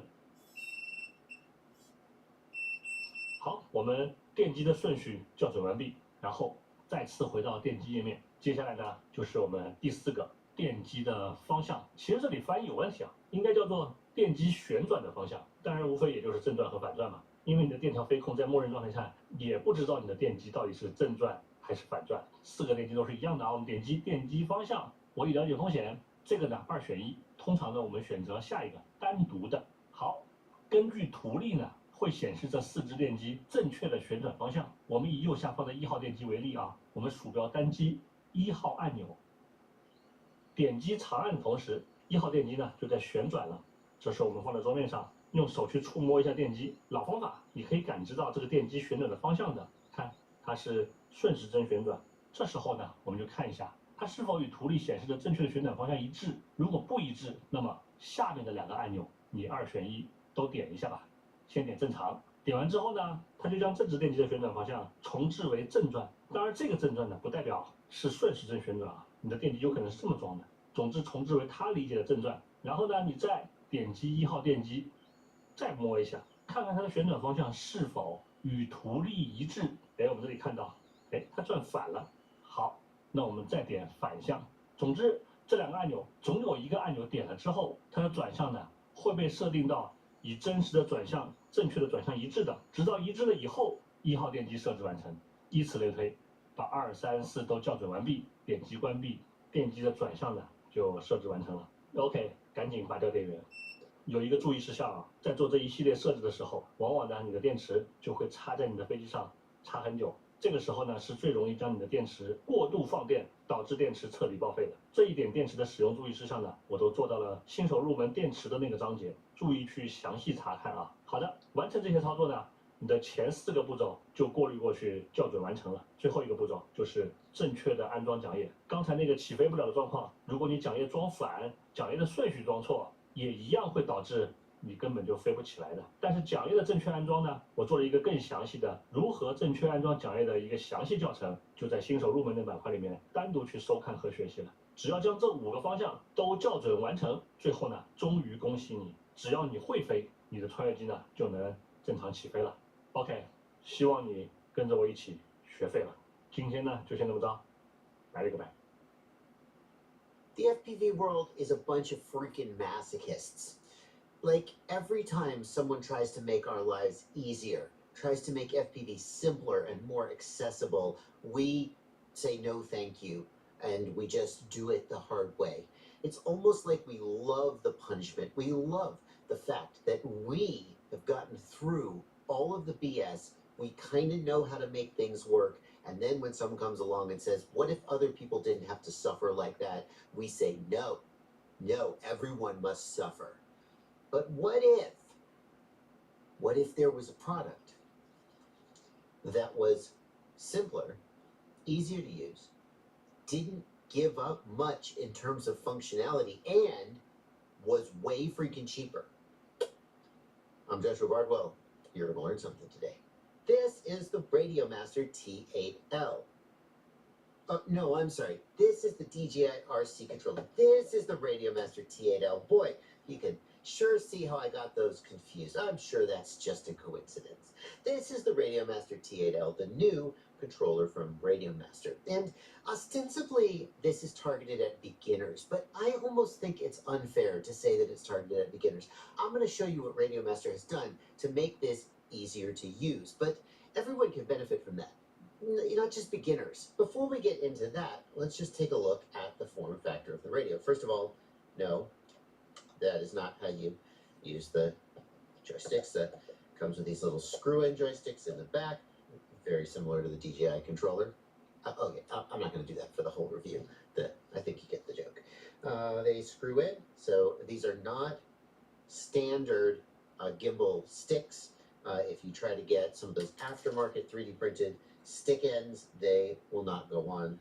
These are designed to come off completely, and that's really good. I guess if you're going to put this in a backpack, is the main place that would benefit you. It'll go into a backpack, and there'll be nothing sticking out to damage the gimbal. Although I have to say, I've been putting my controller in a backpack for years now. I've never damaged a gimbal. I have damaged a switch, like 2 times in 7 years I've damaged a switch. Never damaged the gimbal. The only time I've damaged the gimbal is when I've dropped the radio and it like falls straight on the gimbal. I've done that one time. It was 2 days ago. So there you go. But they come off and they will fold down right there and go into your backpack. The gimbal ends are, they're fine. They are relatively short gimbal sticks compared to the gimbals on other radios. And the gimbals themselves are relatively small, but they have a pretty decent feel. They're quad ball bearing Hall effect gimbals, so there's no potentiometers inside them to wear out. And I'm just moving them now. They feel relatively smooth. The spring tension feels pretty nice. They feel not premium, but certainly not cheap. And when I tell you the price of this radio, you're going to be shocked. As far as switches, knobs, and buttons, here at the top we have switch SA and SB, and both of those switches appear to be momentary switches. But I'm going to show you later how in software you can change that. They are physically momentary switches. They do not latch, they do not lock into position. You just press and they release. But in software, they can be made to act like a two-position switch, a toggle. Press once to go one way, press once to go the other way. We've got 3 position switches here, 1, 2, 3, 1, 2, 3, rocker switches, and here we do have a latching switch. That means when you press it, it stays in. When you release it, it goes out. And here we have a potentiometer knob, and it does have ratchet. It has a little ratcheting, a little clicky feel that helps it hold in place. It does not have a center detent, but when we power up the radio, you'll see it does have a beep that beeps when it's centered. Finally, we have 2 trim switches, and these are 4-way rocker joysticks, so we can trim up, down, left, and right. Probably a little hard for you to tell which way I'm pushing my thumb, but we do have full trim capability. If you were to use this with a fixed wing where you needed to trim it in flight, you can trim both of the sticks using these trim switches. That's all there is. There's no EdgeTX, there's no screen, but this radio does run EdgeTX underneath. But then how do you configure it if there's no screen? This is the part where Radio Master made your life easier. Check this out. I'm going to hold down the menu key. How's our menu key if there's no screen? There's no menu. I'm going to hold down the menu key and power up the radio. And then I'm going to plug in USB. And then I'm going to go to this URL. And I'll put this URL in the video description below, but also this URL is on the product page for the T8L radio. This is a Radio Master web app. I'm going to hit connect. I'm going to choose the Radio Master T8L, connect, and okay, yeah, that's fine. And look at this. We've got our own configurator app, similar to EdgeTX configurator, but way, way, way less complicated. It's got basic settings, and yes, there are going to be some things you can do. If you're an EdgeTX nerd like me, you're going to be like, oh, but I want to program it. I cannot make it jump through hoops and dance for me. But many of us aren't EdgeTX nerds. We just want a little controller that does what we want it to do. And the functionality here is not lacking. Like, for example, here in the device tab, we can configure the switches. And you see here, this switch is set to click, but it can also be set to single or double. And you see there, when I press it, it goes to position 1 and position 2. In fact, if we go to the channels tab, we can see channel 6 is going up and down. So we've turned that into a 2-position switch. No programming. No, I could do that with EdgeTX. I know how to do it. I've got a video about how to do that. You didn't invent that, but you didn't have to do any programming or any nonsense. You just changed the setting in a web app. You probably like it that way. Now, the single click doesn't do anything. I have to double click it to change. Oh, that's nice. That's to prevent you, I suppose, from accidentally clicking it and like doing it when you didn't want to. That's really slick. And then the default is just momentary. That's pretty slick. Switch SE. So we can do the same thing with switch SD over on the right side. And these switches can be 3-position, or we can change them to 2-position. Of course, physically, they will still be a 3-position, but basically, the middle position doesn't do anything. So full up and full down are 2-position, middle position just leaves the channel in its previous state. That's pretty slick. Let's see, we can change the volume of the beeps. Here is that slider, and there's the mid-tone. That tells you that that slider's in the middle position, and then some basic information about it.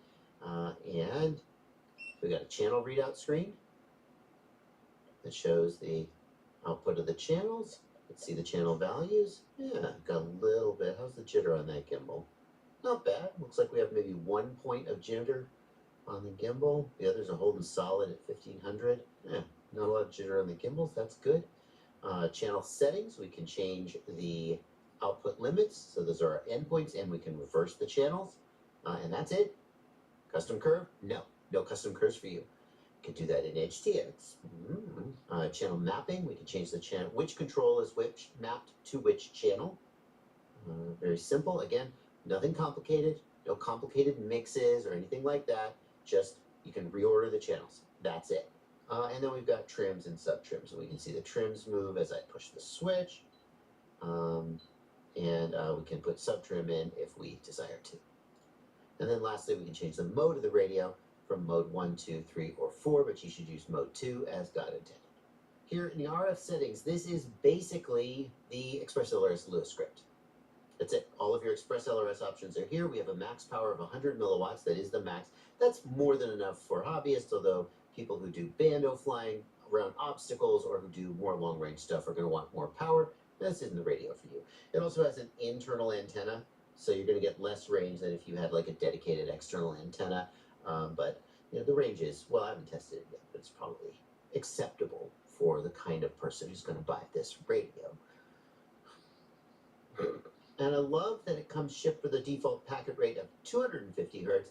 Some Radio Master radios have shipped with a default packet rate of 1000 hertz, which is the fastest, lowest latency, high performance packet rate, but it's also the shortest range. And beginners would get their fancy new Express LRS radio and be like, why is the range so much less than I've been sold?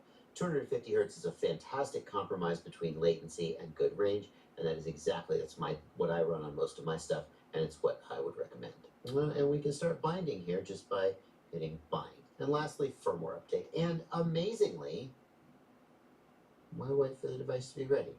Is it not ready? That's weird. I had the option to do this before. I'm not sure why I don't have the option to do it now. Well, anyway, you can update both the internal ELRS module and the Radio Master system firmware straight from here. You don't need to do any Express LRS configurator, any of that nonsense. It just updates the firmware for both of them. Bing, bang, bong. Except right now it doesn't want to, and I don't know why. Oh, this game needs a controller for the best experience. Well, if only I could plug this in and have it act like a controller. You can, obviously. I'll tell you what, these gimbals are going to take a little getting used to. Maybe I just suck. Ugh. Maybe I just suck. Oh no. Come on. There you go. And let's go. Oh god, I'm crashing. Oh god. Oh, we got drones in the sky too. Targets on the ground. Drones in the sky. Don't crash into the building. Oh, that's going good.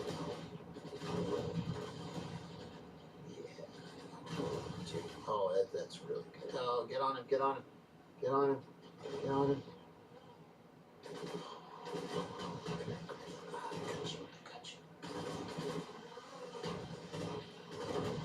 I don't know if I've gotten used to, I think I've gotten used to the sticks. It took me a little bit. That was literally the first time I've flown them. Yeah, percentage upgrade drone. Oh yeah. Okay, I no longer think there's a problem with these joysticks. I think I've just gotten used to them. I just wasn't used to them. Now it's fine. It took me that long to adjust. Oh, geez. Wow. There you go. Signal. So, yeah, you can play video games with it. And, yeah, the gimbals are okay for flying. Are they going to be, like, the best in the world in terms of their precision? The fact that they are so small, the sticks are so short, definitely means that it takes some adjustment if you're used to longer sticks. But there are also pilots who feel like shorter sticks are like, it's easier to jam them around and more responsive. So I think that's a matter of taste and not necessarily a deal breaker. Okay then, the price. Now before I reveal the price to you, I want you to think, what do you think would be a great price for this radio? This is not a leading question. I'm not like, I'm going to tell you what it is, and I want you to already have a number in mind, so then if it's higher than that, you're like, oh, well, that's BS, I don't need to buy it. And if it's like way lower than that, then you could go, oh, well, geez, yeah, that's a really good price. The actual price, $35.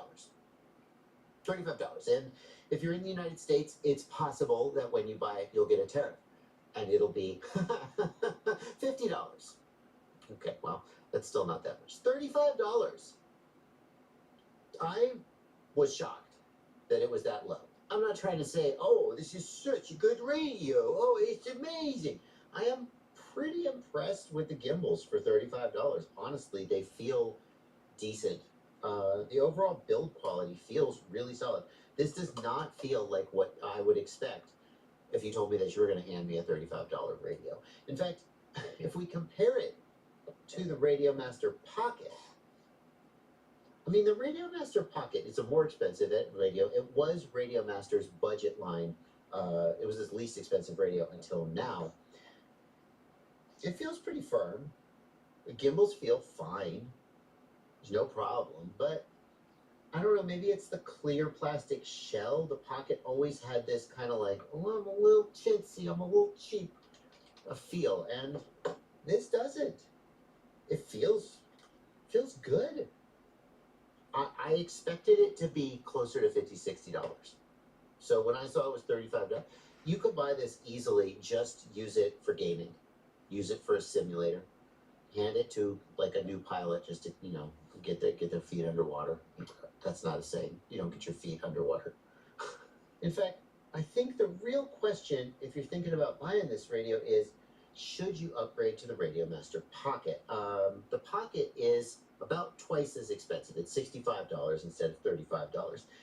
And frankly, the form factor is in some ways not as like nice. This has more of a nice ergonomic feel. This is plenty ergonomic. It's just not as like pretty to look at.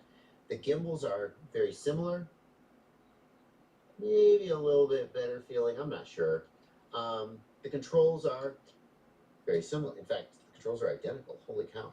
But the main difference is that the Radio Master Pocket runs HTX. And that means that when we bring up this screen, you can do all the programming in the world. And I think that's the big question. If I say, you can program this radio to do anything you want, do you want this switch to be a 3-position switch or a 2-position switch? Or do you want this switch to make it do whatever you want? Does that sound exciting? Then you don't want this radio. You don't want the T8L. You want the Radio Master Pocket or the Radio Master, a different HTX radio with a screen and full programmability. But if that all sounds annoying to you and you just want a radio that does the basics for $35 freaking dollars, there's a link to the Radio Master T8L in the video description below. Totally buy it. It's not going to have the range, performance, and capabilities. It's not going to have the programmability of those other radios, but it's just going to kind of get the job done, more or less. And if you outgrow it and decide you want something different, you won't have spent that much money. You just take this inside and play video games with it. There's 2 places I think you should go from here. And the first is, if you are interested in the Radio Master Pocket, which is the least expensive radio Radio Master makes that has a screen and runs full-on HTX, you should check out my review of the Radio Master Pocket. I said that it's perfect for 3 specific people, and maybe you're one of those people, in which case this is the radio you want. Or, well, the T8L didn't exist at the time, so take that with a grain of salt. The other thing I think you should check out is I have a full HTX playlist where I go through all of the setup and configuration of HTX, and that playlist has some more advanced programming tutorials like press a button but only change the channel if you've held the button down for 5 seconds, etc. And if you're like, well, what can HTX do? Or you want to get a little deeper into HTX programming, here's my HTX playlist. Check both of those things out, and I will see you there. I know how annoying it is when reviewers get a new product and they're just immediately like, oh, this is my new daily driver. New daily driver, new daily driver, new daily driver, new daily driver. Seems like some reviewers get a new daily driver pretty much every time a new product releases.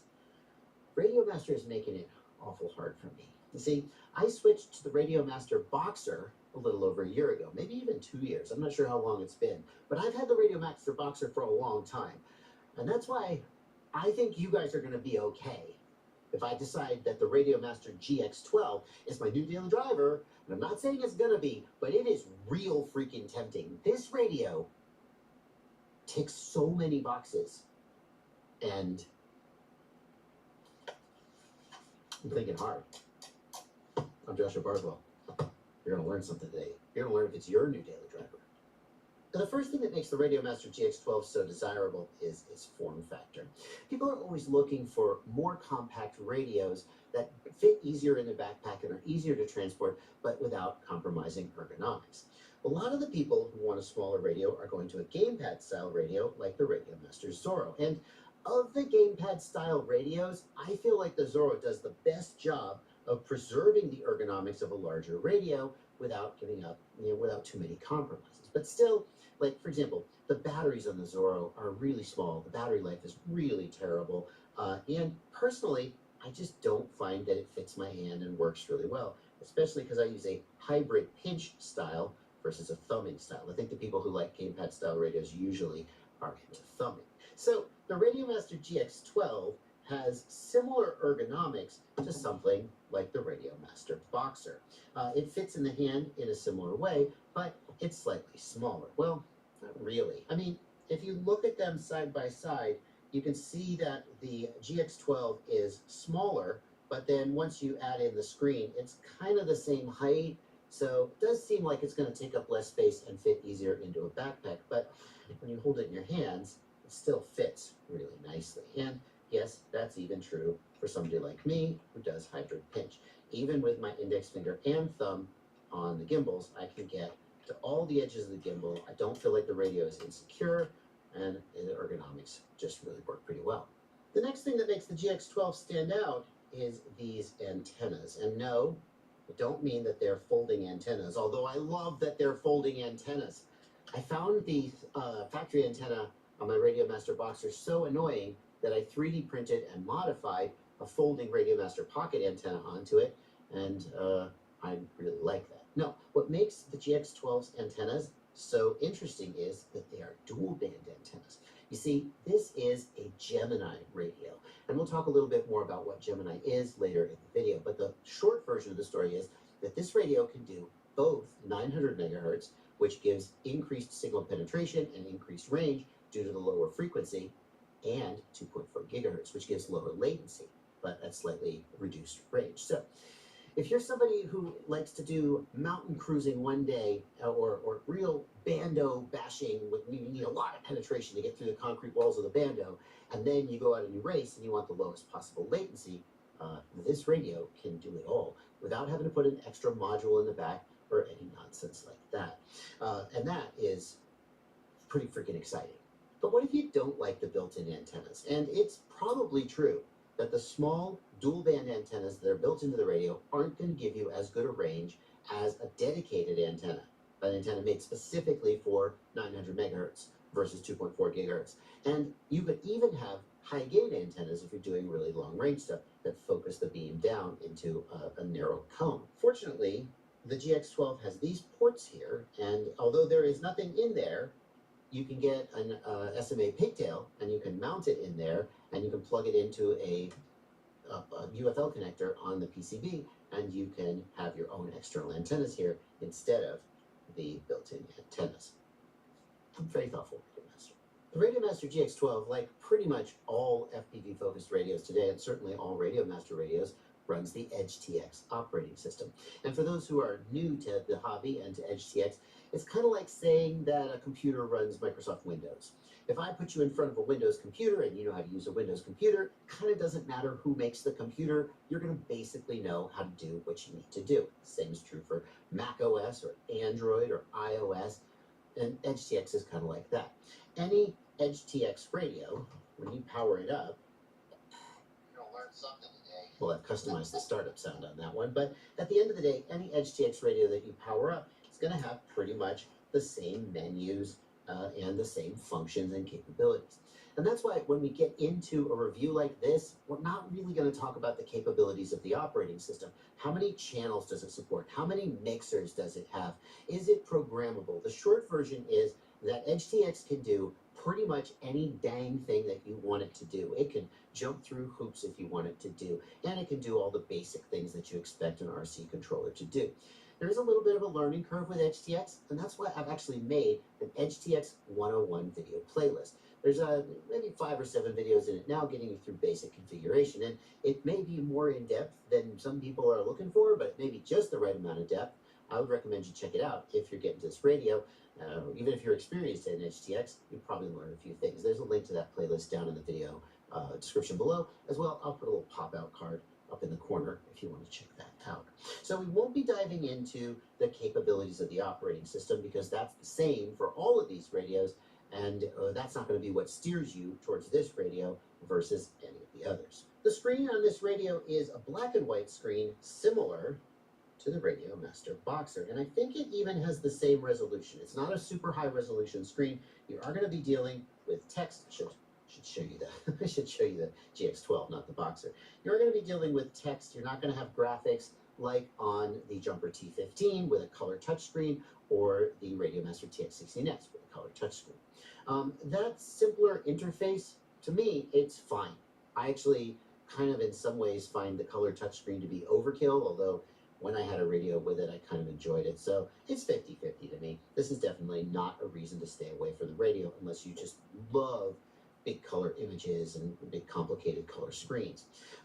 Nice thing about the Radio Master GX12 is that this is an OLED screen. It is not an LCD screen. And that means it's going to be much more visible in the sunlight. There's an issue with these screens where, depending on the brightness and so forth, they can be a little bit difficult to see under some lighting conditions. This one is not going to be like that. By the way, that scrolling that you see there, that's just an artifact of my camera. You don't see that in real life, but I'm not going to adjust my camera's shutter speed to try to deal with that. The controls on the Radio Master GX12 are more full-featured than those on the Radio Master Boxer, but not quite as many switches and knobs as the Radio Master TX16S. We have 4 switches here, and they are all 3-position switches, although they can be swapped out for 2-position switches. For example, I like to have an arm-disarm switch here, and I like it to be a 2-position switch. And Radio Master ships with the radio 2-position switches with little plugs on them that can be swapped up. You do have to open up the radio, but you can swap those out, and I freaking love this. I hate it when I get a radio and it's got 3-position switches where I wish there were 2 positions or vice versa. We can customize these to be however we need them to be. I'm going to show you how to do that, but I'm going to put that in a separate video, and I'll link that in the video description below, because if this is going to be my daily driver, I'm going to have to modify this. I don't know for a fact that it's going to be my daily driver, but I'm definitely going to give it a run. Wish I could get it in hot pink. In addition to the 3-position switches, we have 2 momentary switches, and unlike the giant momentary switches on the Boxer, these are relatively subtle. They're fairly small, and we can get up there and press them. I could imagine maybe pressing them by accident. They kind of protrude a little bit. They're not recessed. And if I hold this in my hands, like I can feel them. Probably wouldn't, but they're very light pressure. They're not really clicky or anything. There's no like little indentation as you press it in.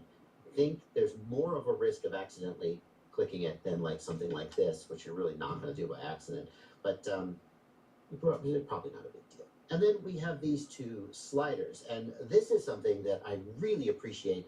On the Boxer, we have these 2 knobs, which, by the way, if we look at the front of the GX12, we also have the 2 knobs there. But we have these 2 sliders that fall under your finger. And so, for example, for something like an airplane with flaps that you want to lower or adjust, or more importantly, for an aircraft that is a gimbal, where you want to be able to adjust the gimbal up and down, this is an absolute lifesaver.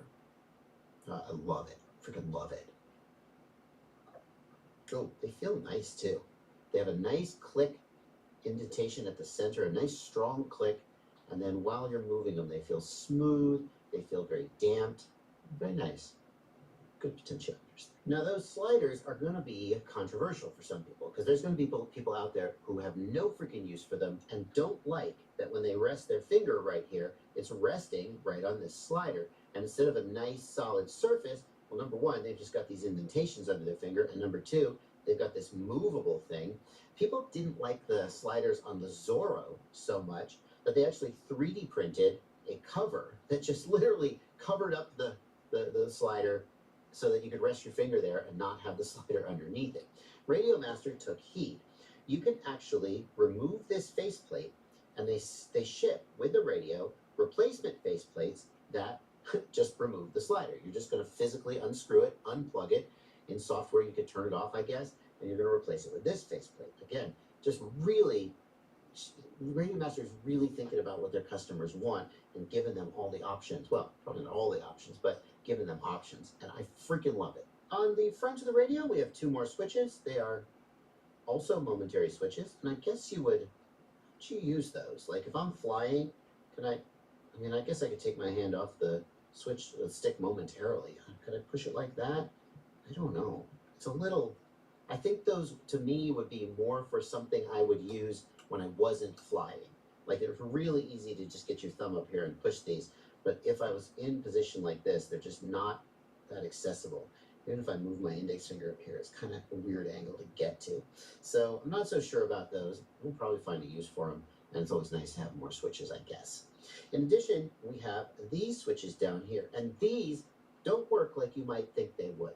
Well, unless you've owned a jumper like a T-Lite or a T-Pro, these buttons on every other Radio Master radio have basically been a slider.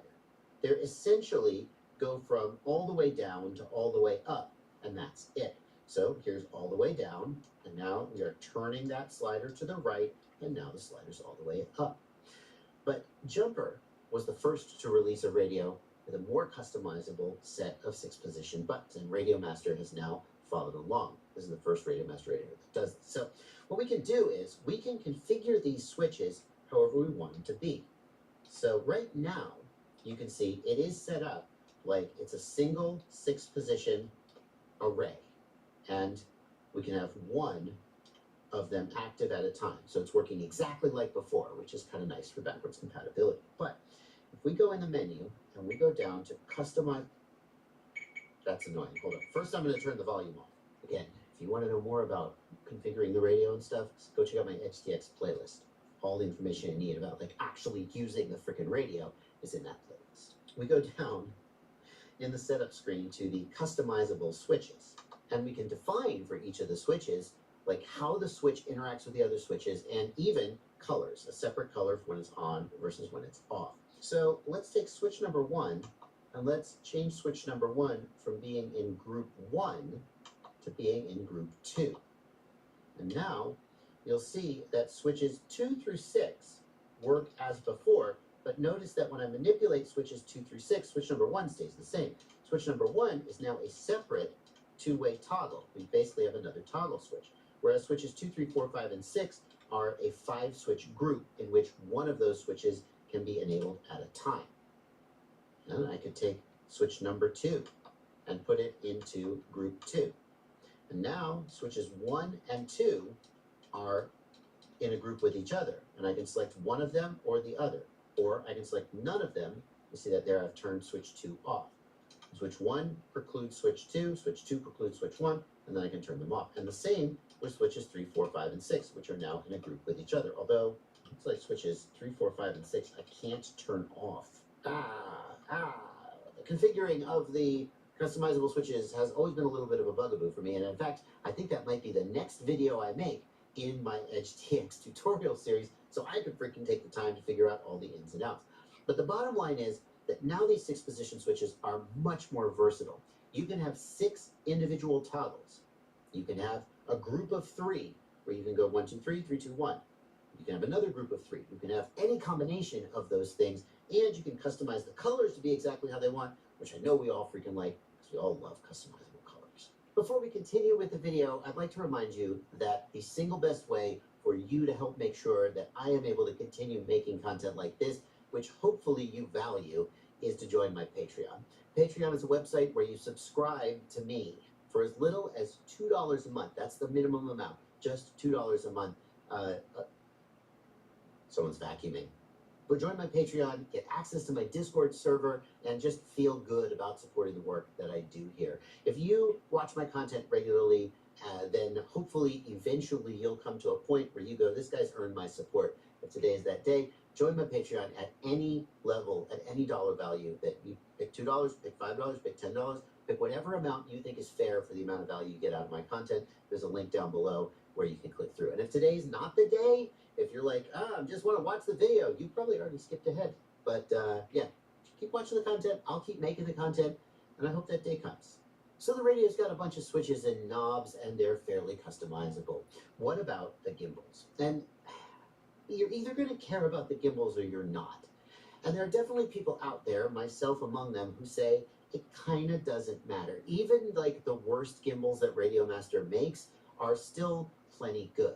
But these are not the worst gimbals that Radiomaster makes. The gimbals in the Radiomaster GX12 are full metal CNC gimbals. That means that this frame and all the parts, the interior parts of the gimbal, are made from CNC metal, and that means that the gimbal is more solid, it has more weight and heft, and just gives the radio more of a premium feel. Does that really matter? I don't know, it's up to you, but it is nice to, like, you pick the radio up and you go, oh, it's solid, it feels good. But functionally speaking, the CNC metal gimbal means that you get less flex, and so especially when you push the stick all the way to the endpoints are more precise. And no, this is not going to turn you from a good pilot into a bad pilot or a bad pilot into a good pilot. It's just a little, I like to say that it's like leather upholstery in a car. Doesn't make you drive better, it just makes you really happy to be sitting in the car. And that's how the AG01 gimbals have been.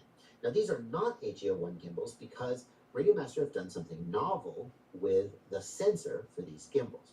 You see, all of these gimbals use what's called a Hall sensor, which is a magnetic sensor that detects the position of the gimbal. And the nice thing about a Hall sensor is that it doesn't have any like physical moving parts. There are ball bearings in the gimbal, but the actual sensing mechanism that detects the position is completely contact-free, and that means it never wears out. Unlike potentiometer gimbals that over time will wear out, eventually the gimbal will not recenter correctly, it will not read, it'll have a bunch of jitter and drift, and you'll have to replace it. Hall sensor gimbals basically last forever, as long as you don't get a bunch of dirt and gunk in them and make them feel bad. But as far as their precision, they're basically as good as they are on their last day as they are on their first day. But Radiomaster have done something, and I think it's kind of controversial. What they've done is they have placed the Hall sensor for this gimbal not inside the gimbal itself, but on the circuit board below the gimbal. And there's a magnet on the gimbal. So the Hall sensor is here, the magnet is floating above the Hall sensor, and as you deflect the gimbal, the magnet moves around and the Hall sensor detects the change in magnetic field and detects the gimbal's position. And the reason they've done this is supposed to be that it makes the gimbal shallower and therefore makes the radio thinner. But I gotta say, it doesn't, because if you compare this to the Radiomaster Boxer, it's basically the same thickness, so I'm kind of not sure why they did it. I'm sure they had a good reason, but I'm just failing to understand it. But the reason I don't like this decision is that the TBS Tango did this years ago. And TBS Tango gimbals have a lot of problems with calibration. They are constantly going out of calibration. They are very sensitive to temperature changes. It's a pain in the ass.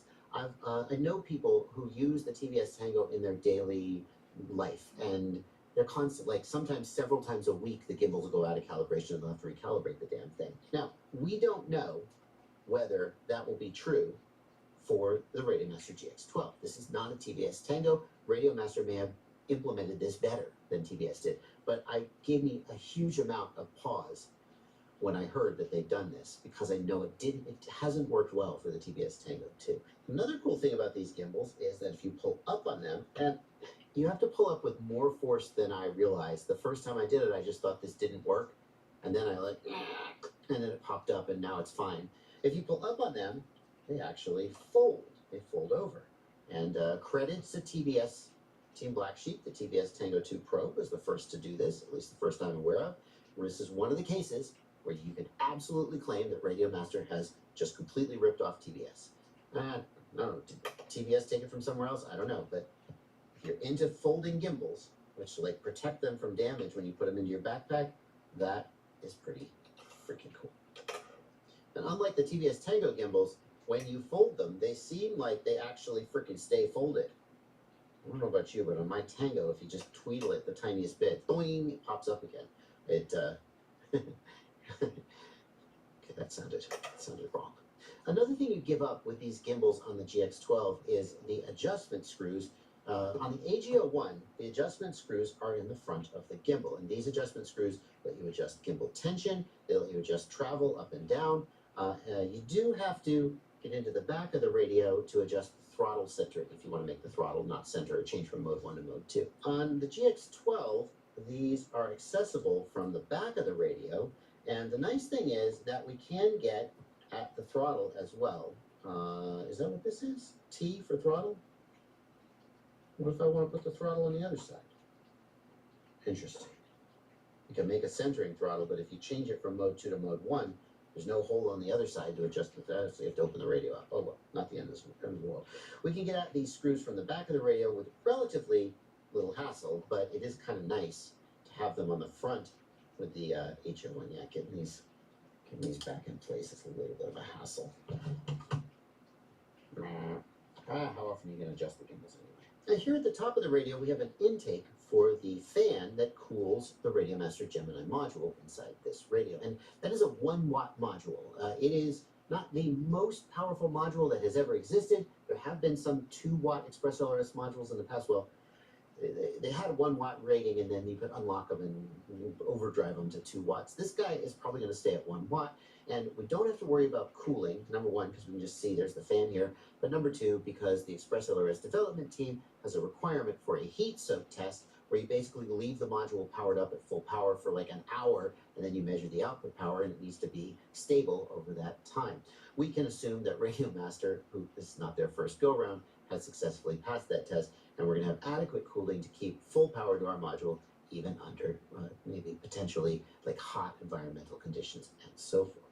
As long as we're looking at the top of the radio, we can also see that there is a headphone jack if you want to like wear headphones and have audio callouts in your ear.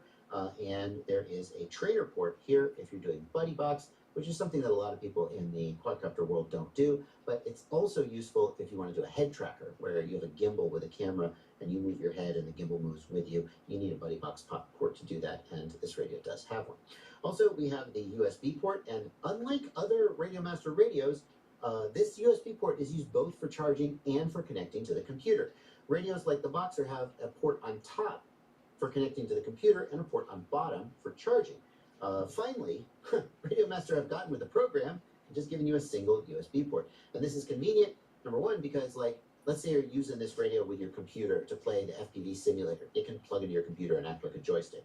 All HDX radios can do that. It's nice to have the USB port coming out the top, right? So it's not sticking into your lap. And it's nice to be able to charge the radio while you're playing the game so that you don't have to run your batteries down.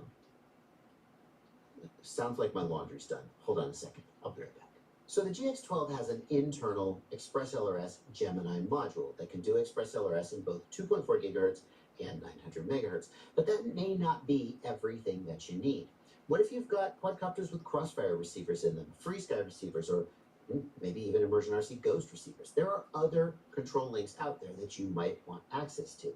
For that reason, the GX12 has an external module bay on the back, and you can plug any of those modules in here and use those protocols if you want to. Although, I think a lot of people are just going to be settled into the Express LRS ecosystem and be happy without using this. The main thing I think people are going to use this for is, well, if you have older quadcopters that you haven't shifted over to Express LRS yet, and you want to keep using those. But if you had to buy a module anyway, would you just buy new receivers? I don't know. I guess that's a personal decision. As far as batteries go, the GX12 comes from the factory with this 18650 battery tray. You can see that mine has 18650 batteries in it, but I don't think that, I think that's just because I'm a reviewer and they wanted to do me a solid. If you look at the product pages, it shows the tray, and the tray is empty. So assume you're going to have to either have these, you might own them already, or you're going to have to buy them. You can also put a, I believe it's 5,000 or 6,000 milliamp hour lithium polymer battery pack in here. Not the 6200, must be the 5,000. You can put a 5,000 milliamp hour lithium polymer battery in here, and that's going to get you way more battery life. This is probably 3,000-ish, maybe 3,500 milliamp hours on these 18650s. So it's going to get you significantly more battery life, and I think it's money well spent. Although, maybe you don't fly that long anyway. It doesn't matter. It's your call. Now, normally, this is where I would show you the SD card that stores the radio's operating system data and tell you that the SD cards that come with these radios are generally cheap garbage that eventually fail, and you have to replace them. It's a pain in the ass. But, Radiomaster have done another thing that technically Jumper was the first to do, credit where credit's due. Instead of an SD card, there's 512 meg of flash memory soldered onto the circuit board, and that saves you all of the hassle of like, my SD card reader crapped out, and it can't my radio reset, and it won't work. It does mean that in order to move data on and off the radio, you will have to use this USB port. The old tactic of pulling the SD card out of the radio and putting it into a card reader to get faster transfer speeds isn't going to be possible. But that's a trade-off that I think a lot of people are going to be willing to make. I can't tell you how many 32 gig SD cards I have sitting around in these radios because the 512 meg one that came from the factory died and I needed a replacement. And it's super annoying when the SD card craps out in the middle of the field and your radio just won't work. It's been a major, weak link of these radios forever, and it's nice that people are finally moving away from them. Do you need more than 512 meg? No, you almost certainly don't, unless you're just going to have a ton of audio files or something. You really don't. I've been telling you that the GX12 has a Gemini module in it, but I haven't really told you what that means. I told you that it means that the radio supports both 2.4 gigahertz for lower latency and 900 megahertz for longer range. But there's more to it than that. Gemini modules don't just do dual band transmission. They also support the ability to transmit packets multiple times. So that we could take the two radios that are inside the GX12 and we could put them both on 2.4 gigahertz. And now, instead of sending each packet once, we're sending it twice, and that improves the odds that the packets will get through. In other words, it means you get better link quality in the face of interference, or at the edge of range where you would see LQ start dropping and you get closer to a failsafe. Instead, you're going to get higher LQ for longer. You'll get increased range. I've got a whole video about what is Gemini from when it first came out, from the very first Gemini thing that I reviewed. And I'm going to put a link to that in the video description below if you want more details. And the short version is that Gemini gives you increased link quality in the face of interference and at the edge of range. And we've also got the crossband functionality, and I'm going to put a link in the video description to my review of the Radiomaster Nomad module, which was the first Gemini crossband module I reviewed. Suffice it to say that this radio does all of that stuff. If we look here in the Express Solaris Lewis script, we can see packet rates in low band, that's 900 megahertz, packet rates all the way up to 200 hertz.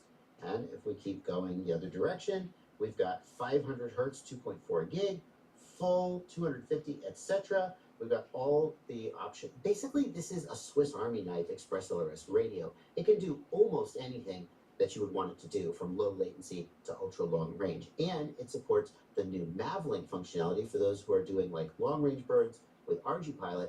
Express Solaris has new functionality where it's optimized for Mavlink transmission, and it can actually do Mavlink transmission over the full range of distances that Express Solaris uses with actually usable packet rates, unlike some other Mavlink radios that I'm not going to name. Now, in just a second, I'm going to tell you the price of this radio, and I think you're going to be surprised. But before I do that, I need to tell you that if that price agrees with you and you decide to buy it, there are links in the video description below where you can pick the radio up. And it means a lot to me when you click those links because they are affiliate links. When you click that link and then you make any purchase at the affiliated vendor, I get a commission, get a little cut of it. It doesn't cost you anything extra, they just kick a little money my way. So it's the easiest way for you to support the channel is to find my affiliate links below my videos, click the link, go to the store. Whenever you don't have to buy the radio. You buy whenever you're buying anything, just click one of my affiliate links, head over to the store, let them know I sent you. And it's a simple way to support the channel. You can even bookmark the link. It doesn't even take you any extra time. This radio is $170, and that's more than some people would be willing to pay. You can certainly get cheaper radios like the Radiomaster Pocket as low as $60. But I think for what you get, it's pretty freaking compelling. You get the full Gemini dual band, you get the form factor, you get all the controls. It's a pretty compelling package. But I do think you have to compare it against something like the Radiomaster Boxer Crush.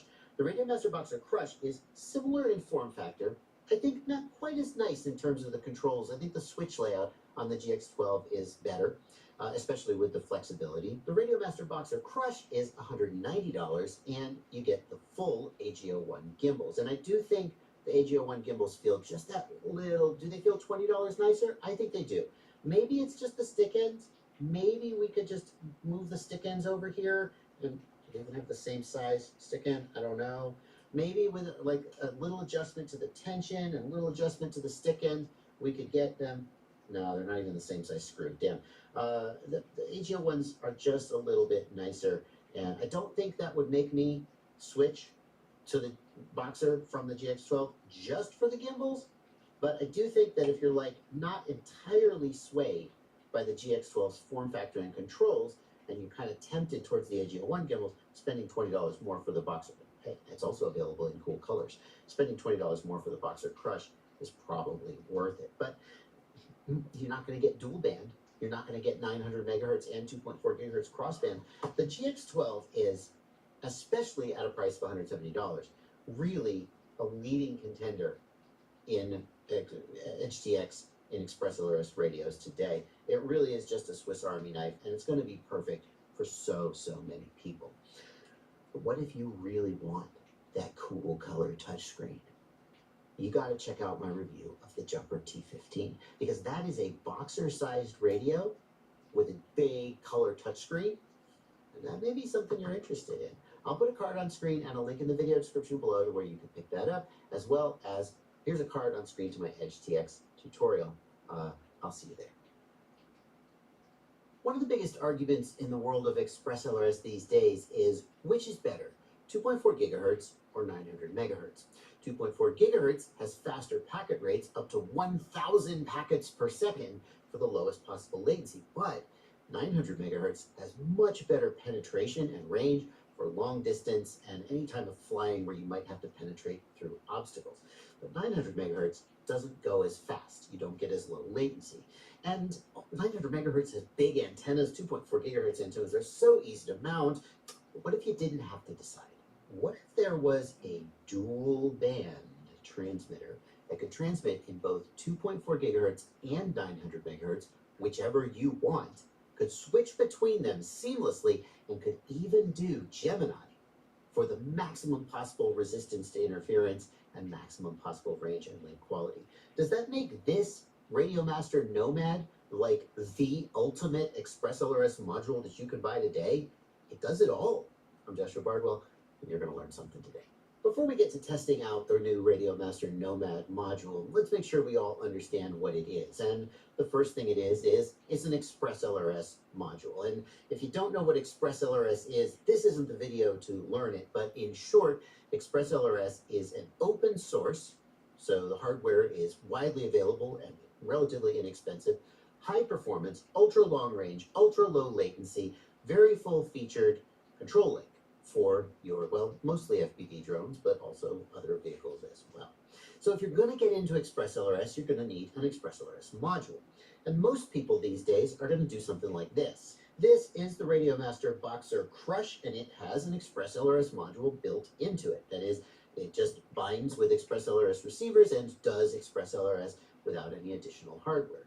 This is 2.4 gigahertz Express LRS, and as you might infer, Express LRS can operate in various frequency bands, the most common ones being 900 megahertz and 2.4 gigahertz. But the Radiomaster Nomad has something extra going for it compared to other Express LRS modules that you might see on the market. It has two antennas, and that means that it's doing Gemini. And I've got a whole video digging into what Gemini is and testing Gemini with this, the Beta FPV Gemini Nano module. This was the first Gemini module to hit the market. You see, this module doesn't just have two antennas, it has two completely separate parallel radio chains. This is essentially two Express LRS modules in one package. And that opens up a lot of different possibilities. One possibility is that you could simply double the packet rate. You could get more packet rate compared to what you could get with a single radio. Another possibility is that you transmit each packet twice, and that doubles the chances that the packet will get through. If one packet is transmitted on this frequency and it hits some interference, the other packet could be transmitted on this frequency and it might not hit interference, and therefore, especially at the edge of range where link quality starts to get marginal, you could increase the ability to get sort of add a little bit of additional range to your system. But the Radiomaster Nomad does something that no other Gemini module so far does. You see, when I said previously that the module would transmit one packet on one frequency and one packet on another frequency, thereby increasing the probability that one of them gets through, I meant those frequencies are both in the 2.4 gigahertz band. That's how this Beta FPV Gemini module works. These are 2.4 gigahertz antennas, and the radios in here operate only at 2.4 gigahertz. So you could transmit anywhere in the 2.4 gigahertz band, and that's better than just transmitting in one place in the 2.4 gigahertz band. But the Radiomaster Nomad operates in both 900 megahertz and 2.4 gigahertz. So does that mean that we can set the radio to use 900 megahertz today if we want to do some long range, and set the radio to use 2.4 gigahertz tomorrow if we want to do some racing? And theoretically, could we set one radio to do 2.4 gigahertz and one radio to do 900 megahertz? So I don't know why you want to do that, but if you thought, oh, I might experience some interference on 2.4 gigahertz, so then I'm going to drop to 900, or maybe you think I'm going to be at 2.4 gig until I go behind a building and lose range, and then I'm going to switch to 900. I don't know. But the beautiful thing about this module is you have the option. Let's take a look at what it's like when we actually put it inside a radio. Now, I'm going to be putting this into my Radiomaster Boxer Crush radio, and you can see that it has a JR module bay, and this module here has a JR module adapter. The module is also going to come with a nano module adapter. That's for radios that have this light form factor, like you see for the Beta FPV. Smaller radios like the Radiomaster Zorro have it. The Nomad will be available and will in fact come, I'm told, according to Radiomaster's marketing materials, it will come with an adapter for both form factors. Just at the time that they shipped these out to reviewers, it was not available, so at this time it's only going to be in a JR module, at least in my video. Then, if I go into the ExpressLRS script, we can see various packet rates. So the next thing we're going to do is we're going to go through these packet rates, and we're going to explain the new packet rates that this Radiomaster Nomad dual band Gemini module supports. And I know that might sound a little boring, like Barbara's just going to read me off a list of packet rates. I'm going to try not to do it that way, but this is where we understand the new things that this module can do. This is actually the meat of this video. So in order to make this as painless as possible, let me generalize some concepts for you going in. Number one, ExpressLRS has different packet rates. Lower packet rates have higher latency and better range and penetration. So 50 hertz is going to give you more range and penetration and higher latency. 1,000 hertz is going to give you worse range and penetration and lower latency. Okay? That's generally true basically everywhere. Some of the packet rates that we look at are going to have the word full next to them. What does that mean? One of ExpressLRS's goals is to make the RC link as efficient as possible. When ExpressLRS transmits the first 4 channels, the main channels that carry the gimbal sticks, they have full resolution and they are transmitted in every packet, so they are updated as frequently as possible. But if you think about it, if I've got an aux switch, maybe it's a 2-position switch, maybe it's a 3-position switch, maybe it's a potentiometer, right? And it's got more than 2 or 3 positions, but it doesn't need like a million bits of resolution, right? If we had maybe 64 or 128 positions of resolution, that would be plenty for an aux channel encoding a potentiometer or a switch value. And we probably don't need the lowest possible latency. When I flip a switch, does it matter if it's 4 milliseconds or 8 milliseconds till the flight controller knows I flipped the switch? So the aux channels for ExpressLRS by default do not have full resolution and are not transmitted in every packet. But some people want the classic way that it works, that every channel gets full resolution, and that is what the full packet modes are for. When you select a full packet mode, you have 16 instead of 12 channels. You get 4 additional channels. Isn't that cool? I'm like 99% sure that's true. You have 16 channels instead of 4, and each channel has full resolution. But and each channel is transmitted in every packet, but the latency is worse and the range is worse. That's the trade-off there. Having gotten that out of the way, let's take a look at what we've got here. And the first thing you'll see is 50 hertz in 2.4 gigahertz, 100 hertz full in 2.4 gigahertz, 150 hertz in 2.4 gigahertz, 250 hertz in 2.4 gigahertz, and 333 hertz full in 2.4 gigahertz, and 500 hertz in 2.4 gigahertz. This is the standard complement of 2.4 gigahertz packet rates that you would expect to see on any ExpressLRS module. Please notice, though, that the F packet rates and the D packet rates are gone. The F gets you up to 1,000 hertz, and so we're not going to get 1,000 hertz out of this module, and the D packet rates will, in the interest of time and conciseness, won't put a definition of what they are since this module doesn't support them, but you should know they're not there either. Do keep in mind that all of these packet rates are in Gemini mode. You see down here we have antenna mode Gemini. So 50 hertz with this Gemini module is going to do better, should do better, than 50 hertz with a non-Gemini module in terms of range. This is not a straight apples-to-apples comparison, but the latency is going to be the same. 50 hertz Gemini, same latency as 50 hertz non-Gemini, just with better range. Next, we've got 50 hertz low band. And in this module, low band is 900 megahertz, and I don't know why they don't call it 900 megahertz. They call it 2.4 gigahertz, 2.4 gigahertz, not high band, but they call it low band, so fine. Whenever you see low band with this module, just know that that is 900 megahertz frequency band. We've got 50 hertz, 100 hertz, 100 hertz full, 200 hertz, and this is where previous 900 megahertz modules stopped. They couldn't go above 200 hertz. But because we have dual radios, we can transmit twice as much data, and we can push it even further.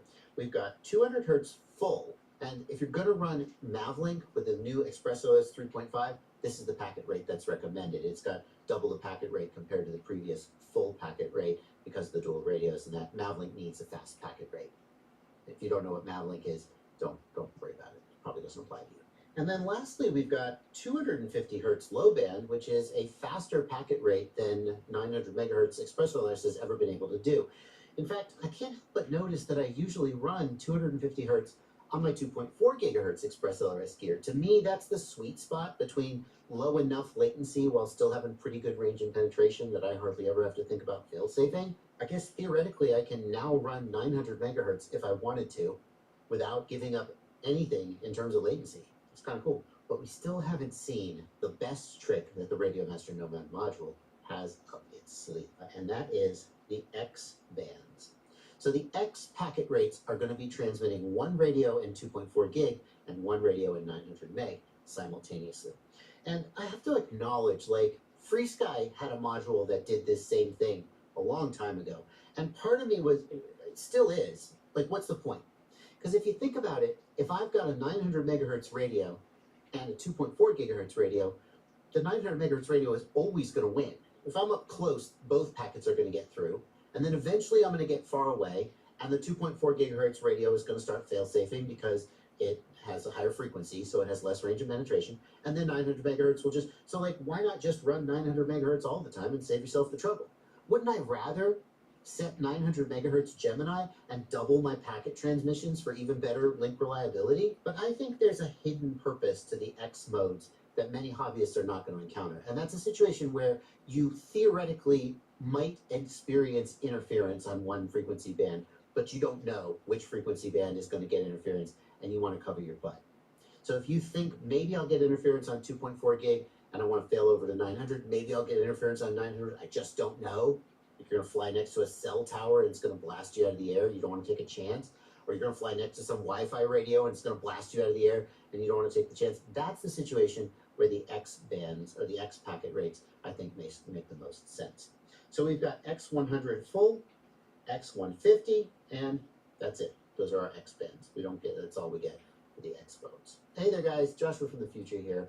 At the time that I'm recording this, ExpressLRS 3.4 is the latest, and that's the feature set that you're seeing me review. So when I say things like it doesn't support 1000 hertz packet rate, that is true as of today. But I have to correct myself in the past and tell you that ExpressLRS 3.5 is coming soon, and it's going to add things like 1000 hertz packet rate in the 900 megahertz low band, and other additional packet rates that it doesn't support as of today.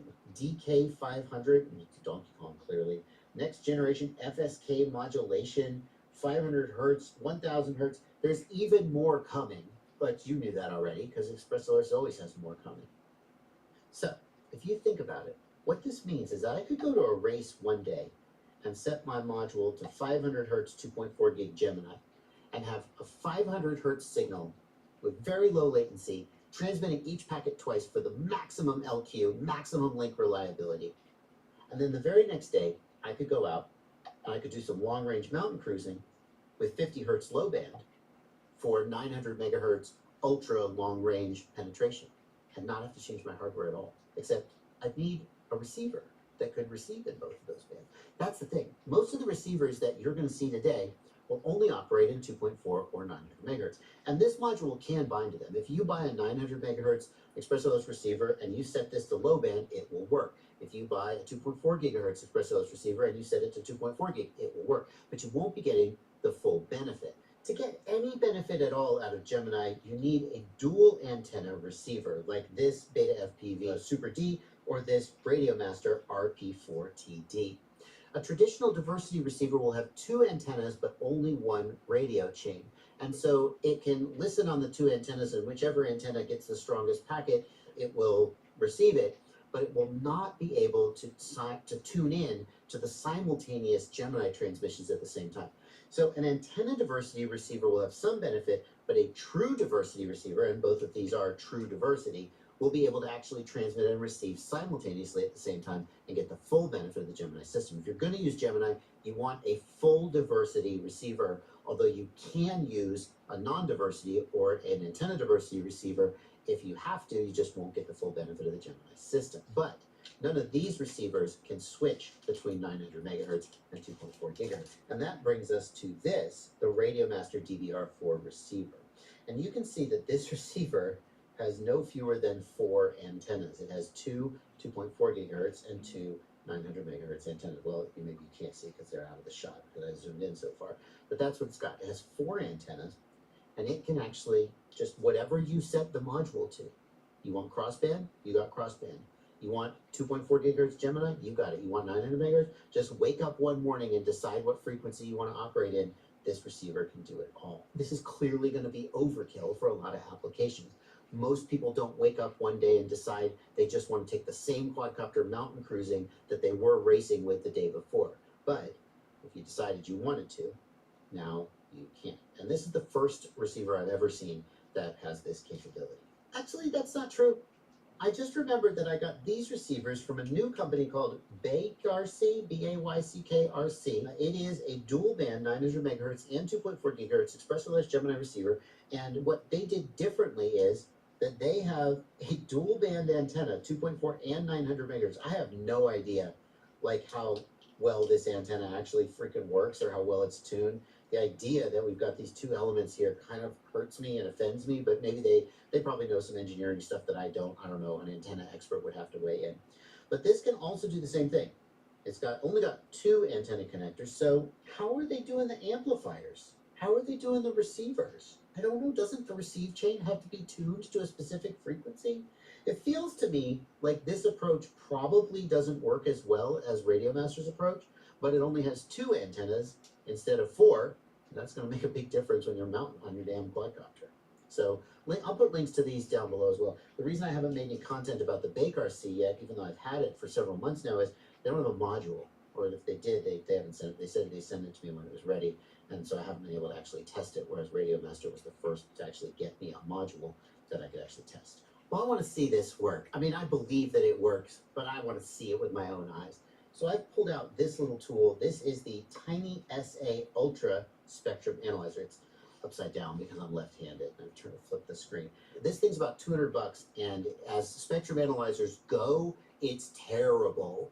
But really good spectrum analyzers cost thousands or tens of thousands of dollars. For $200, this thing is a real freaking powerhouse and punches way above its weight class. And what I've done here is I have programmed it to show me the 900 megahertz frequency band like down here and the 2.4 gigahertz frequency band like up here. In fact, I should be able to split the screen, shouldn't I? Now, I have to keep the Boxer a little far away because if the Boxer is too powerful, it'll actually damage the Tiny SA. But I will tell you verbally what I'm doing and we'll watch the results. So right now we're in 50 hertz low band, but if I change to 50 hertz 2.4 gigahertz, oh, it's gone here. Oh, there it is. Yeah, it was covered up by the menu. There it is. Now let's fix that. Stop at 2.5. go. There it is. 2.4 gigahertz there. Yep. All right. Now we'll go back to low band. There it is, down to 900 megahertz. And now we'll do the X band. Show me X band. Oh, yeah, I'm doing them both. I don't know what I expected, but it's kind of cool to be able to see it. There are a few more things we got to address about this Nomad module, including a couple of questions that I'm not 100% sure we're going to be able to answer. The first one is these dual band antennas. Would we get better performance if we had dedicated 2.4 gig or 900 megahertz antennas? Yes, unquestionably. I am not qualified to put these antennas on like an analyzer and comment on their performance, but it is just always true that when you design a dual band antenna, you will get worse performance than if you had a dedicated single band antenna. So if you were serious about this, then you probably would want to like have 2.4 giga antennas for your race day or 900 mega antennas for your long distance, especially people flying long distance who really want the most range possible. These dual band antennas are almost certainly more for convenience than they are for performance. You could even like figure out if you were doing X band whether this antenna was 900 and this one was 2.4 or vice versa, and put the appropriate antenna on each. This is not really a limitation of the Nomad module itself, it's just a consequence of having a dual band system. Interestingly, they solved that just fine with the receiver by having 4 antennas, but I don't think anybody wants 4 antennas hanging off of their module. The output power of the Nomad is 1 watt, and I'm not even going to test that because, well, number one, Radio Master has a great track record, and number two, this hardware goes to the ExpressLRS devs for validation. They do things like a heat soak test where they leave it powered on for 1 hour at full power, and they verify that even after it heats up, it's still putting out the rated output power, and so on and so on. There are procedures for verifying this stuff. Some people are going to ask whether this module can be increased to 2 watts, like the Radio Master Bandit and the Radio Master Ranger, the biggest version of them can be. I don't know the answer to that. I will say that based on its size and based on the fact that it has 2 amplifiers, not just 1, my gut feeling would be that this doesn't have enough heat dissipation capability to handle increased output power. So you're going to be limited to 1 watt, but 1 watt at 900 megahertz is pretty freaking insane range. Keep in mind that if you're using this in the 900 megahertz band, you will need to set your region correctly. In Europe, that's going to be 868 megahertz. In the USA, it's going to be 915 megahertz. And if you're on the wrong band, you will interfere with the cell network, which, number one, will cause you to be more likely to fail safe, and number two, will piss off the cell towers, which you definitely don't want to do. That's done in the web UI. You can just log into the web interface, and if you work with ExpressLRS, you're familiar with how to do that. Don't forget to do that, though. Make sure you log in and set the region correctly for whatever region you're in. Like many of the Radio Master modules, the Nomad has these programmable buttons. The exact function of these can be programmed in the web UI. You could do things like activate binding by pressing 1 or activate the Wi-Fi mode by pressing 1. It's fully configurable, and you go into the web UI and you do that. I haven't really demonstrated that here, but it is a feature that some other Radio Master modules have had, and yeah, it's kind of cool. None of my modules have ever had it, so it's not really a feature that stands out very much in my mind. There is a USB port on the bottom for easy firmware updates as well as external power. Most radios today are going to be able to supply enough power to the module bay in order to fully power this one, but if you had a radio where either you didn't want to suck the radio's batteries down quite as fast, and Gemini has dual radio chains, dual amplifiers, so it sucks the battery down twice as fast as a non-Gemini module. You can always wire it up to a 4S battery here. It says maximum 16.8 volts and minimum 6 volts, so 2S to 4S basically. And you can have it with an auxiliary battery if you need to. Or if you were going to put it in some kind of a ground station where it wasn't in a radio, you could do that. I think there's a compelling argument that this might be the ultimate ExpressLRS module for a lot of people. And here's why I say that. If you're a typical hobbyist, then you have the flexibility to use either 900 megahertz or 2.4 gigahertz, depending on just what you happen to want that day. You could put a 900 megahertz receiver in a Bando Basher bird and get the additional penetration. You could put a 2.4 gigahertz receiver on a micro and get the advantage of the smaller antenna. This does it all. If you're a racer, you might miss the F1000 packet rate, which gives you the absolute lowest latency, but you can do a 500 hertz Gemini packet, which is going to give you an even more reliable link, still with pretty low latency. And if you're a long-range enthusiast, you slap a 900 megahertz antenna on here, and you've got 900 megahertz Gemini. So increased LQ, better link reliability, better range. It just seems like it does it all. You can even use it with any receiver you want. You can use it with a generic single receiver. It'll work, just won't do Gemini. You can use it with a diversity receiver. You can use it with this honking thing. If you want to go all freaking out, just does it all. If you agree, there's links in the video description below to where you can pick it up. And they are affiliate links. And those affiliate links really matter. Every time you click an affiliate link below one of my videos and then make a purchase at that store, I get a little bit of money. That's it. Doesn't cost you anything. Your price is the same. Just the vendor gives me a little bit of kickback. You can call it kickback. I don't care. You can call it whatever you want. Just don't call me late for dinner. So before you do your shopping, go find those affiliate links. You can even bookmark them if you want to really do me a favor. And use those affiliate links whenever you go to an affiliated store and make a purchase.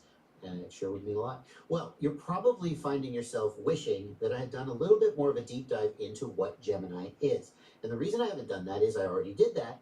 And I did that with this Beta FPV module. So I'm going to put a card on screen and a link in the video description to my video about Gemini, where I dove a little bit deeper, including some flight testing of the Gemini system to see how it performed. And if you're really serious about Gemini, I highly recommend you check that out. I'll see you there. Why are so many people switching away from traditional control links like Spectrum, FreeSky, and Futaba and switching to ExpressLRS? It's not really a big surprise. ExpressLRS offers amazing performance, tens of kilometers of range, sub 2 millisecond latency, and it's open source, so there's lots of different manufacturers. It's always in stock somewhere, and it's not even that expensive. Those are all some of the reasons why people are switching to ExpressLRS. But there's still some holdouts out there. Holdouts who say that ExpressLRS operating at 2.4 gigahertz frequency doesn't have the range and penetration that they want from a true long-range system. They say that 900 megahertz is where to be. And they stick with, well, Crossfire is mostly what they use, TBS Crossfire. But ExpressLRS has always had the ability to operate in 900 megahertz. It just so happens that it's never been as popular as 2.4 gigahertz. But all that may be about to change today with the release of this hardware. These are all 900 megahertz ExpressLRS modules, and I think it's time we ask the question, is it time for 900 megahertz holdouts to switch to ExpressLRS? Is it time for people who are running on 2.4 gigahertz to switch to 900 megahertz? I'm Joshua Bardwell. You're going to learn something today. The product that's inspired today's video are these, the Radiomaster Bandit modules. This is the Micro, this is the Nano, and this is the full-size Radiomaster Bandit module. And what makes them different from previous ExpressLRS modules that you've seen is that they operate in the 900 megahertz frequency band. But we're not just looking at the Radiomaster Bandit modules here, because there is another 900 megahertz module that has come out semi-recently that I've heard really, really good things about. This is the Emax Aeris 900 megahertz module, and it does something that these other three don't. I'll tell you what it is a little later in the video. I have to confess that this is actually not the 900 megahertz Aeris module. I accidentally bought the 2.4 gigahertz one. They look identical, and if you decide to buy one, don't buy the wrong one by accident. But the things I'm going to say about it in this video are true. I just won't actually be able to do like an output power test. What all of these modules have in common is that they run in the 900 megahertz frequency band, and there are certain pros and cons to that I think we should get out of the way before we look at the individual products. First of all, when I say 900 megahertz, there are some of you who are, well, in Europe specifically, and you're thinking, wait, we don't use the 915 megahertz frequency band, we use the 868 megahertz frequency band.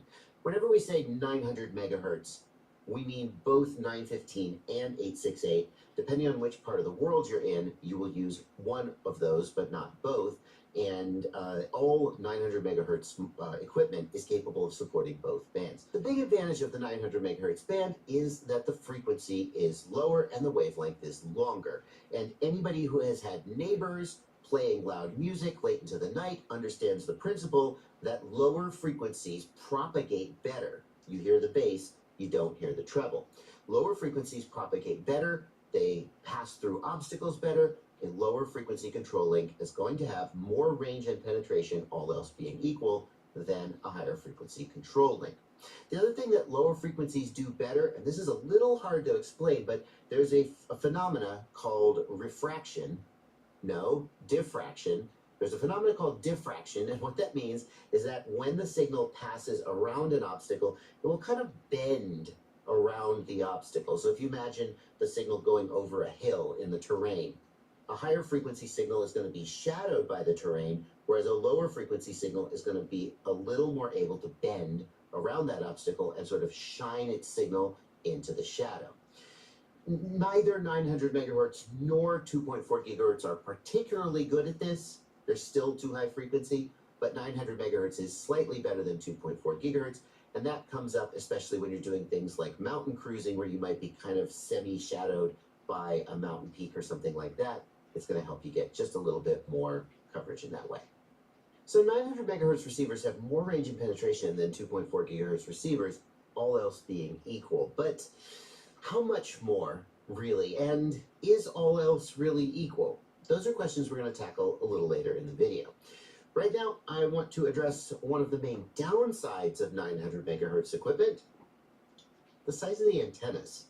Here we've got a 900 megahertz Moxon style antenna. Moxon is it's not a brand or anything like that. It is a name for a type of antenna design. Like this little antenna here, this is a dipole antenna. This is a Moxon antenna. And for comparison, here is the 2.4 gigahertz equivalent. Which of those are you going to be happier to stuff into your backpack? Obviously, the 2.4 gigahertz one is smaller, and that's true for the sort of generic dipole style antennas as well. Here is a 2.4 gigahertz dipole, and here is a 900 megahertz dipole. And that's not just like because the Express LRS devs hate 900 megahertz. 900 megahertz is a longer wavelength, lower frequency, longer wavelength, and the antenna has to be tuned to the wavelength of the signal it is trying to receive. So when you go to higher frequencies like 2.4 and 5.8 gigahertz, an equally well-performing antenna gets smaller. So there's a little bit of a trade-off there. Whether that matters to you, well, some people are going to look at this and go, that's not so bad. But that doesn't just apply to the radio that you have to put in your backpack, it also applies to the quadcopter. And I've got to be honest with you, this tiny little freaking 2.4 gigahertz antenna was secretly one of the top reasons that I switched away from TBS Crossfire as my sort of daily driver control link and over to Ghost at 2.4 gigahertz and then Express LRS at 2.4 gigahertz. And it seems like such a small thing, pun intended. Like, who cares, right? Who cares about this bigger antenna? It's not much difference in weight, and its mounting is basically the same. This bigger antenna is so much more likely to get chopped up. It's so much more likely to get chopped up. All my Crossfire antennas were getting chopped up all the time, and I kind of didn't care because you still got pretty good range and penetration. It is just so much easier to mount an Express LRS antenna, and you have so much more flexibility about where you mount it. Like, if you knew you were going to mount it in the back of the quad right here, then there's not that much difference between 900 megahertz and 2.4 gigahertz. But with 2.4 gigahertz, you can mount it on the arm, you can mount it vertically. It's really hard to mount one of these vertically because it freaking sticks up and down so far. You have a lot more flexibility. Those smaller antennas, they really do make your life easier. So you really got to want 900 megahertz. You really got to want what it brings to the table. What's the deal with this Moxon antenna anyway, and what's the difference between it and this smaller dipole? The Moxon antenna is a higher gain antenna. It's going to give you more range and penetration, but it's also going to be more directional. So the idea is this is sort of a low and medium range general purpose antenna that gives you omnidirectional coverage in roughly a sphere around yourself. It's got a little bit of a dead spot if the end of the antenna is pointed directly at the quad, but it's not that pronounced. And as long as you're within even medium range, tens of kilometers, you'll probably be fine. The Moxon antenna has a more directional pattern, and it is not a patch antenna. If it were a patch antenna, we would point this part of it at the quad. It actually, you put it off your radio and you point it at the quad like this, okay? And that, it sort of shoots out the coverage. If you know that you'll be able to point the antenna at the quad through most of the flight, then you can choose this, and you're going to get about 3 dB of additional gain, maybe 2 or 3 dB which, as I don't know if I mentioned it, it's about 1.4 times the range compared to an Omni dipole antenna. This is included with the Big Boy module, and it is available for aftermarket purchase if you want to use it with one of the other modules. There's one more limitation of ExpressLRS at 900 megahertz, and in order to demonstrate it to you, I'm going to power up one of these modules, and I don't even have to plug the module into a radio, because all of these modules have a screen and a joystick built in. That's pretty cool. In the 2.4 gigahertz Ranger line, only the biggest, most expensive module had a screen and a joystick. And if you are used to using the ExpressLRS Lua script from your radio screen, that's fine. You can do everything you need to do. But having a joystick and screen on the back of the radio certainly is nice. Eeny, meeny, miny, mo. We'll pick this one. Doesn't matter. They're all the same. Let's plug the module in, and it will power up. And the first thing we're going to see it say is no handset. It knows that it's not plugged into a handset, but that's okay. We can just long press the menu, and we can get all of the ExpressLRS options that we would normally access through the ExpressLRS Lua script via the Tools menu in your controller. So normally you would use your controller screen and buttons to do that, but some people find that to be a little bit cumbersome, and so if you want to, you can access those options here. And of course, it's also nice for demonstrating on the bench where I don't have to plug a radio in. But if I go to the packet rate option, you can see here that the fastest packet rate that the 900 megahertz module supports is 200 hertz. It supports all of the lower packet rates, and in fact, it goes all the way down to 25 hertz, whereas 2.4 gigahertz only goes down to 50 hertz. So that means 900 megahertz has the ability to access even longer range. The lower the packet rate, the longer range that you'll get. That's another advantage for 900 megahertz, that it goes down to 25. But it only goes up to 200, and that means that the trade-off is you're not going to get the absolute lowest latency. So 2.4 gigahertz systems, ExpressLRS systems, can go up to 1000 hertz, and that gives you sub 2 millisecond latency. That's extraordinary. But you get reduction in range as you go to those higher data rates. I do want to point out that that 200 hertz that you're seeing here, it would be really tempting to compare that to TVS Crossfire at 150 hertz. That's the fastest packet rate that Crossfire supports. But there's a little technical detail in here that means you're not comparing apples to apples. TVS Crossfire only supports 150 hertz when it is using, is it FSK? I think it's FSK modulation. And FSK modulation is not it's an older generation of modulation, similar to that Spectrum radio that I chucked behind me at the beginning of this video. In other words, Crossfire at 150 hertz doesn't deliver on the ultra long range that these systems are actually selected for. If you fly Crossfire, you'll notice that at 150 hertz, as soon as you get a few hundred meters away from yourself, let's say, it drops down to 50 hertz, and then you're in the LoRa mode that makes the range and penetration of these systems so extraordinary. So these ExpressLRS 900 megahertz systems are delivering something that previous 900 megahertz systems like Crossfire, it's just, call it what it is, they didn't deliver. You can actually do 200 hertz with LoRa, or go all the way down to 25 hertz if you really want to stretch the range. There's one more disadvantage of 900 megahertz that I almost forgot to mention in this video, because it's been so long since I switched to 2.4 gigahertz that I haven't thought about this in forever. And it has to do with racing and other high-density environments. The 900 megahertz or 868 megahertz spectrum is not very wide. I think it's only about 15 megahertz wide, if I remember correctly. And that means that you can only get so many radios, so many transmitters in that frequency band without causing interference between them. And I know we're used to thinking of control links, digital control links, as essentially immune from interference. And that's true in the 2.4 gigahertz spectrum, because it is so freaking wide. It's like 85 megahertz wide, I believe. But in the 900 megahertz band, there's not a lot of space there, and it gets crowded. And people who run Crossfire may remember races where all the racers were running Crossfire. They were all kind of at max power, and they all had telemetry, and everybody was interfering and fail-safing each other. And race directors had to go through all these procedures, like forcing everybody to reduce power, to turn off telemetry, to avoid interference. All of that stuff is mostly forgotten with 2.4 gigahertz. Racers running ExpressLRS or Immersion RC Ghost in the 2.4 gigahertz band basically just do whatever they want, and there's no interference. If you decide to go back to 900 megahertz, that might be a bad decision for you if you are a racer or if you regularly fly in high-density environments with a lot of other pilots in the air, more than like 2 or 3. Well, you can't really think about the range of a system like this without knowing its output power. And all of the Radiomaster Ranger modules go up to 1 watt of output power. That means you're not really giving up anything by choosing the nano or the micro-sized module versus the big boy module. It's worth pointing out that the big boy version of the 2.4 gigahertz module could be hacked to go up to 2 watts and double its output power.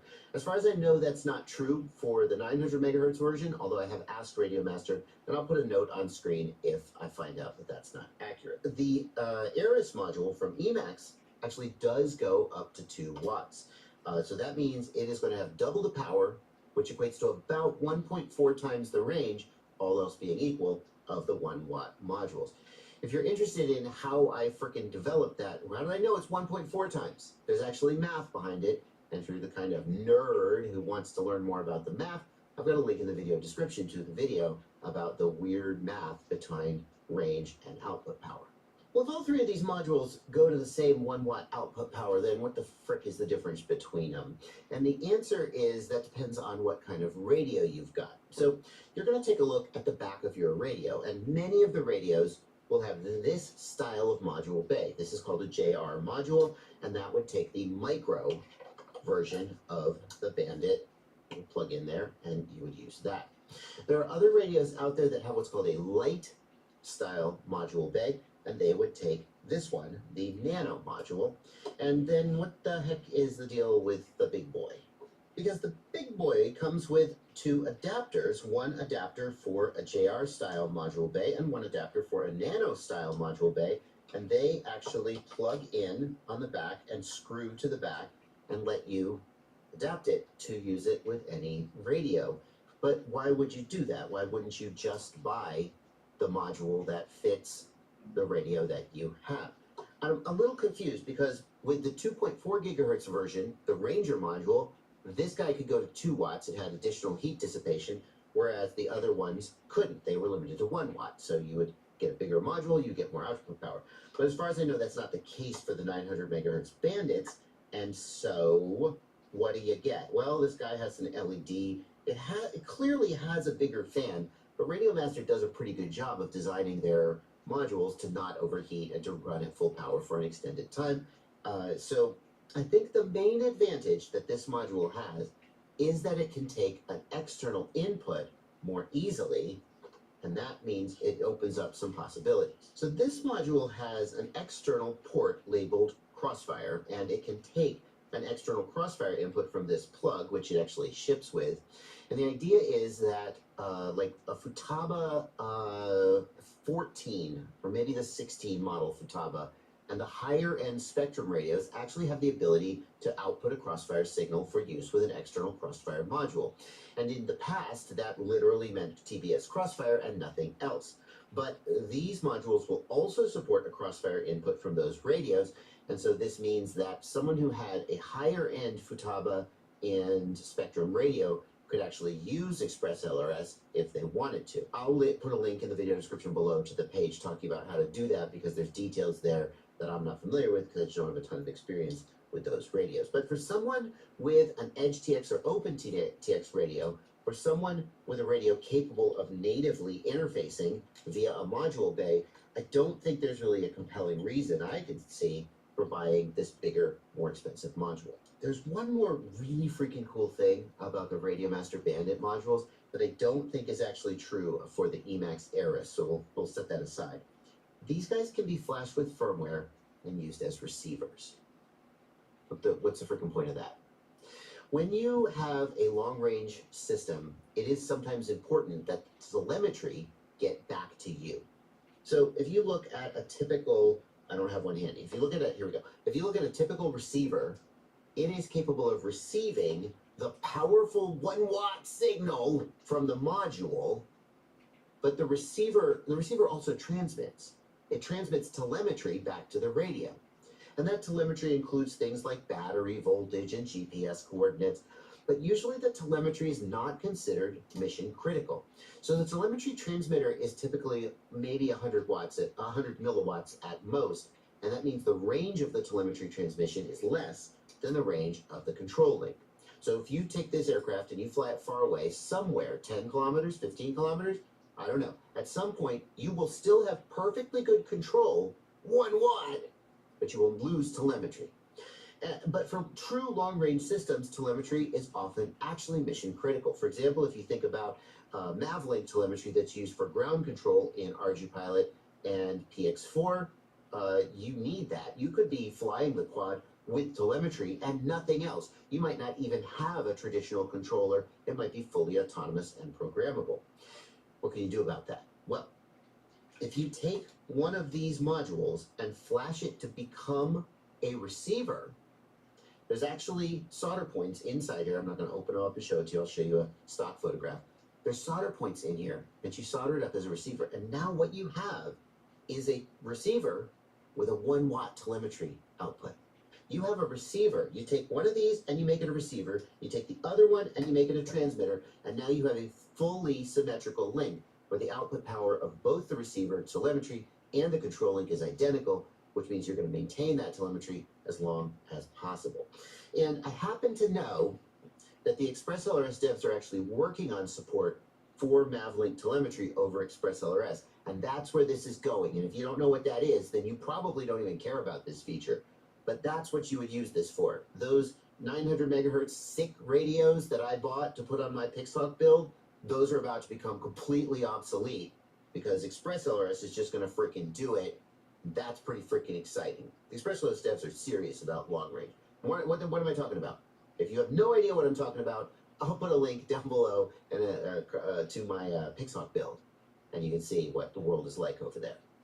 Next, we're going to get out the Immersion RC RF power meter, and we're going to check the output power of these modules. As we do that, please keep in mind that the RF power meter is a hobby-grade power meter that gives us rough measurements that shouldn't be compared to like lab-grade measurements, and we shouldn't assume that just because there's a little bit of variation in the output power that like the output power rating is like dishonest or inaccurate. You need more accurate equipment in order to really make that determination. But it can at least give us a sense of what's going on with the power. And we can see here that with the output power set to 100 milliwatts, we're getting 125 milliwatts of output power here. And the fan on my power supply has just kicked in. Apologies for that, but that's going to keep happening. And the reason you're hearing the fan from my power supply is I also have this plugged in to external auxiliary power to try to see how much power it will pull. I want to let you know that at 100 milliwatts of output power, it is pulling 1 watt, but I don't care about that. I want to crank this all the way up to the max. So we will hold this down and we will go to TX power. And oh, there we go. Okay, I see what's going on. We'll change it to 1,000 milliwatts. Press to confirm. There we go. And god dang, 1.03 watts, right on the money. Well, that's pretty accurate. Good. And we are pulling now just under 3 watts, or 0.3 amps at 9 volts. And the reason that 0.3 amps at 9 volts matters is because if you are not running from an external power source, then you are going to be pulling power from your radio's internal power supply, and some radios don't have the ability to supply enough current to do that. If that's the case, you could always just pull out, like on my battery, I have a spare XT30 connector that's designed to plug into a module like this and power it directly off the battery, bypassing the internal power supply circuitry of the radio. The Radiomaster Boxer, I feel pretty confident that newer radios like the Radiomaster Boxer or the TX16S are more than capable of providing up to the maximum output power. But if you're not comfortable with that, you can always run it right off the battery. So far in the video, we've covered the major pros and cons of 900 megahertz versus 2.4 gigahertz ExpressLRS. And you might be starting to form an opinion on which one is the right one for you. Longer range, maybe 900 megahertz. Still pretty good range, but lower latency, maybe 2.4 gigahertz. But there's one thing that we haven't tested that really plays into that decision, and that is how much more range do you really get off of 900 megahertz than 2.4 gigahertz? Like, is it a lot or is it just a little? And we're going to tackle that question just as soon as I tell you about my Patreon. Patreon is a website where you can subscribe to me for as little as $2 a month, or more if you feel like I've earned it.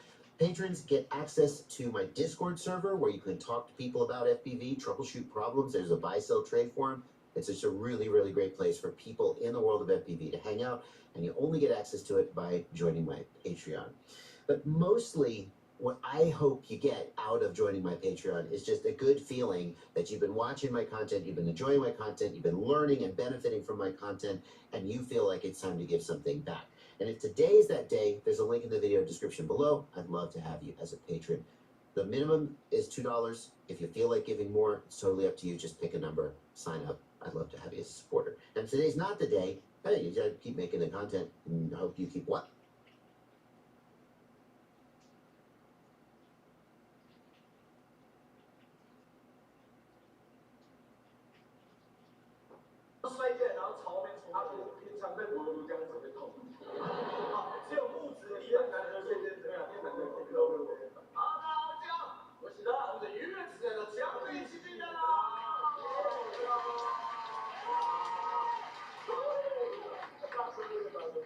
最终场啊，在这边跟大家分享一个我个人的一个小经历。有一句话一直不想讲，但是不得不讲的。其实我蛮欣赏喜德的表演的。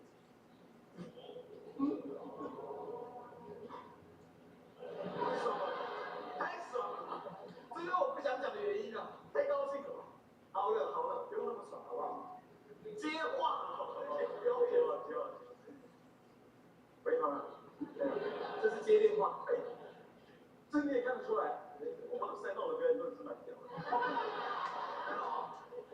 这一定是接电话，不然这怎么吃披萨？哎，也并非如此哦。哦，接电话。哦，我开始吃披萨。好突然的一个转折。好恶心，好恶心，好恐怖，好恐怖，哦，好抽象，好抽象，好抽象，完全不知道在演什么，这你也看得出来啊！我刚正想呈现就是好恶心、好恐怖、好抽象的吃披萨，是吗？哎，话题好像扯远了哦。刚刚我说你也很欣赏我的表演，对啊，还要讲你在讲嘛？太夸张，没有人这样子要夸，好像是错的，对，给我讲哦，也不要这种东西。我想被夸奖想多了。好，跟你讲，就是常来看语言表演的都知道，还有喜德嘛，对不对？是一个怎么样会跳舞、还唱歌又会模仿的。谢谢谢谢，不会不会，谢谢啊。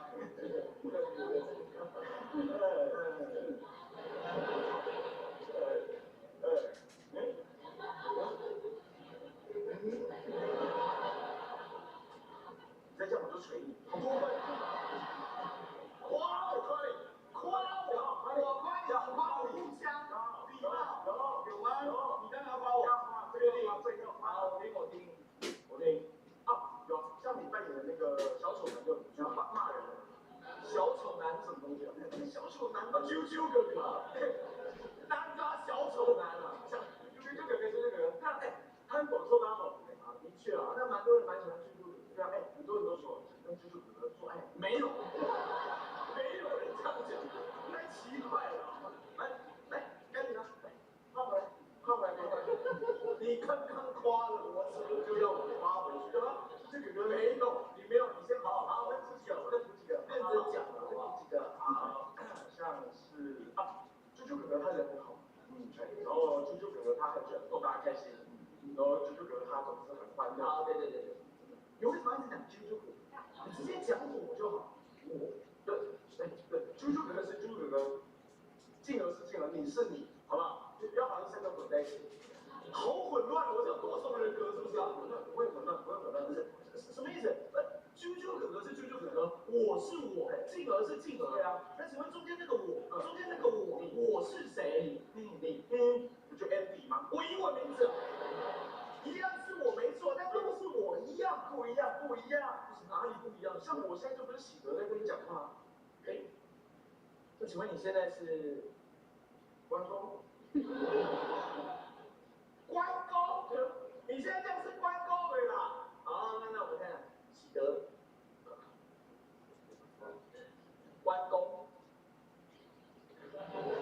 对吗？关公这样，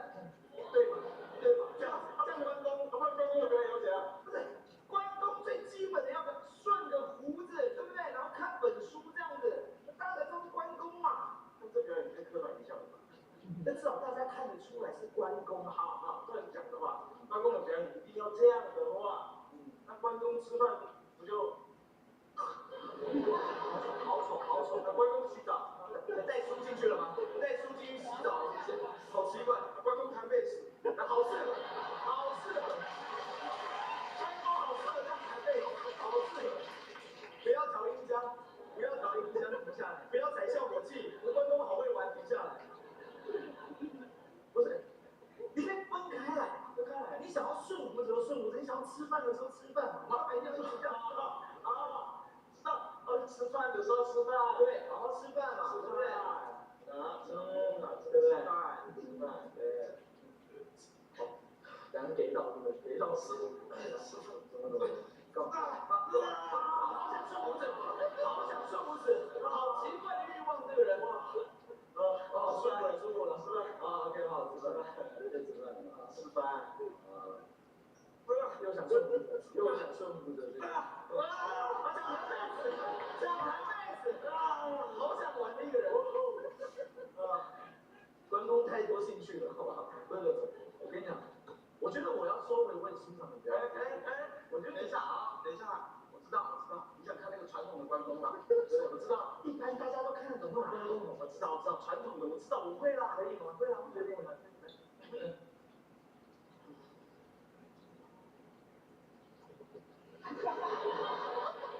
被上身的关公啊，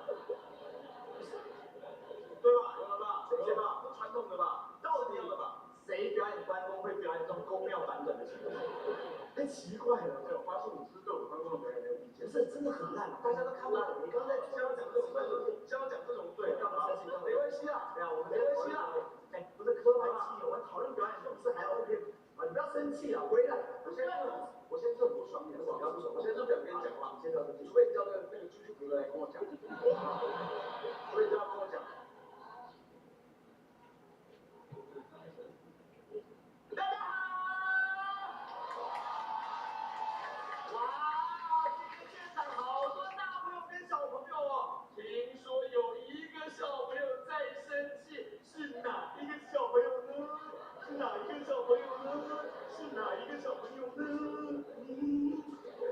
我在不爽，你还在那边嬉皮笑脸。不是你要啾啾哥哥的吗？刚刚啾啾哥哥。对啊，要不要啾啾哥哥？对啊。我以为是一个大人在耍幼稚。好过分，不准这样说啾啾哥哥。可能啾啾哥哥出来不是都会说大家好，我是啾啾哥哥，这样的话，对不对？好，大家好，我是啾啾哥哥。啾啾哥哥，哇，今天好多大朋友跟小朋友啊，是不是？听说有一个小朋友在生气，是谁呀？是我。好，生气不用这么踊跃，没有关系的。啊，你为什么在生气呢？因为刚刚有一个王八蛋，他说我的表演很烂。那有没有可能是你表演真的有问题呢？确实有可能啊。会反省的小朋友非常的好。啾啾哥哥，你可以表演关公给我看。啾啾哥哥太厉害了，拜托你，太强了，你人最好了，大家一起掌声，你最厉害了，拜托。大家好，我是关公哥哥。嗨，关公哥哥，你好。我想要气球啊？那要想要什么宝剑呢？还是要花呢？我都可以折给你哦。我想要一个张飞的，太难了。我们宝剑好吧？宝剑就好，宝剑就算了，没关系。好，没关系，那气球不要了啊。那我在那个电视电影看到那个你的武艺高超，高强，有一招我很有印象，你做给我看。哦，可以啊，对，你做起来一定特别帅。真的吗？就知道。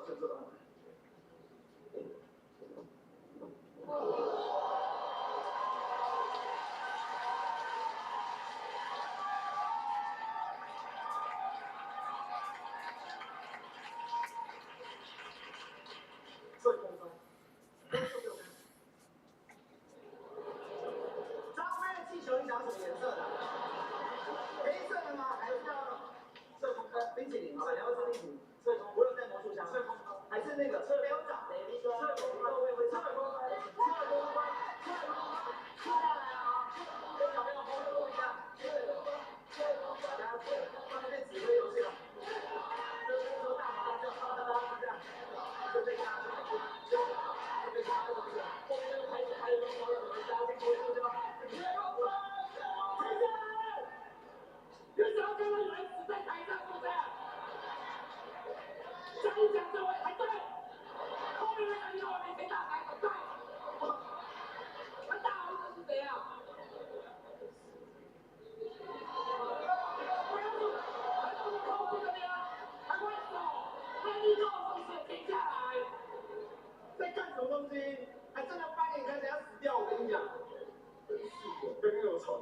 对，他那个口水不对，这个还好，今天比较勇敢，因为第一排离我比较远，所以我可以比较猖狂一点。刚刚听到第一排的呼吸是，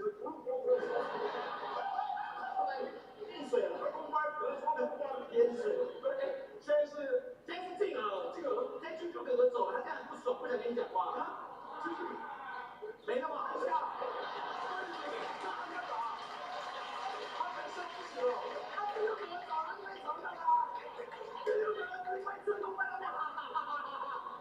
这一张的特别明显，讨厌，确实很可惜啊。这个啾啾版的那个谁啊，他可能是办公合在一起的，但啾哥他不是成功版，不知道他真的会逗大家开心。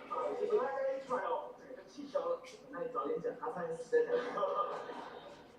啊，难怪很多人都说想跟啾啾哥哥做爱，没有，就是没人想跟他做爱。不要讲这种话好不好？啊，可以吗？来，放完给我。你到底夸了我什么？你可不可以嘴巴讲两句赞美我的话再说啊？要我夸你，你讲讲看，你先好好讲我。对，讲不出来就给我说，快一点。去哪里？手去哪里？没有特工班，讲出来。为什么讲不出来啊？说实在的，你跟我们当当跟这不夸，真的恶心。你现在才知道，谢谢大家。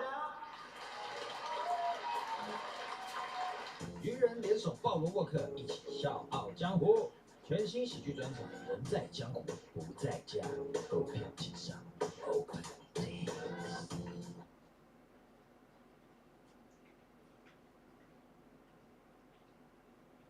愚人时代，让我们掌声欢迎龙丹弟。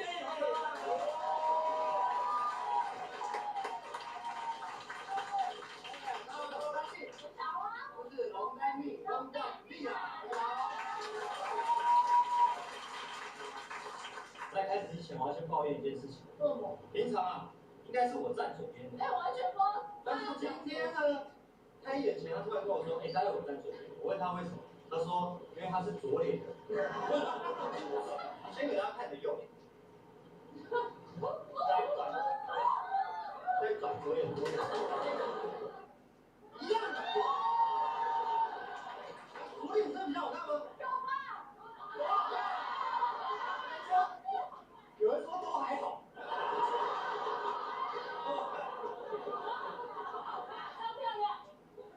太多了。好，可以开始了。Danny，是。想要问你一件事情。请问。我想要问你。可以站左边吗？不是。不是。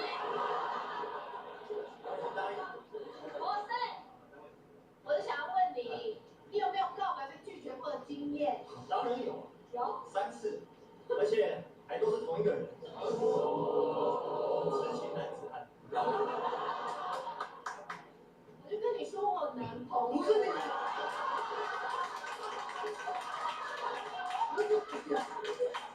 不要乱讲，不要大家误会好不好？不是我，不是我自己误会。误会个屁！根本就没有。我要干嘛？不是啊，我前阵在整理家里的时候，我就突然想到，我好像还没有告白被拒绝过的经验。太嚣张了！这比说自己吃不胖还讨厌。那我们来欣赏好了。好。那你愿意跟我在一起吗？不要。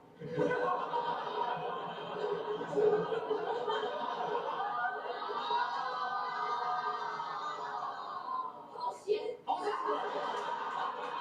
根本就想被拒绝吧你。哦，原来这就是告白被拒绝的感觉。完全不一样哦！你被拒绝是开心的，正常人是难过的吧？没有，我苦中作乐。不是，通常这个是要跟那种很喜欢的人告白，然后被拒绝才可以体会到的。啊，对，那你演一下我很喜欢的人。你超讨厌我的吧？所以我才说要用演的。这有时候应该客套一下，说一下没有吧？其实还好。来不及了，来不及了。所以要我演什么啊？抱歉，那你帮我演一个我约出来的学长。可以好吗？学长，我来了。你来啊！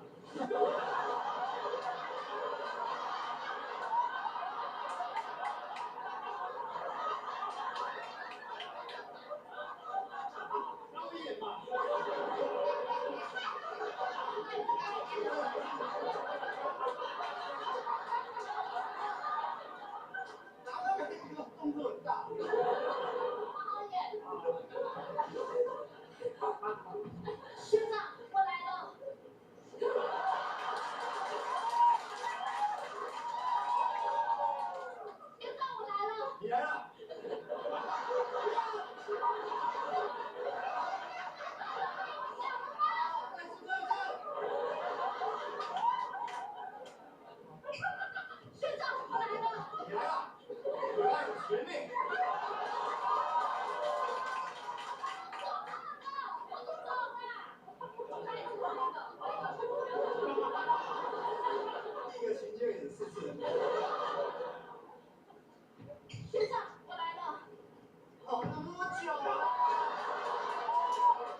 是故意不好好演。怎么可能啊？你刚刚一定不是故意说讨厌我的吧？我放手啦。是天天做还是我天天做？你对，我连大家长什么星座都不知道，还不能讨厌我。哦，那你当初看我是什么星座啊？谁管什么星座？反正他们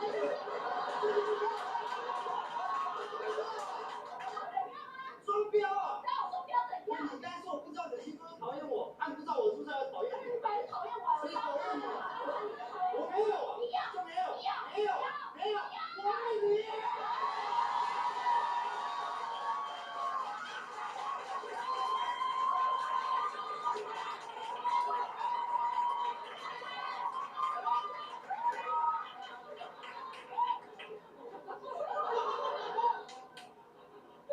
我开玩笑。太过分了吧？这真的好使。好啦，赶快帮我演，好好演好不好？我觉得观众好像比较喜欢看我们吵架。好，有，大家有，那等下9号台开。不要，我很小，继续吧。好，继续，好好演哦。阿丽要说，你忘了吗？我们刚才吵太久了，对。现在你要演一个我很喜欢的学长，然后你要记得他很 man， 要很壮，然后要长得帅一点。做不到。我要怎样更帅一点？最好是那种戴眼镜的斯文败类。不要生气。我哪来的眼镜啊？我有。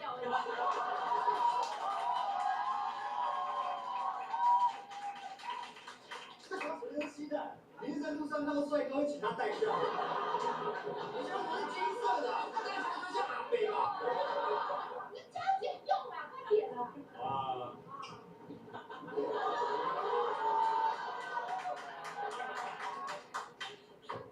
学长，我来了。你来了，然后有什么事吗？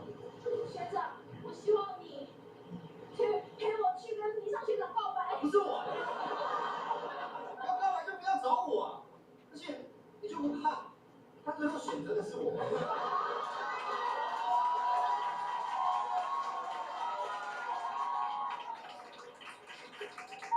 应该是不会啦。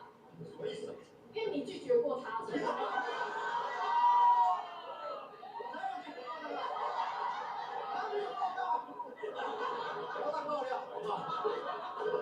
以后跟别人告白就不要找我了。而且我干嘛一开始要戴眼镜？不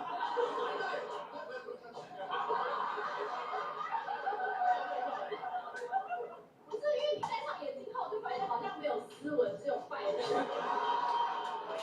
告白的意思，好像靠北。好，跟你告白好不好？跟你认真为什么变成好像是我求你帮我演？明明是你要演的吧？学长，我来了。你来了，找我有什么事吗？其实我也不知道。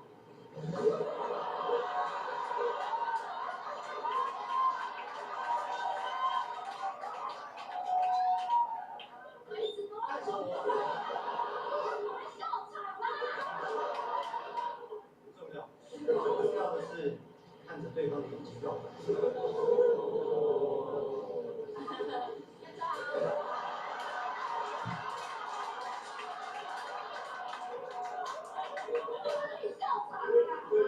哇，你长得太有趣了。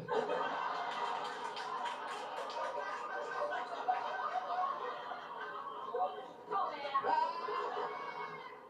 尽量不要去讲脏话。你先讲脏话。对不起，继续。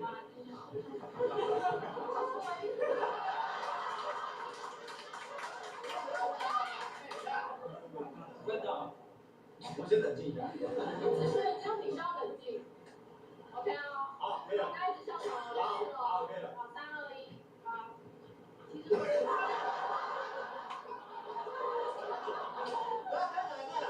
班长，你不要看着我。你刚刚为什么要一直逼我看你？我不知道为什么好笑嘛。对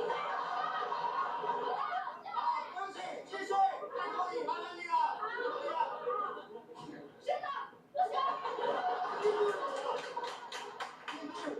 我看我至少可以面对我，不然还有人在跟打手的矮靠。面对你。学长，我喜欢你，请问你愿意情书吗？你要缴电话费吗？电话费啊！都还没在一起，叫我帮你缴费，请问你自己是缴费了吗？那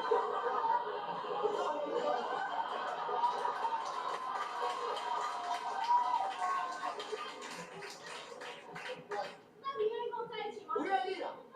这个时候怎么可能答应呢？哦，这是告白失败。还是不一样，还是不一样。你这不是告白失败，是提款失败。正常的告白。好正常的啊。学长，我喜欢你。请问你愿意跟我在一起吗？小包，你是一个很棒的学妹，但对不起，我已经有喜欢的人。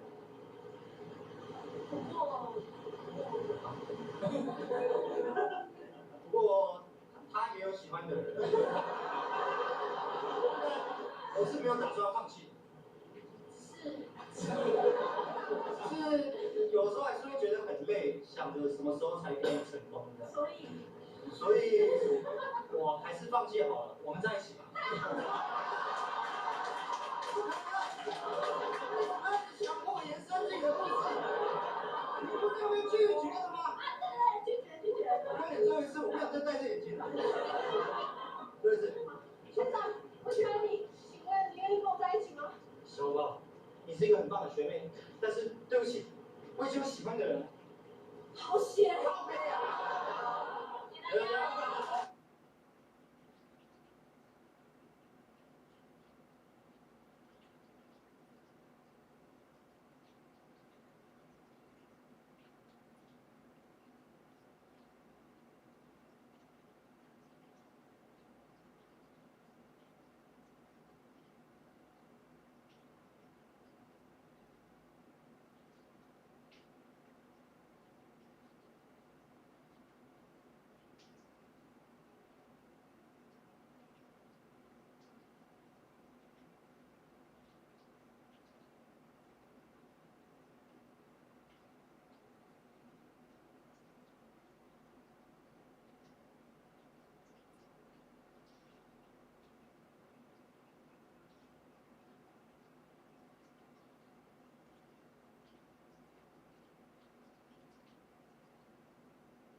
下定决心戒色40天，结果身边却不断冒出美女，一个个主动的呀，就好像是那种收费的，我撵都撵不走啊。You could stand there during my face if you want, but I'll just be on the other side. 可不能让你戒色成功了呢。一部非常励志的电影《禁欲40天》，马克和妮可一对人人羡慕的情侣啊，上下腿就像那个磁铁似的啊，一靠近就往里吸呀。那街上的美女，马克视若无睹。对妮可是一心一意，然后他们分手了，马克就像受了刺激似的，疯狂的开始吹相。高强度的作业状态下，现在他一抬头就能看见天花板裂开了。难道是自己罪孽深重？他就去找了当牧师的哥哥忏悔。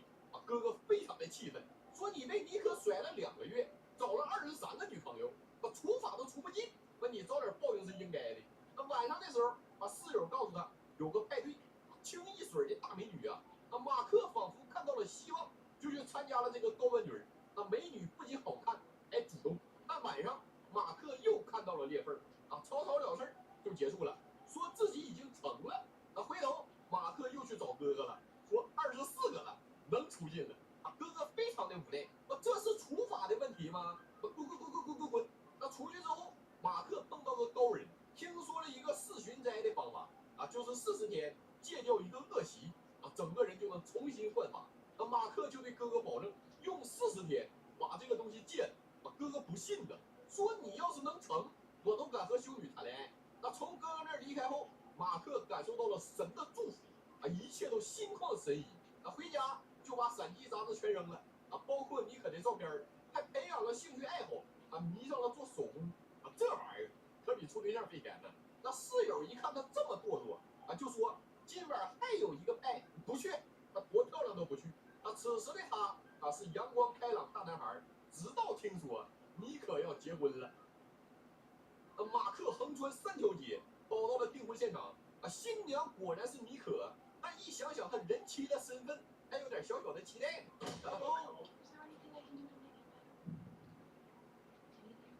戒色第1天失败了，马克痛定思痛啊，重新挑战啊！这次不能再失败了，拒绝外来诱惑，拒绝自我安慰啊！他开始了规律的生活，这让他的感觉非常好。但这天在洗衣房，他遇到了一个女孩。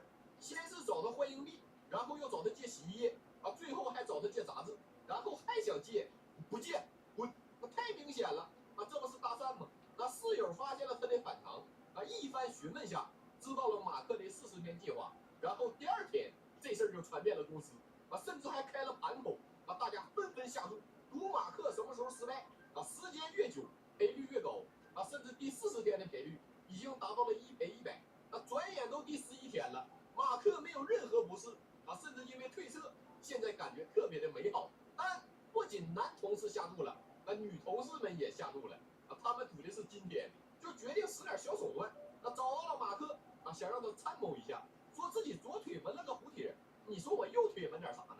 然后启动了打印机，给马克留了一张纪念照，还写了自己的电话号码，但马克没有打过去，他忍住了。那晚上再次去了洗衣房，那又见到了那个妹子。啊，这次知道了对方的名字叫阿珍啊，工作是鉴黄师啊，屏蔽网络上的一些敏感网站啊，就这么说吧，阿珍看过的片儿超乎你的想象。那一来二去，俩人成了朋友啊，然后开始逐渐约会啊，纯素的那种约会啊，干净纯洁的，像我一样。那阿珍认为马克是个好男人啊，决定重点发展。然后在这一天，他主动出击了。那阿珍觉得自己好像捡到不老宝了，但闺蜜觉得啊，你好像捡到 gay 了。而马克那边也终于发现有人拿自己开赌，而且盘口特别的大啊，甚至还有一个专门的网站啊，全世界的人都在下注啊。那网站规模大到啊都接广告了啊，当然都是一些闪击广告。那马克突然顿悟啊，网络上出现了这种广告，那么鉴黄师必然会知道，能立刻赶到他公司解释啊，一进门就被人认出来了。那建设吧吧主阿珍在屏蔽敏感网站的时候啊，发现了这个赌注。那阿珍不想听他解释啊，感觉自己的感情被欺骗了。马克回去对室友大发雷霆，说自己真的喜欢阿珍啊，已经忘掉妮可了，但我昨天看到她和她老公了。啊，第2天阿珍仔细分析了一下，啊，觉得马克也没错啊，只不过让人给娱乐了。那俩人就继续约会，结果就在这个时候，马克看到了妮可。他不想引起注意，决定悄悄地离开，然后成为了全场的焦点。那妮可和老公过来打招呼，还贬低了马克一番。那马克只是个小职员，而妮可的老公是著名公司最年轻的副总裁。那阿珍也看出来了，马克一直放便妮可，说等你完成你的40天啊，认清了自己的心，再来找自己。那马克喜欢阿珍啊，更加坚定，一定要完成40天。但又有女同事来引诱他了，啊，上一个那么主动，马克都忍住了。啊，你认为你就行了？但女同事表示，我们一定会让你满意。你们。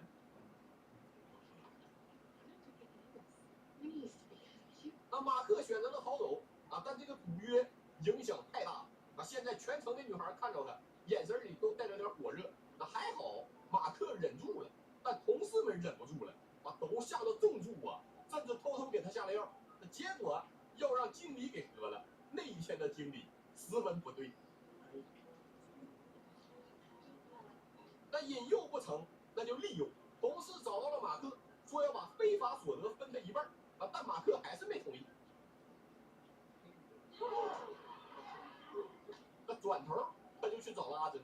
那阿珍一看，感觉不妙，那又是晚上，又是送花，你来找我的呀？对。就是来找你的。那马克是来跟他倾诉的，说他肯定会坚持这40天啊，没人能动摇他的心。然后妮可突然上门了，那满眼的泪水呀，说自己让老公甩了啊，能否回到你身边啊？就在今晚，但马克毫无反应，他释怀了。阿珍早已取代了他的位置，那马克毫不留情，把妮可赶出了家门。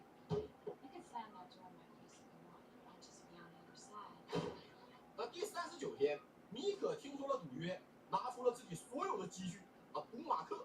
在第40天失败，那赔率达到了巅峰啊！而在第40天，马克疯了啊，就像吃了那个毒蘑菇，开始产生幻觉了。现在他看到街上的女孩啊，就感觉她们都没穿衣服，急忙去找自己的哥哥，说老哥，我出幻觉了啊！我看谁都没穿衣服，我甚至看到你和修女谈恋爱。那哥哥表示啊，自己也破戒了。现在不能拯救你了，你自己回去想想办法吧。那回去之后，马克看到了墙上的插座，哎，你这个想法很危险呢。那马克把自己锁在了屋里啊，不出门。但是还不够，他还让室友用手铐锁住他的手，那不能摘在自己手上啊。那然而就在最后一刻，妮可突然来了，那马克都不能反抗。那在40天的最后一刻失败了。那离开的时候碰到阿珍，那阿珍和他约定好。过了12点就确定关系，那结果积蓄让别人取走了，但马克也确定了心意，那最后还是和阿珍在一起了。那当天晚上，好朋友们齐聚一堂，那此时马克和阿珍在屋里，那已经38个小时了，那他们这次赌他会不会死？那电影到这儿就结束了，挺好看的一部电影啊，整体的这个形状、构架啥的都挺不错，就是妮可非常得劲儿的赢了1亿钱，那我有点不能接受。那么这就到这儿吧。下次见，么么哒。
穿越机模拟器怎么一个比一个贵，手感都不同，跟真机都不一样。好不容易冒着风险搭个梯子下载了，支付了30%被平台给抽走了，国外的网络还卡了一批，在线跟飞友们比个赛根本没法玩。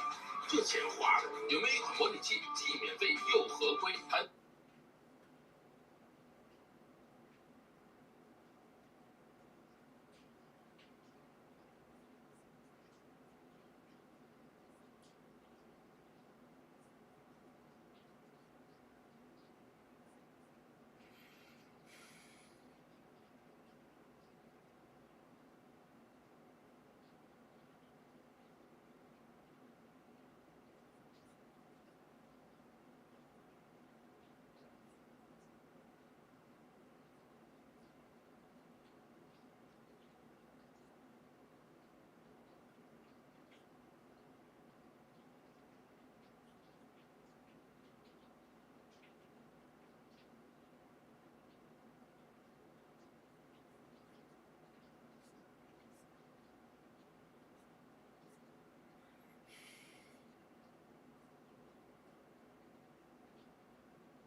先将它这两个旋钮壳，先来这台面包控的鼻主TBS 黑羊 Mambo。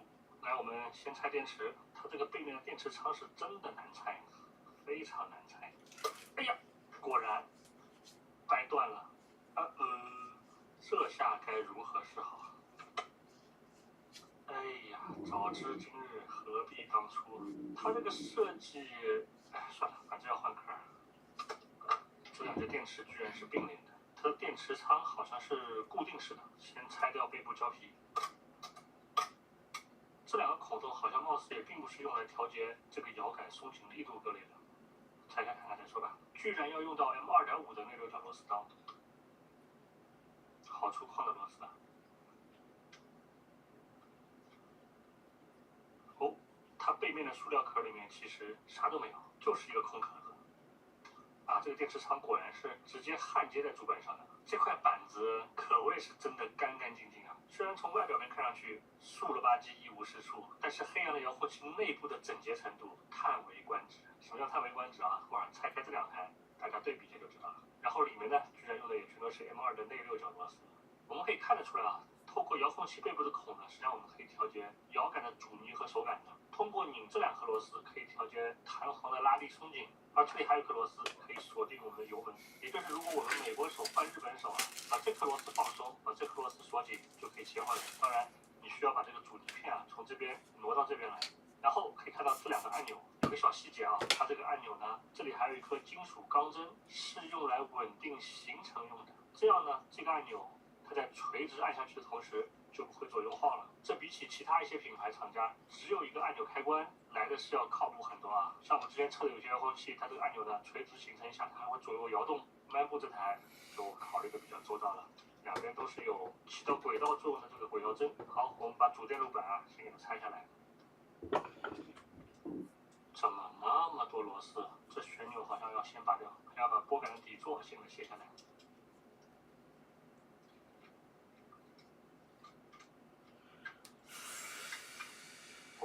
下来了，是一根喇叭线，拔掉；电池电源线，拔掉；屏幕的排线，这个再拔掉。我知道了，这几个回中开关反面的螺丝其实是不需要拆掉的。它这个反面全都有标识，还有这几个锁摇杆的也都不需要拆掉的。真正需要拆的呢，就是标有这个 front 字样的这几个螺丝，是用来固定这块主板的。我们把不该拆的螺丝都给它拧回去，就好在呢，它背面的所有的螺丝用的全都是同一种规格。OK， 复原了。我们来看一下它整块主板。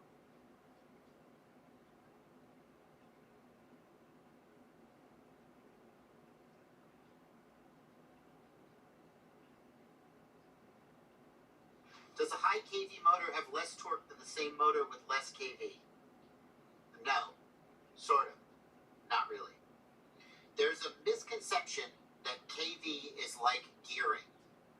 And the analogy of kV being like gearing is like a little bit true, but also you take it too far and it's false.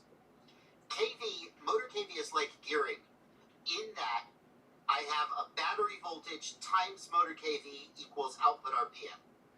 Similar to how if I have a motor spinning at a certain RPM fed into a gear train with a certain gear ratio, then I get an output RPM at the wheel, right? In that respect, in the respect that you have two things being multiplied together to produce an output, yes, kV is like gearing. That is the end of it, though. A high kV motor does not have less torque than a low kV motor. Torque is proportional to motor volume. And that's almost all that it's proportional to.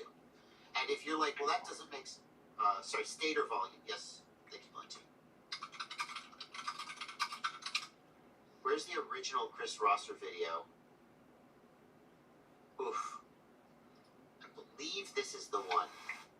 This is way back when old Chrissy Rosser was a younger man, way back when he was first getting started. My mouse is being glitchy, I'm sorry guys. What governs motor torque? Yes, this is the video. If you want the deep understanding, I highly recommend this video. Is It's 23 minutes long, which in this day and age, you're like, I can't watch a 23-minute video. This video is absolutely worth your time if you want to understand how motors work and how they generate torque. The long story short, motor torque is proportional to stator volume. It does not depend on shape, and it does not depend on kV. All else being equal, which it usually is. And if you watch this video, Chris makes a very, very compelling argument. And by the way, that argument is backed up by actual real-world testing that he does. Okay. But there's a catch. And the catch is that a higher kV motor requires more current to make torque. So, if you have two identical motors, one higher kV than the other, and they have to make a certain number of Newton meters of torque, one of them will pull 5 amps and one of them will pull 10 amps, depending on the ratio of their kV. But they will both make the same amount of torque. One will just do it less efficiently. Now here's the gotcha. If you had an unlimited current power supply, then the kV of the motor wouldn't matter. They would make the same torque. In the real world, though, your battery cannot provide an unlimited amount of amps. And so when that high kV motor tries to make torque, it pulls more amps, there is more voltage sag, and as a result, sometimes that high kV motor will make less torque, but it's because of the battery, not because of the motor.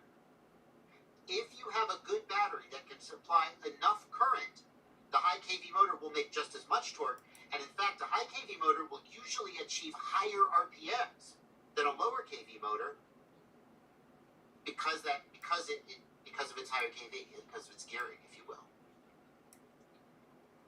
But it's going to draw more current to do it. And if you're already on the edge of your battery's capability to provide current, going to a higher kV motor will cause the battery to sag out. And at that point, the higher kV motor makes less torque in the real world. But it's not a given that a high kV motor makes less torque than a low kV motor because it's just like gearing. Okay? You got to understand the whole thing, though. Kai P says, Chris Rosser's tests do show that there are differences in torque between the same stator volume. Again, we said all else being equal. All else being equal, you also have to take into account things like the air gap size, the magnetic field strength, the design of the stator. For example, Chris's motors have like rings in the stator to help direct more of the magnetic field into the stator. There are other variables, and we have to take those variables into account. And that's why the real world is the real world. But the point is that the primary determining factor, if you're asked what affects a motor's torque, the primary factor that you should start with is the stator volume. The stator shape, no. The stator width, height, no. KV, no. The main thing is the stator volume, and then you work from there. All right. Here's a question from Yaros. Given a racing drone with 2207, 2050 kV T-motor motors, Kep-RC racer frame, and Hobbywing 65 MPSC, what would you improve or change to increase the top speed? It accelerates very fast, but top speed maxes out at 190 kph. What's that in freedom units? Like, how fast are you going? 120 miles an hour. Okay. When you're at 120 miles an hour top speed, you're outside of the regime. So you could get 60 miles an hour, 70, 75 miles an hour. Just any 6S 5-inch racing drone will go 70, 75 miles an hour without even trying, roughly. Somewhere around 95 to 100 miles an hour, maybe 90 miles an hour, you start having to work, okay? But you can get up to 95 or 100 miles an hour without too much trouble. Somewhere over 100 miles an hour, it starts getting real hard to make gains. Does that make sense? You end up in this part of the curve, right? And you You have to start doing radical things. Now, not that radical. The number one thing you can do at that point is improve your aerodynamics. Aero matters a lot more at high speed because drag increases as the cube of the frontal area or something. Okay? The top speed drones. Now, these days, top speed drones are going 300, 400 kph. That's a little different. But back when the top speed drones were going around 200, 250 kph, like I remember Luke Bell broke the top speed record with one of, I think it was his first top speed record that he published.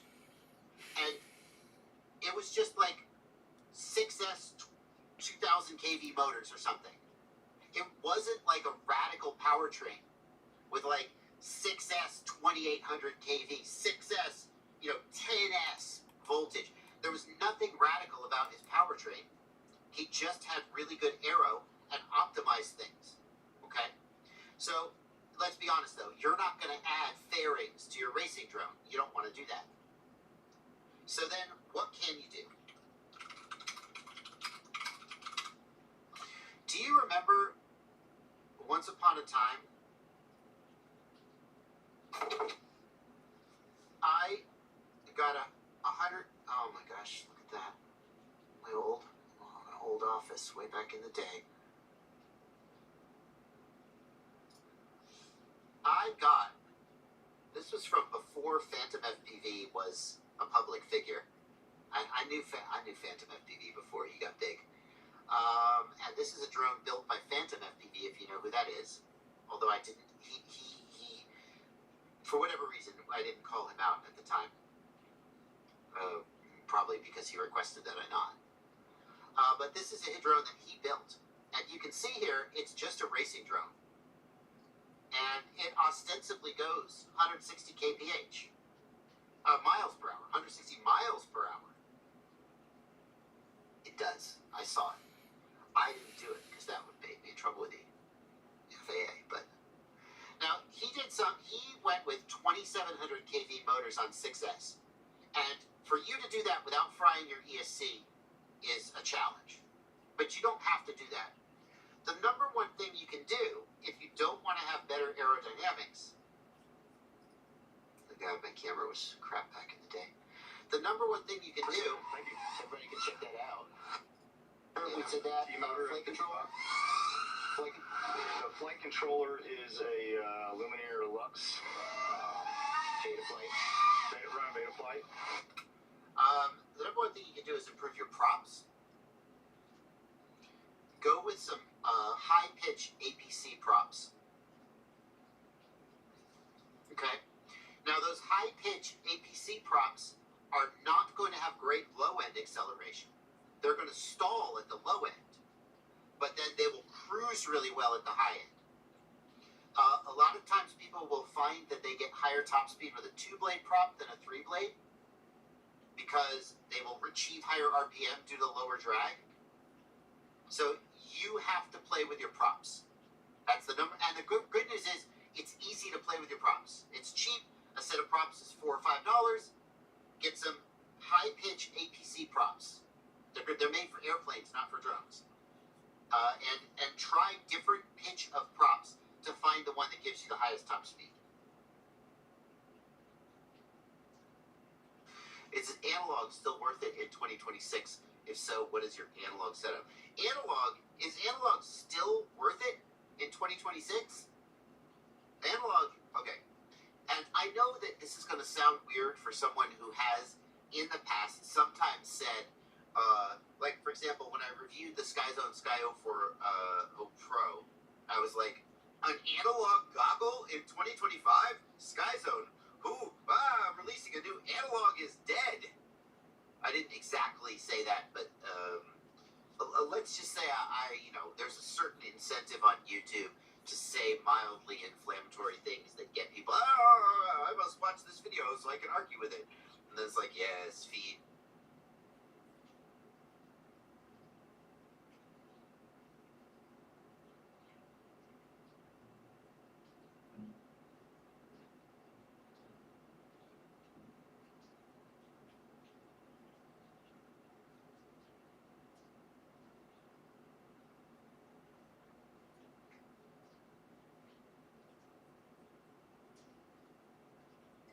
概4个月前，我在二手交易平台入手了一只非常便宜的拟态章鱼。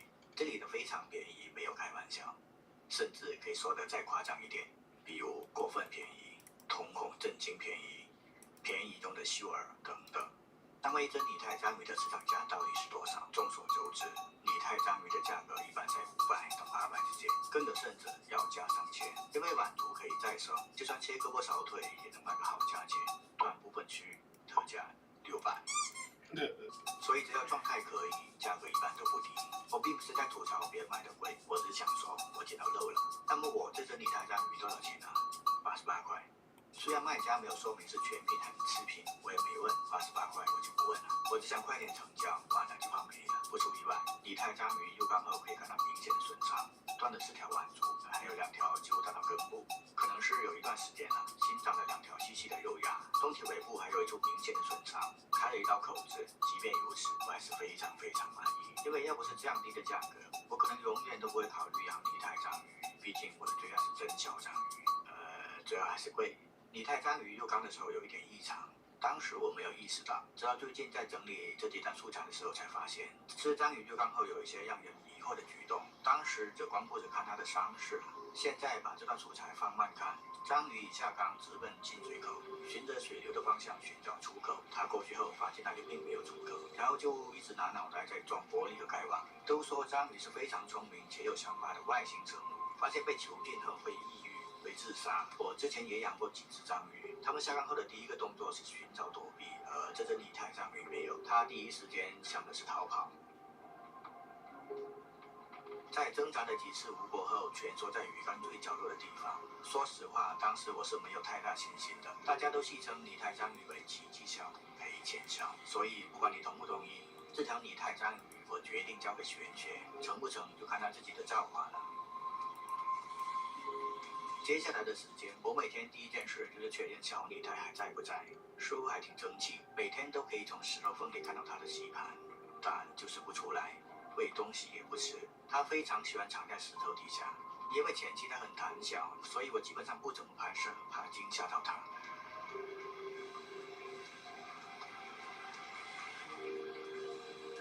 直到某天，它竟然从石头缝里爬出来了，这属实是有点意外。从那以后，它的状态好像慢慢好起来了，可以经常看到它出来溜达。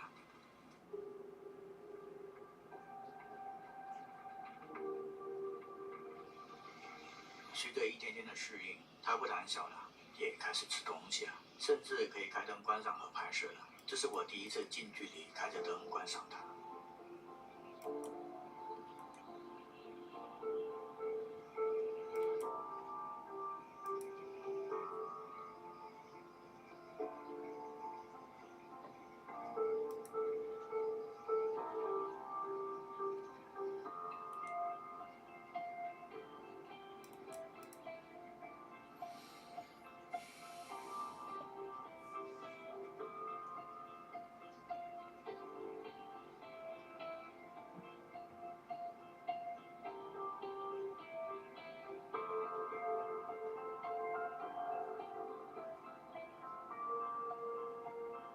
时间很快来到了2023年1月1日，也就是元旦节。按照惯例，新年第一天会去祈福，求平安、求健康、求财富。不同的是，今年我多了一个愿望，祈求我能养好一只章鱼。正像前面所说的，现在这只拟态章鱼，我打算交给玄学。所以，新年祈福，我带着章鱼来了。往年我捐了10块，今年我捐了3个8，希望我有很多8爪鱼。为了小拟态能吃好点，我放了半斤基围虾进去，让它自己捕食。可能是基围虾太大了，它并没有抓虾的能力。半斤基围虾在鱼缸里没有天敌，活得挺潇洒的。除了几只体质不佳的挂了之外，大部分在鱼缸里拿的新家也挺好的，起码可以陪小拟态玩耍。小拟态虽然没有抓虾的能力，但它有抓虾的心。有时候看它一直抓不到，于心不忍，给它抓一只，拧掉虾头再喂给它。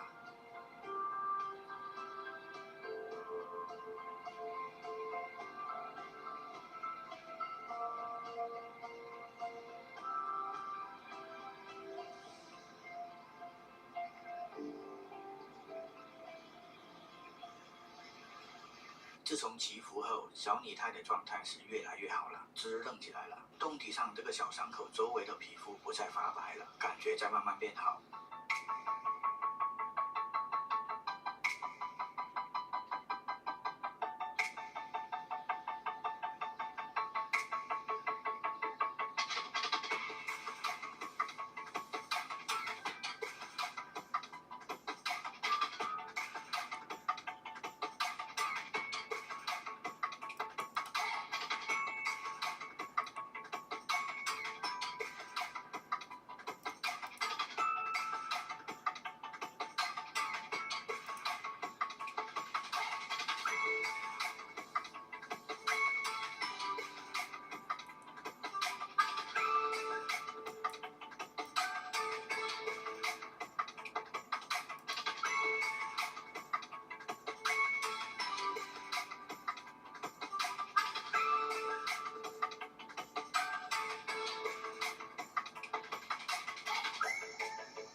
小拟态在变好，基围虾在变少。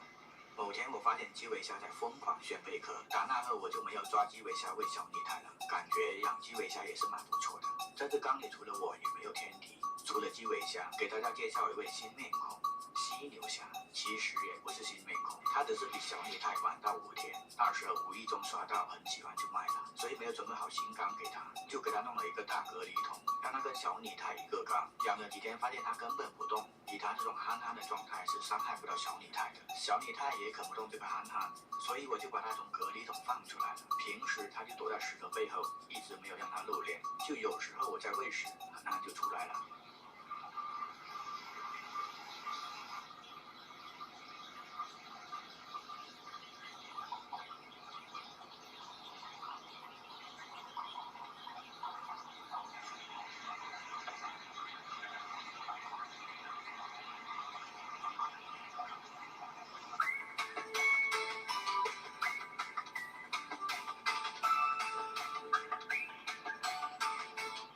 吃完又躲回去了，剩饭剩菜请基围虾来打扫一下。感觉现在这个鱼缸达到了极佳的平衡。小拟态不是给憨憨吃，憨憨吃不完给基围虾吃，一点都不带浪费的。其实7号那天有拍到一些小拟态少有的异常动作，跟刚来那时候一样。最初没有人在意这场灾难，我在意了。我把这只禁欲的章鱼放进去正缸。第2天，基围虾死了，但小拟态还在，憨憨还在。再过了1天，我给小拟态开了一只螃蟹，可能螃蟹太大了，它害怕，吓得都变身了。这螃蟹对于它来说确实是有点大，我就把螃蟹腿头去掉，它还是没有吃。给它一个贝壳肉，它拿走了又丢了，这是要绝食的节奏啊！倒是基围虾玩得挺欢，现在就剩下2只基围虾了，得好好养起来。又过了2天，基围虾喜提新皮肤。不好的消息是，小拟态又躁动了，还是疯狂的去撞盖板，撞累了就躲起来，喂东西也不吃。还有1个礼拜就过年了。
关中王来。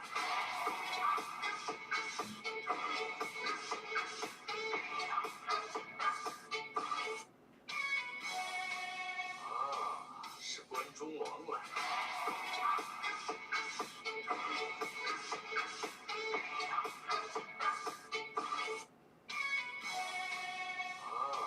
是关中王来。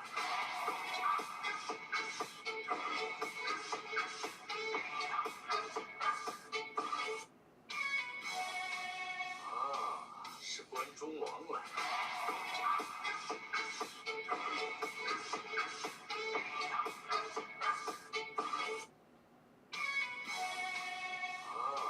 是关中王来。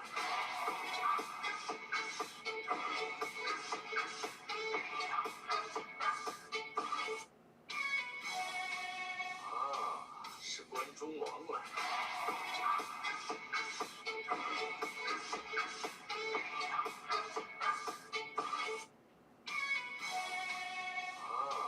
是关中王来。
太不了解才害怕嘛。来，不然这样，我可以练习一下，之后下地狱就不会那么害怕。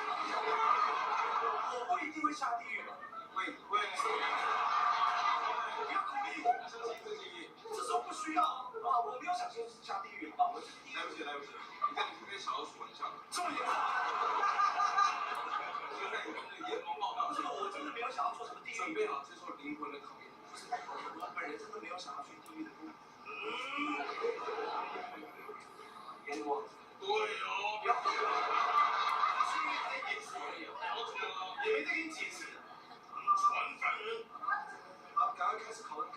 你女友和你妈妈掉进水里，你会救谁？这种灵魂拷问吗？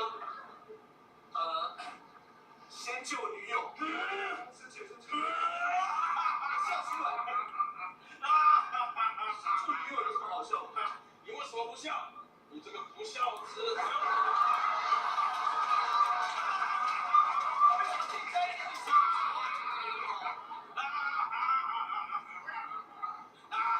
阎王，你这样笑，活人不累吗？不累啊！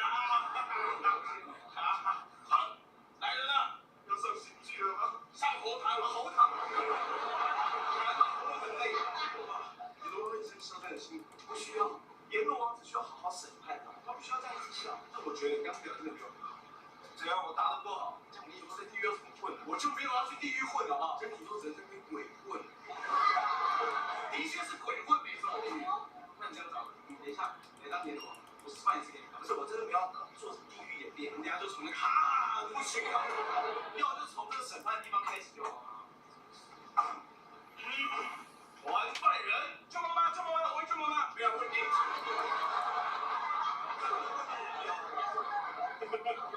生前在世，可曾浪费食物啊？你告阎王爷，因为我小时候真的不敢吃长得像电话线的海带，你知道那东西要怎么做？我帮人家说，但是我不想吃，长得像电话线。我知道，全部人都知道，这个不需要停下来解释。我真的不敢吃长得像电话线的海带，但是我小老师不让我倒掉，所以我就放到口袋一直留到现在。好恶心！太久了，小王最该问死，我吃就是了，我吃就是了。阎罗王。我吃，这料太多了。这说话拿手好菜，他每天都在煮这道，叫你妈给我学别料。停下来，够了！我说停下，为什么吃津津有味？你发现这个放久了没那么难吃？没有，一样难吃嘛。重点是超有嚼劲的，怎么可能啊？是这个电话线。什么？可能啊！好不好？这惩罚真的很恐怖哎。没有嘛，你看起来吃超爽。那我觉得刚刚审判的问题问的不是很好，怎样又不行？因为我觉得比起我们这种浪费食物，跟人家说惩罚应该是那种说杀人放火的，出门忘记关冷气那种人啊，一样啊，这浪费食物。阎罗王，对哦，就是不要出门忘记关冷气的人，怎么样？很不环保，还会危害北极熊的家园哦。该做奇怪的宣导，小朋友们不要抢哦，不然阎罗王哥哥打你不是。阎罗王哥哥是什么东西？他超不适合做什么儿童宣导短剧。我跟你讲，为什么是阎罗王不好？那我出门忘记关冷气的死定没那么严重。阎罗王，对呀。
讲座